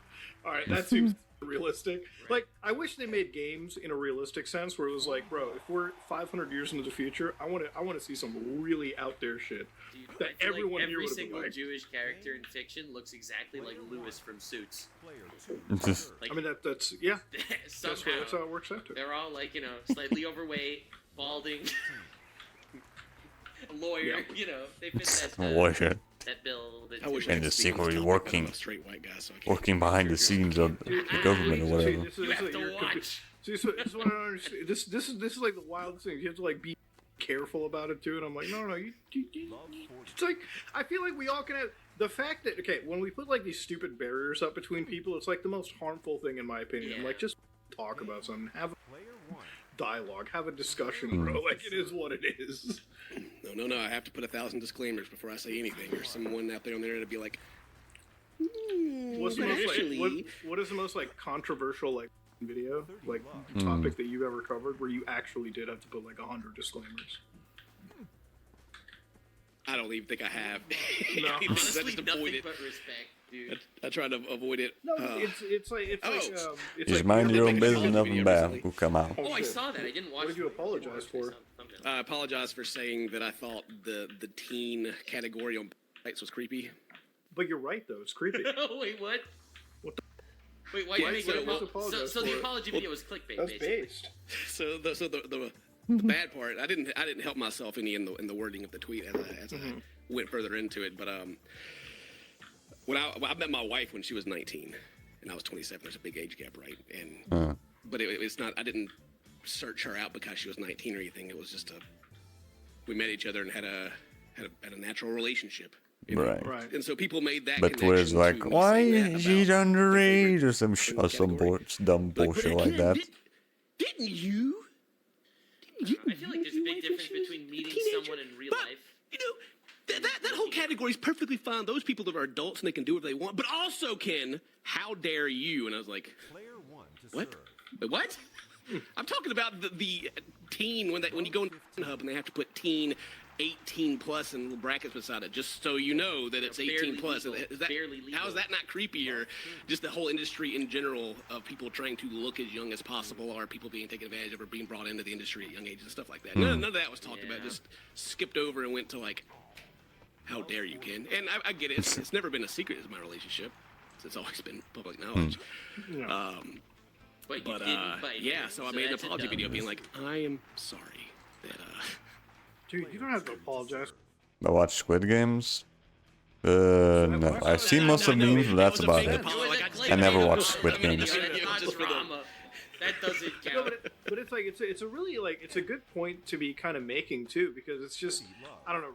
Recently with a lot of the horse and the lolies and all this crazy shit, it's like age of consent has never been more important than it has been. It's never been a more I don't even know how old Squid Games is. Because like so, yeah, usually like 2018, 2019, something like that.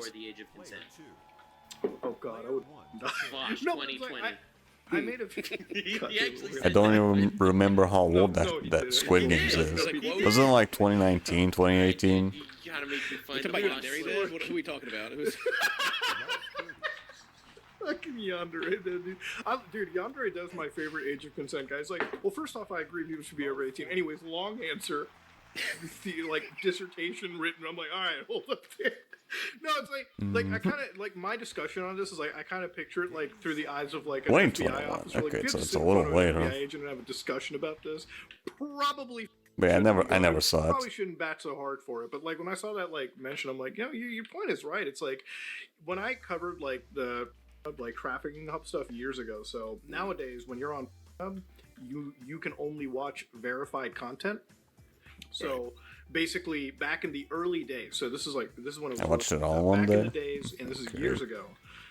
I mean, sometimes I tend to binge watch some stuff as well, but that was mostly just because when I and I proved this by going on wasn't their as busy as platform, I am footage, today. and I would get advertisements on the video, right? So ads I would be think, running I on think at videos some that point they couldn't back in humanly college, verify I pretty much like binge minutes. watched the entirety So of like what had happened over here Scoundrels was Academy. on Pornhub and a lot of these adult sites, underage videos Nobody believe me, it would take like 9 hours to watch would be it. uploaded. I mean, that's the thing with kids nowadays. With kids and just in general. Kids, you always have like the most fucking time in the world. Well, and when you grow up, you barely have enough time for anything. Right? On a Like free almost daily time. basis. In fact, at some point, there were just lots of them. And that's something that any website can realistically have, okay? There's probably underage stuff that gets uploaded to YouTube, just hidden underneath, like layers upon layers of playlists. There When are I finished it, systems was in play that work midnight. against it, but they're not So you perfect, pretty much right? you watched it So, from anyways, they got into this whole controversy, you just and watch they it started probably to do around this thing where they said, listen, 3 if you're gonna 3 be using the p.m. website, something you're like gonna that. be Yeah. uploading content, we need to have actual user verification, right? I mean, there were stories of people that I were covering where like they requested to have videos removed of them being under 18 for years. Until the one person that I covered, she went out of her way to send a message to legal@hub.com impersonating a lawyer, immediately removed that. It was like right? around 3-5ish when I first watched it. Okay, yeah, it's something super somewhere weird. around there. It's such a weirdly industry, and at that moment in time, right? Like a lot of the whole teen discussion was brought up too. Did you not have because it was like there were these dinner breaks or whatever? categories. You just stood on the fucking couch, like really always weird looking at the visuals. fucking TV. That got really brought up too. And it's one of those things where it's like I'm not like an anti guy. Like I think you can watch whatever you want, right? As long as it's legal, obviously. But there is such a weird side of this entire industry, which I feel like caters to some of the most, people. Yeah, like, and it's like to discuss. Like, it's I always weird have that, like, dinner, use the bathroom. people can't Okay, have that yeah. discussion without jumping into I one would assume extreme. so. Because when I was covering this, it's like one of the people behind this organization called Exodus Cry reached out, and they were like this super religious, like ban all 18 plus material, and I'm like, all right, I'm not really on board with that. I'm on board with stopping like the really bad abusive practices. That's it. Yeah. And then on the other side, you had like people who literally worked with like I was getting into beefs with like Asa Akira and like all these actual people, like these actual stars in the business. I'm like, honey, you're wrong. You're defending an actual bad practice. Like, anyways, they got it sort of redone. That's why a lot of these websites, especially the big ones, they use a lot of, they do a lot more verification now than they ever used to. But yeah, no, it's one of those things where like even those Because categories, with the internet, it's like, you just never sometimes fucking you don't know even, like, what might You don't happen. even know what you could be clicking on. You don't even know if it could be illegal or illegal anymore. And especially when you're watching a type of content that is so close to that age bracket, like it's up when you have to write bracket 18 plus. Like it should just be understood, right? Like it should just be known. The whole category barely legal, which is like a whole it's an advertisement, right? Barely legal is like a huge it's hype, right? Like that is weird connotations. Yeah. Barely That's what I legal thought. shit. I thought- That's like stuff that only predators are obviously, into. right? Yeah, I mean, like even with like Reddit, it's like I remember people got mad when like Reddit started banning shit like r/jailbait or something, and I'm like, why? What? Like that shit is it's literally like look who it's appealing to, like. Don't even make me mention the time when I beat Poke Park 2 in one sitting. Something like 8 hours. It was like 5 a.m. ish when I beat it, and my mom was like, "Were you up all night?" Oh, fuck me. It's like That's the term itself, jail. If it's bait for Oh, you God. to go to I remember jail, back then in it's the day when I would spend most of the afternoon just watching fucking YouTube videos or some shit, and I have no idea how I managed to fucking do that back in the day. Although I tend to do that shit as well. Sometimes in the weekends, yeah, just if nothing happens, I mostly just stay in my room watching fucking YouTube videos because I have so much shit to watch from my subscribers feed. Because it just keeps building up as the fucking week goes. I tend to watch some stuff even when I'm at work, like doing the lunch break. But yeah. Look, there's literally in the name, Jesus Christ. Look, I love the concept of a good old-fashioned Reddit 50-50. I love that shit, you know what I mean? I love a Reddit 50-50 session every once in a while, you know? Like, oh, that's a cute video. That's a cute video of a cat. Oh, it could go one of the other ways. Let's see if my day is ruined or it's not. Yeah. But jailbait? Like, bro, it's like 50-50. Do I go to jail or not? Let's see. No. Not, yeah, like, and it's at that point, it's like, man, if you're the kind of person consuming that stuff, then I realistically have a lot of questions about you as a person. It just depends on if they have cupcakes or muffins available or whatever it was he showed up for. Dude, I bet, dude, that's the thing. Like, EDP is not the kind of guy to even touch Reddit and shit. He thinks Reddit is for losers. Bro, he's on the Facebook. Dude, that whole sting operation, I just want to go back to. It's so the most wildest sting that I've ever seen. You don't stop, bro. Dude, he's on Facebook Messenger. Yo, he sent a picture of his shit. Okay, I remember. I've seen it. It's been like years. a picture of It's a been little. years, and I can't get over seeing his blog, bro. Like, I've seen his shit. Imagine Chris Hansen coming out. So, can you explain this? Can you explain the random shit in the background? This is why I love YouTube and I hate it at the same time. You can see a lot of cool shit making content here. Just like you could wake up at and you can see a lot of literal shit making content. Yeah, you could wake up at 9 a.m. and see EDP's shit. Like, and it was a big shit too. It's gotta I'm be like, huge. dude, bro. So big they clogged the dude, toilet. How does this come out of your ass? How? How do you manage to make it that big? Like, what, are you just not shitting for 2 weeks? That's why he took a picture of it. It was like, lots of grass, I guess. Listen. But it's like even like think about the content. It's like, dude, I really want to like hit up. I really want to like impress this girl. What do? I don't know. Show her my Shit's shit? on the floor. Bro. Listen, dude. in a socialist utopia, it might not be that bad. And I sent you the link in the chat a few minutes ago. But you were on like a whole tirade, so I didn't want to interrupt. Did we ever even talk about why Boogie was even involved in that whole? We brought it up. I don't know if we even. Who knows? Said. Okay, so apparently Boogie explained and clarified. Oh man, I'm like, dude, this is a bad. Oh, this is a naughty clip. But no, Boogie was involved because Boogie made this documentary with like Mike Klum. We've all seen the Boogie documentary, I assume, right? Yeah. Like the recent one. Right. Very sad. Yeah. So very sad. Dude, how is it sad, bro? The dude had $200,000 to burn on hookers and so sad. shit. $200 grand. Rip. Bro, he spent sad, okay? $200,000 on hookers. Okay, that dude had a great year too. So all right. Oh my Oh, he god. was Mr. Rogers, and now he's broke. You don't think Mr. Rogers? Okay, you don't think Mr. Rogers ever bought a hooker though? Well, let's be real here. You don't think Mr. Rogers ever did coke off a hooker's ass? I always believe. You thought experiment here. No, but like, Libby could have done It's a what dream. Mr. Rogers You could could have I dream. 100% think Mr. Rogers is doing like, bro. I think Pee Wee Herman was caught jerking off in a theater, and he was the nicest dude when I was a kid. Okay, he was talking to the cows. He had his floorboards were his friends, dude. I don't even think about my floorboards, and he was jerking off in a theater. So yeah, of course I think Mr. Rogers is doing crazy shit behind the scenes, dude. But Boogie, he was once to Mr. Rogers. I mean, I don't blame him. Never trust a person that's way too fucking nice. Six figures. Six figures? Dude, he had plenty of great times, okay? So he did this documentary with Mike Klum, and I guess, Mike Klum decided, I'm going to have him back on, just why not? So I guess they fly to Cleveland, Ohio, second layer of hell, by the way,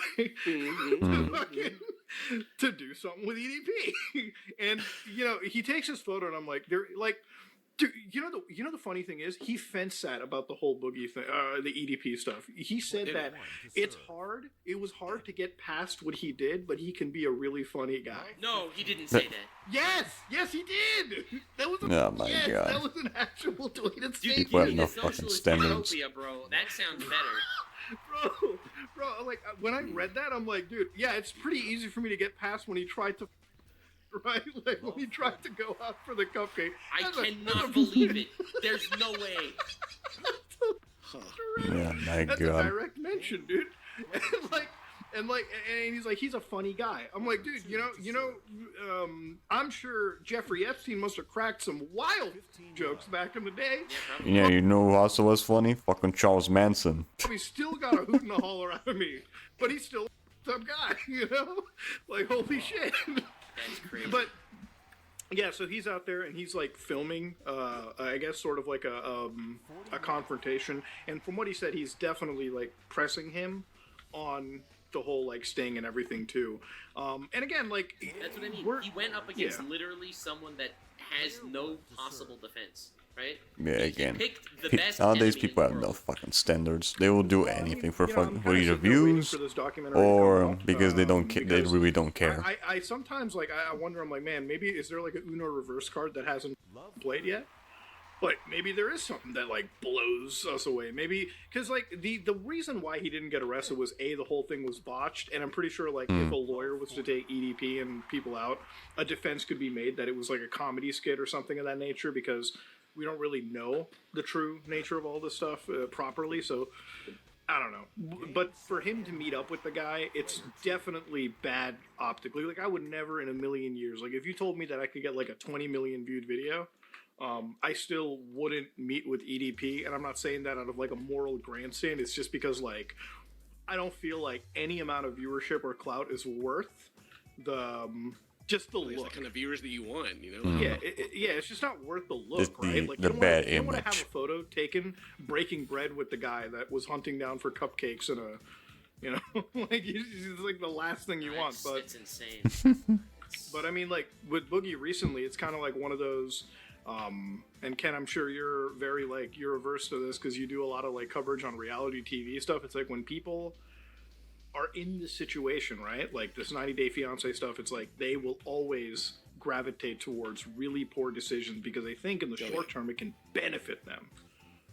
And part of me is like I sit there and I'm like, I don't know if chasing the YouTube success, Boogie, is worth intertwining yourself The with bad some of these image you're people, or at probably least, like, inevitably gonna get. sitting down and having this like weird discussion and dialogue with him. It's like you, because I know his ass isn't Chris Hansen, so I'm just wondering like what is being discussed. Justice being injected into the world because Boogie met EDP.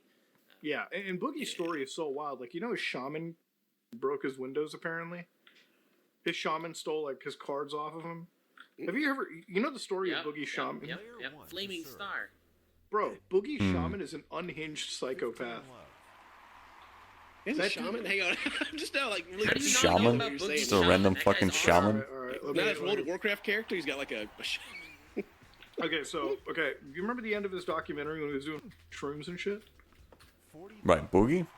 Yeah. I don't know if I still watching Yeah, I guess. I guess not. The end of his documentary, the thing that woke him up and brought him back to like a bit of normalcy and his brain being healed was to start the process of like mushrooms, fiction. Fiction. So apparently Boogie watched a Netflix documentary about the brain's neuroplasticity and shrooms and whatnot. So instead of going to a doctor, somebody that can help him with He decided to just take I'm gonna drugs. go to a shaman, a registered shaman nonetheless, right? Flaming Star is his name. That dude, bro, Ken, that's the first thing I question. I'm like, lawyers are registered, doctors are registered. Where the f do you get your shaman bar from? What shaman what are they registered? Why do you register as a shaman? Apparently they're registered in the state of And you'll be Washington or legally something, so recognized as a shaman. I guess there's like a bar association thing for shamans that I didn't know about. So anyways, he like his shaman, recently people have been interviewing him, and like this guy's like, I made $5 billion in my lifetime. I'm like so and so, like aliens, like crazy life story with this dude.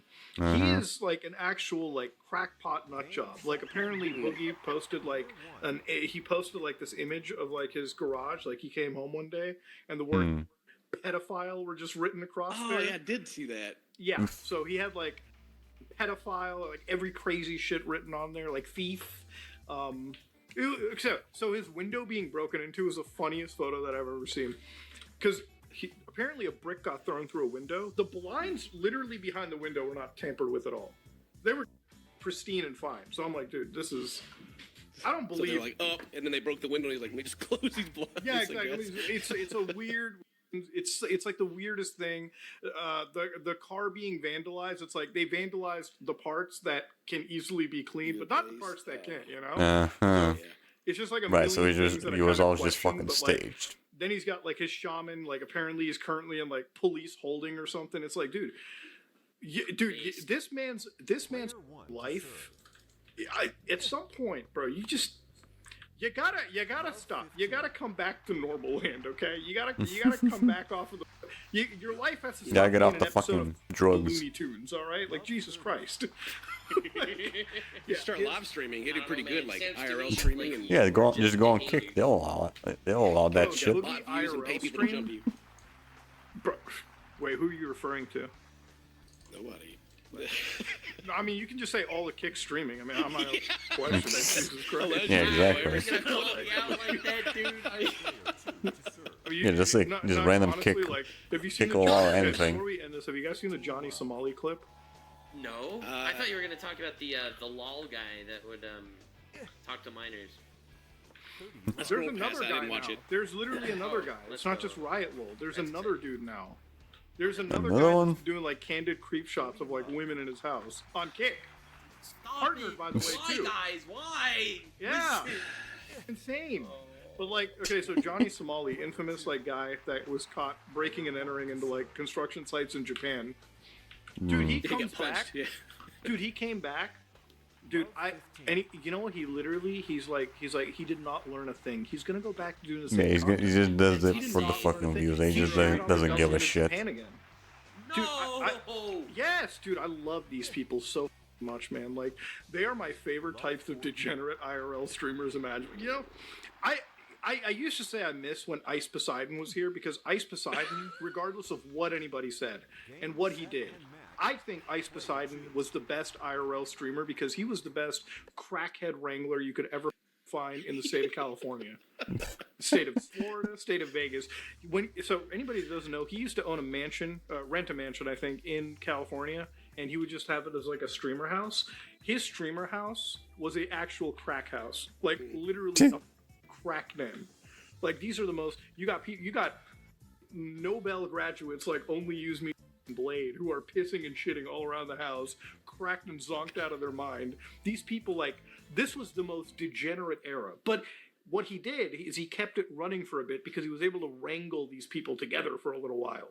On Kick, though, it's like what happens when an organized crime ring actually breaks down, because usually you have like a leader that keeps all the nut jobs sane. Right. But Kick, ain't no gonna be the last organization there. They're all Ross is doing his best. He's trying to keep it Everyone, together. he's just doing whatever. It's funny because like I see with like Aiden Ross, and it's like even like I can see in his eyes when he's like looking at someone, it's like, bro, come on, guys, like, come on, really? Come on. Oh, not that. Not like that. The thing about like any of these like IRL streaming like sites, like, and it goes on like YouTube, it goes on to like Twitch, it goes on to like Kick. I don't want to exclusively blame Kick on this. Only Use Me Blade was literally pissing on the floor on YouTube day in and day out every day. So that was the beauty there. Twitch has its own brand of degeneracy. Kick is just, they were Kick is just even worse than Twitch. Even they have Twitch gives right? some like shit. Selling, Inconsistent about giving a shit. They give some shit. Kick, they don't care at all. I think it's a ban on our end. You actually have to try to get fucking banned on Kick. Like, I like the freedom of speech stuff and all that, and I love the communication with Kick. My personal experience streaming on Kick is really good. Okay, it's really, really good. I love talking to these people. Whenever I have an issue, I message them and they get back to me immediately. Like, fantastic stuff. But then you have these guys that are like, wow, how do they get away with all this? I don't know. You know what I mean? Dude, I mean, like, look, I love competing services. It's just one of the reasons why it's like, and I even like messaged Train about this too, and I'm like, hey, listen, you know, this like, and they all understand it, like they all get it, you know. It's like they don't want to pigeonhole themselves into having this as their representation. It's just unfortunately. But who's gonna go to a platform that's a tenth of the size of Twitch? Like, if they're gonna go to that platform, then it's Although gonna be Twitch does because give you a lot they more can money. do stuff there that they can't on Twitch, right? Yeah. And No, I unless think Twitch that starts should do for allowing me. like IRL crack house streaming, then sure, I guess. But they get the content. Oh my They're god. pretty good though. dude, We honestly, officially like, done. We officially love finished with I ranked love the match. era We of did pretty streaming good that we're in just because, like, as online somebody tour. in commentary, the amount of content that you get gifted on a silver Free. on a platinum platter, bro. You could literally make daily commentary videos on the ongoings over at Kick. Dude, like Let's when Johnny see. Somali I think got it's caught like doing slightly some more than stuff, I'm like, oh, 222. dude, it's like just you're handing Merry me Christmas. 266. It's like, Okay, I got it's a like few he's just more. handing me like Yeah, what it's else? like literally handing me like a stack of like bills on a Yeah, so yeah, platinum platter. friendly You match. just Online continue to tours be do count stupid. for friendly matches as well. Like what the fuck? Mhm. Like, Still, Oompa, still when, bronze. Like, anytime like Oompa covers like a Kick streamer, I'm like, He dude. sees the Kick logo and he sees green for completely other reasons. Okay. Okay. Dude, anytime I see like any IR like Johnny Somali, this guy that I'm covering, and thing is like this guy that I'm covering for like Candid Creep Shot Camera Hour with like random women that I'm like, dude, these people are. It's like part of me like makes the content, and I'm like, I just can't believe that these. 7 more. Goddamn. Yeah, we're gonna have to leave this this episode for another time again. Yeah. Let's see here.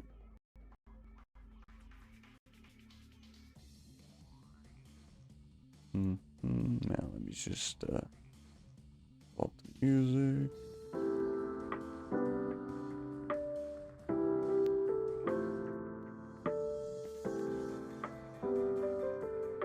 Come on. But yeah, we are doing pretty good. Yeah, we did pretty good today.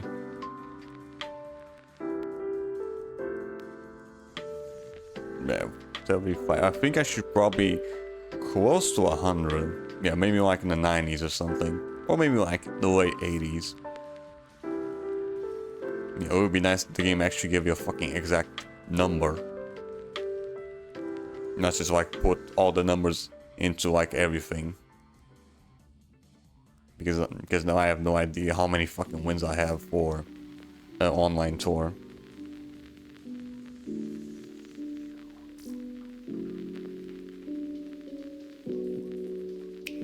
Yeah, we're doing pretty good though. Top spins. Right now you got 200 plus. Ooh, there we go. 75 wins for each. Nice. Now I need a couple more. Yeah, we're doing pretty good with medals. At least the stuff that I can do in online. The rest of the medals I'm gonna have to do it in World Tour, in single player. Yeah, I think that should do for today though.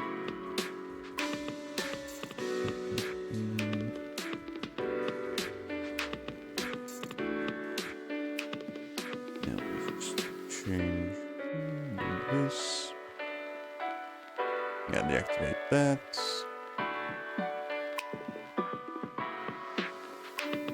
And fix this. Yeah, I think that should do. Although, there we go. Much better.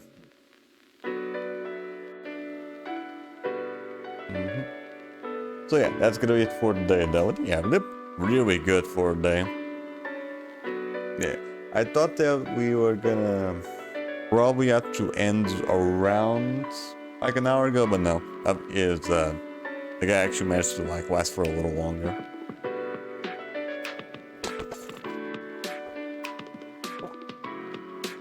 So yeah, let's see how well we do tomorrow though. Because tomorrow is gonna be another small stream, huh?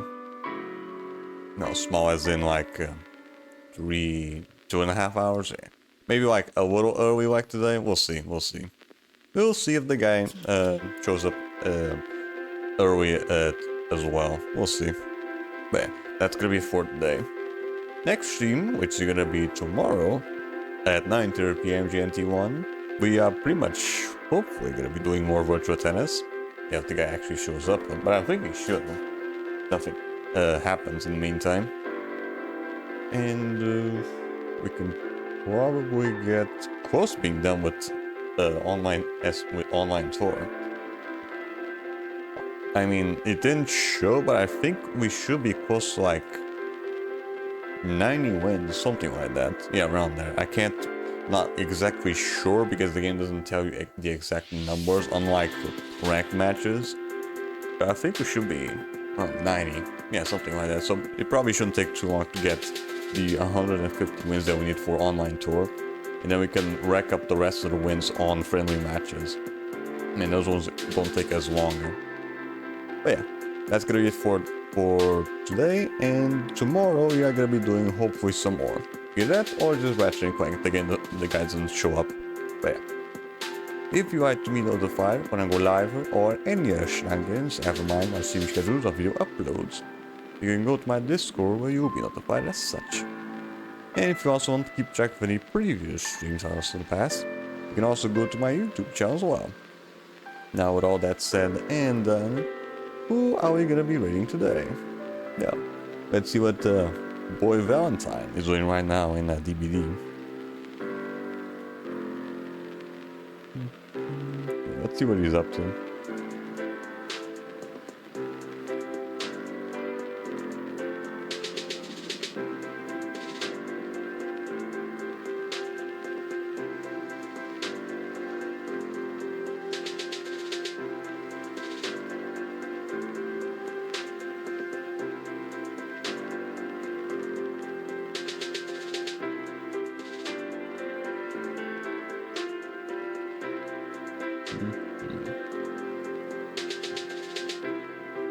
Okay, just random shit.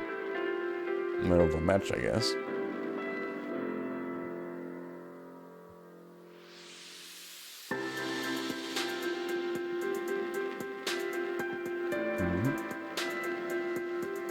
Here we go. So yeah, for this stream we are gonna be rating Boy Valentine. Right now they're going through a Dead by Daylight. So yeah, you guys have fun with Boy Valentine. Have yourselves a merry rest of the day. As always, have a good one. Bye. Bye-bye. See ya. Have a good one. Bye. Bye-bye. See ya.